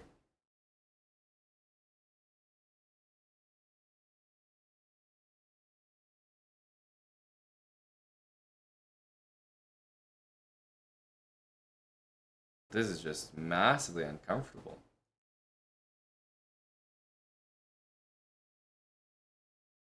Queen g6. I mean, what else? Bishop takes g5 is like the end of the game. d4, I'll go bishop b6, I guess. That's what I'll do. Okay. Well, this is fun. Why not queen c6? Well, my friend, e4 is coming. Bishop takes g5 is coming. Queen c6 looks like it's something, but it's not. It's not. So queen g6. Okay. d4 has to be the move. No way he doesn't play d4. Like, d4 is screaming here.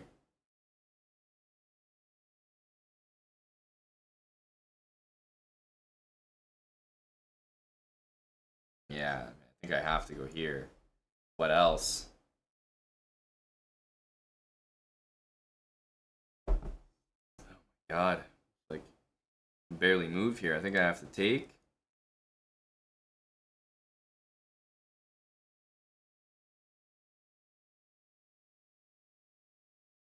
Okay. Like, we played the drone. We sacked 2 pieces, and I like my position better than this. What are we dealing with here? What kind of opening is this?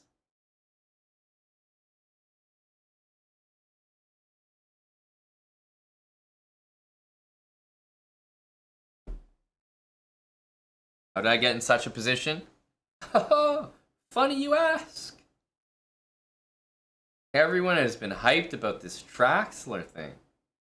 It's such a bad opening. But we had to play it once. I feel like the Traxler is one of those openings where you need to memorize like 20 moves of theory to be clearly worse.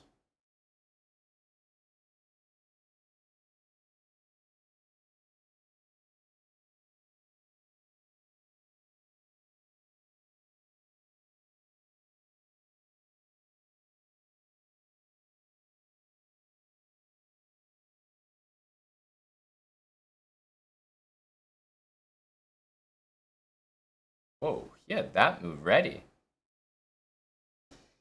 He had that move ready. I think actually, I don't know whether taking that's actually good, which is why I'm refraining at the moment, but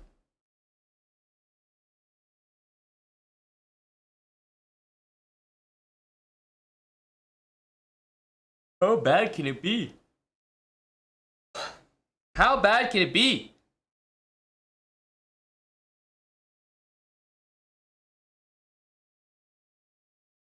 Bishop g5. Yeah.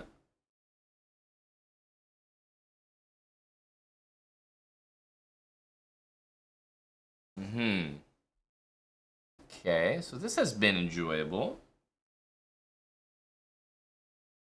And rook here, I'm not sure does too much for the position.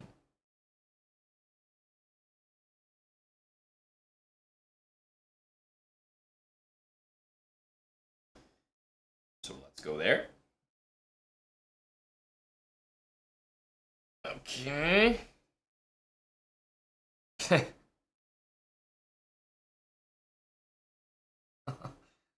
Okay, takes. All right. This has been a really instructive opening. We really got to learn together why this opening is god awful. Yeah, there was an issue with king d8 there. Bishop takes g5, takes, and queen takes d6 was KO and a half.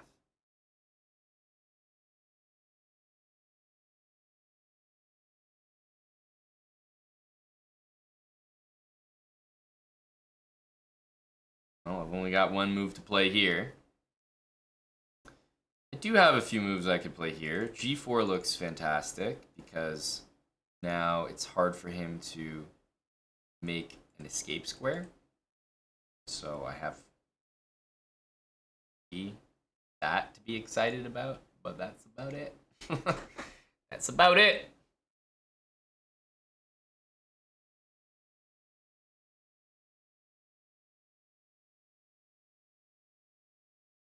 G4. Probably the most exciting thing that's happened in my position so far. Pawn to G4.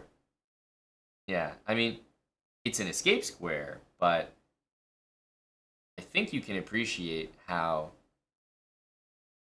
exciting this is for me, you know? Neither one of those pawns can really move up. It is defended. This rook, it does seem to be actually doing something, like just annoying him, hitting this pawn. So that's why I've kind of been leaving it there. Yeah, he has to waste time there. So now we get our rook kind of involved here. Okay, he goes b4. I'd love to be able to move this bishop, but that can't quite happen. So the most important thing for me to do is break this pin. If I can't use my bishop, forget about the game. Like, I think this move might be necessary to go rook e7. That's the most important thing. And then I need to, like, move this bishop, or maybe most naturally play c5. c5 allows for the bishop to go there, and then maybe make some threats, but it's still fairly hopeless. Rook e8's probably the only attempt. If I don't unpin this bishop, I don't see any ideas.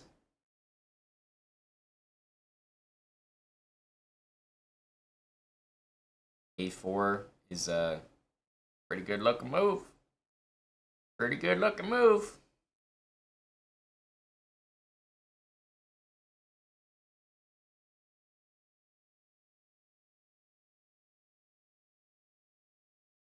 Queen d4, maybe c5. Comes with a tempo. That's kind of nice.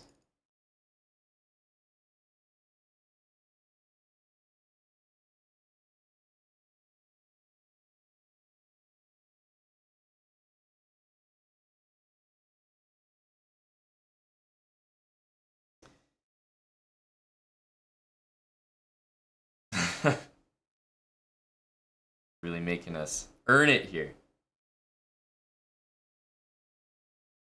Good God. Rook d1 by him is always available.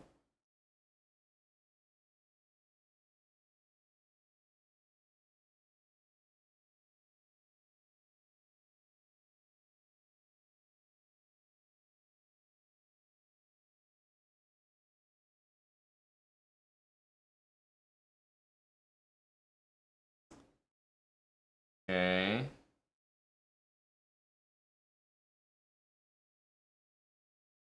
Really need this idea to work.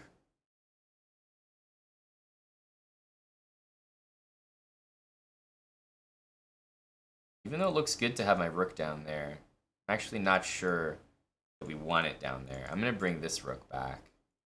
That's helpful. It's not fully there yet, though, because bishop here, there's on the c4, so it's not quite there. I need like rook here and then bishop b5. Yeah, I still don't quite have it. Bishop here, there is pawn there, so he continues to have it covered.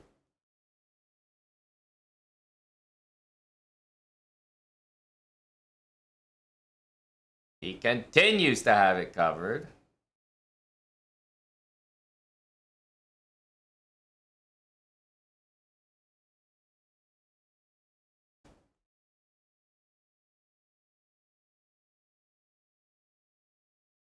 Very difficult to orchestrate this move that I want.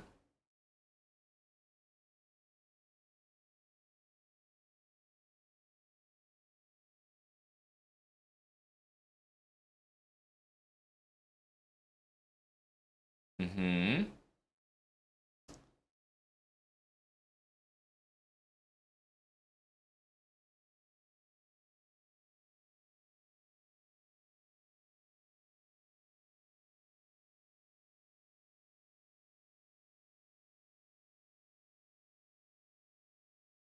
So do we go here and go for the H file? That's the question.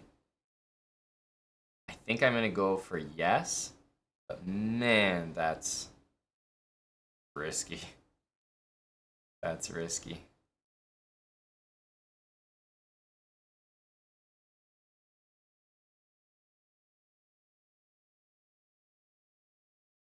Queen a4 would actually be a nice move for us because, I don't know, I think the queen going here is kind of wrong.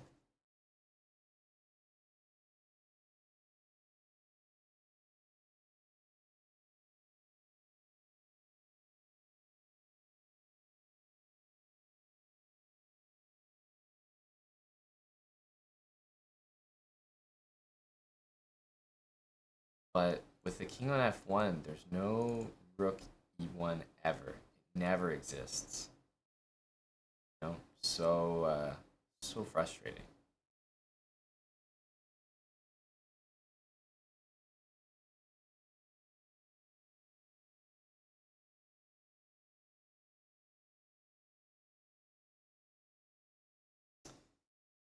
So frustrating.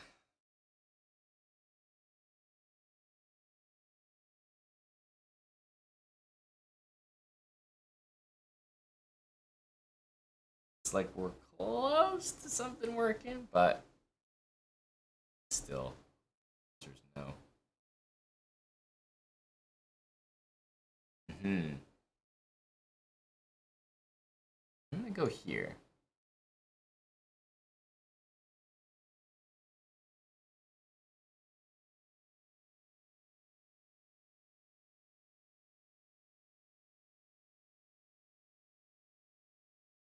Oof. Okay, that's definitely the move we wanted to see. So we need to set, because this is going to be a check.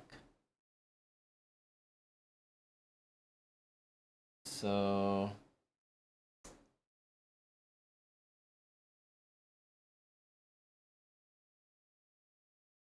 have to move the king.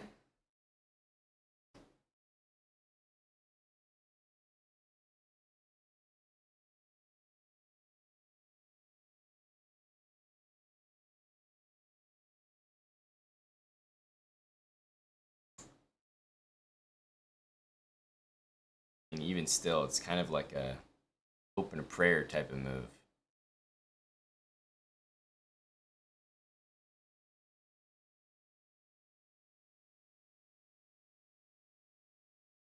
We're still not really getting what we want here.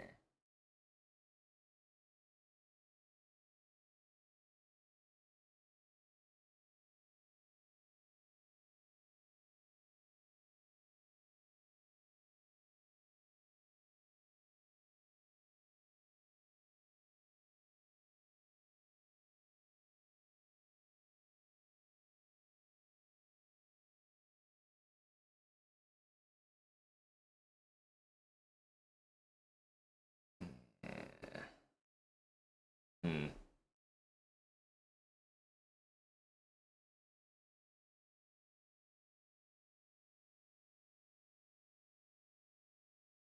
Okay, so now we protect that. We're also kind of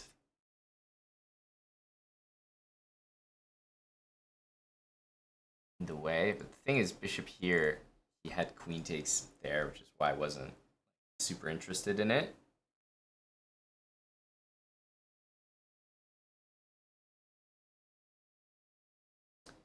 But obviously we're lost. We're just trying to like be less lost.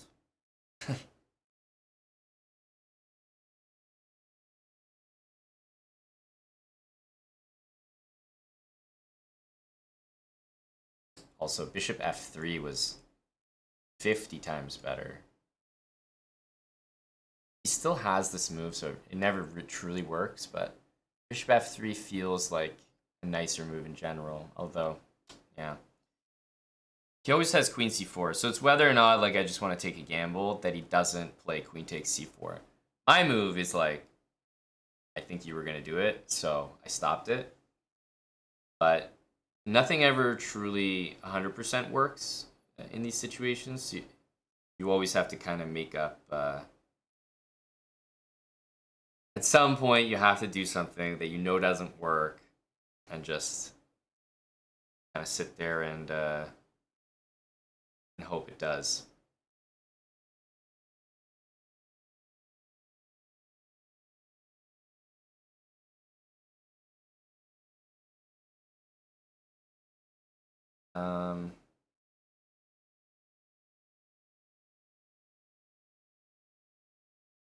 Honestly, I'm trying to think what move makes sense for him to play here. A7 doesn't actually make a threat, so I'm not sure that he's going to be too interested in playing it. You know? He still has a considerable amount of time. It's a rapid game after all, right?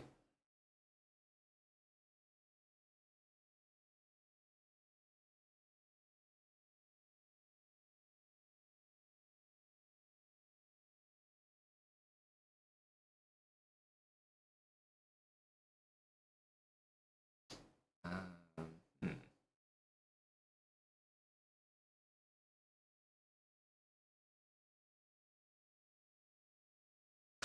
Rook a2 seems reasonable. I don't think so. h4 could happen. He goes a7. He wants to queen. We play rook h2. We want to mate him. Takes is what we've been building up for the whole time. But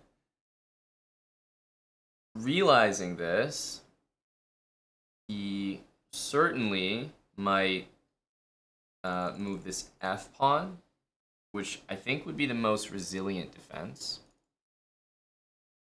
But that being said, f3, if we take, then he can take our rook, and we don't have a mate. So f3, the rook needs some attention there. Rook e2. Queen.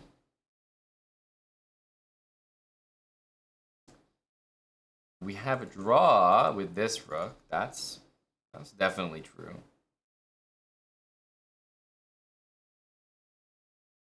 But how can we play for more than that? Because his rook is going to be able to play rook a7 check.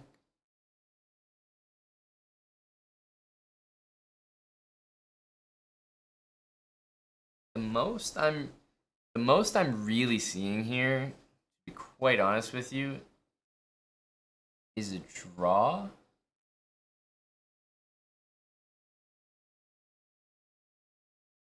Don't see a better move than this. I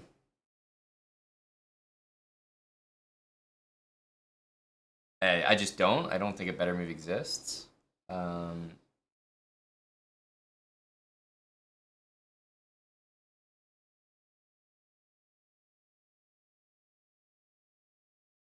So this is like making a draw. One hope for me is that, well, if I play bishop f3, guys, my rook can be taken.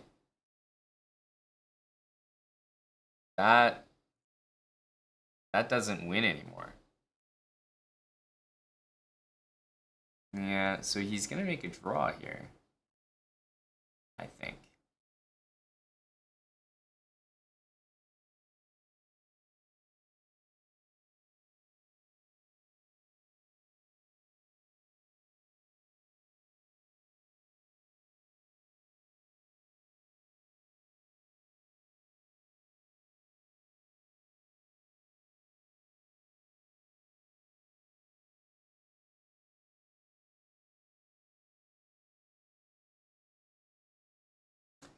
So the reason that I'm saying it's a draw is I think the draw happens with the rook.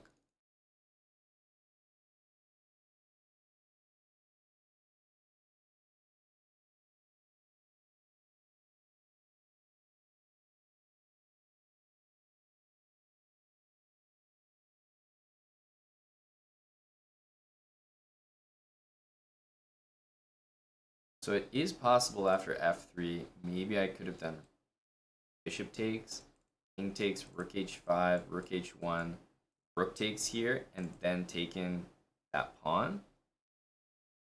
But I don't know. I'll take this. Yeah, and this is the one that bothers me. Like, I can't ever go to the C file. I can't ever go here, so I have to go here. But I can't go here. You know? And I can go here, but then I can't go here. I can't go here. So that's why I'm saying I think it's a draw. Even though I'm threatening mate here.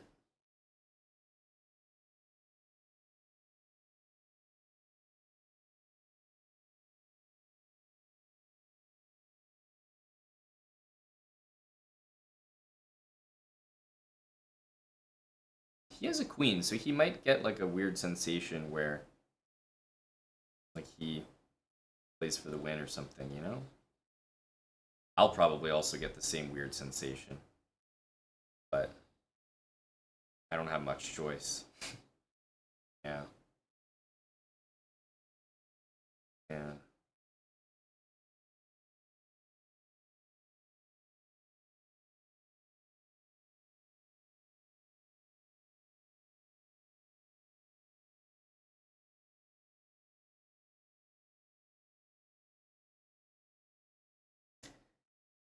I don't know. I don't think we have much more here.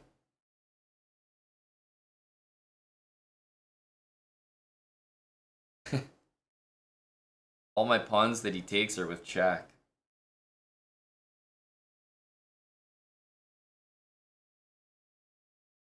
Oh, he just got his time warning. That'll frighten him into taking a draw. Yeah, absolutely. When the king was on d7, he could have gone here and taken pawns, but then at least the game continues. And if he's playing that way, it means he's trying to win, which means he has more chance of not winning as well. Yeah, I think we're just making a draw here. We can offer him an opportunity to play rook d8, but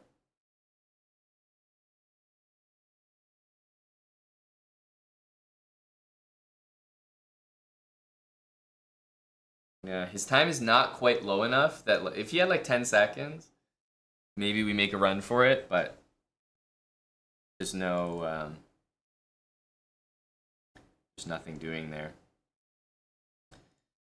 We have to make a draw here. There's no other moves.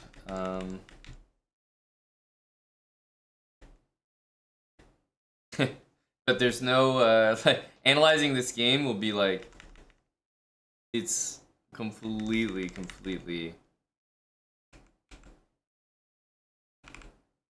Yeah, he never really messed it up to any degree where,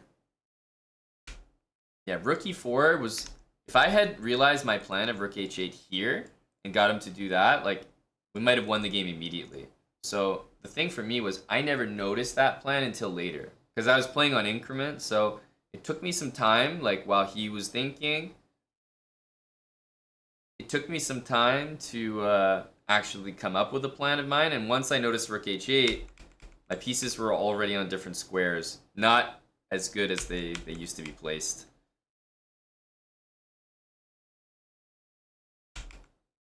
It's very tough. Yeah, the move rook d1 was gonna just wreck me. And after this, yeah, the one thing I was thinking was bishop takes f3 could work out in that sense, where I go and I take the rook, but truthfully, that would lose. It's just whether or not he played correctly. So apparently rook g2 is a mistake. Rook g2 is definitely a mistake. But I was trying to give my opponent chances to mess up. I didn't want to take an immediate draw. I guess I missed some moves that he had later. But the fact of the matter is, me taking a draw by repeating somehow feels a lot worse than him taking a draw by repeating. The way the game happened made me feel like I claimed, 0.6 of a point. Like, repeating with the rook here, that's just low energy. Like, this is low energy.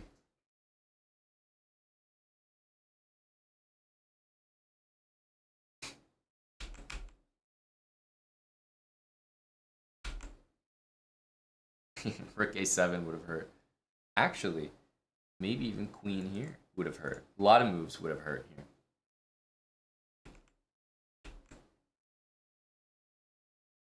Okay. For me to even be in this position is a miracle and a half. Like, this position is completely lost. This position is completely lost. This position is completely lost. This was probably back when it resembled like a reasonable position. I had to play king d8 here maybe. H6? Like, what's the deal here? I feel like I'm just dealing with an eval of like +1 minimum for no reason. What? Why put yourself through that? Knight takes f7 is like people get excited about, but bishop f7? And by the way, bishop b3 is everything the game was, but better. There were a lot of cases where bishop was attacked, whatever. However bad the game was, bishop b3 would have made it even worse. Bishop b3 is for sure a stronger move than bishop c4. So yeah, h6 here. and then d6 would have been a bit more accurate. I feel like the end result is the same. Every Traxler game I see that goes bishop takes f7, I am not impressed. I never am impressed. Oof. Yeah, king d8, bishop takes g5, I thought was dirty. Maybe we needed to go for that. Yeah, this scared me at the time, but I guess it's not that bad. Jeez. Well, what did you guys think? I can tell you that my feeling at the start of the game and my feeling now is the exact same about the Traxler. Maybe even worse than I thought. What a bad opening. We rescued a draw. Is the best we could do. But I made him repeat for it. That's what matters. I made him repeat for it.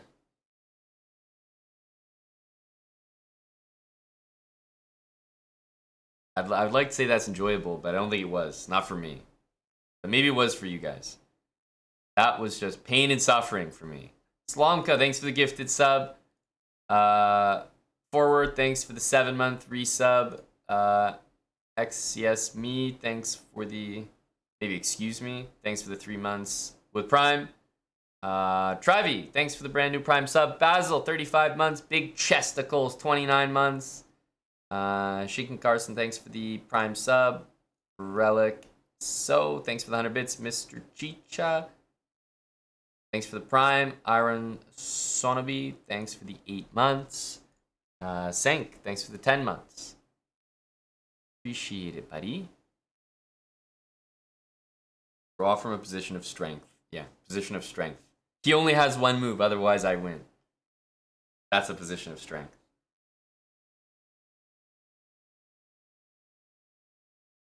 All right, I think I'm done my slow bra run for today, guys. I'm also done my Twitch run for the day. God bless Chess TV. God bless the Traxler. The Traxler is gonna send me over to Kick. That's where I'm going right now. Oh, I gotta get over to Kick because I'm gonna do my next series, the Taimanov, which is Blitz games, but it's only the Taimanov. And then you guys can't force me to play the Traxler. So that's my big plan. Our Kick channel is kick.com/chessbra. It's easy to find, !Kick. We're streaming quite a bit over there, more than we do on Twitch at the moment. So hopefully you guys come over with us. It's a good time over there. I'll be streaming pretty much the entire day. Probably gonna try to order some food right now. We're gonna do our Taimanov speedrun and maybe some GeoGuessr. Yes, GeoGuessr. Sure.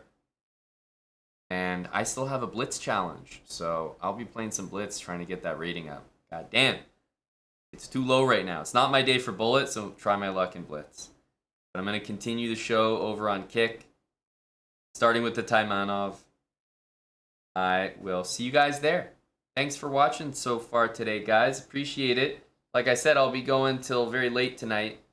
Full day of streaming.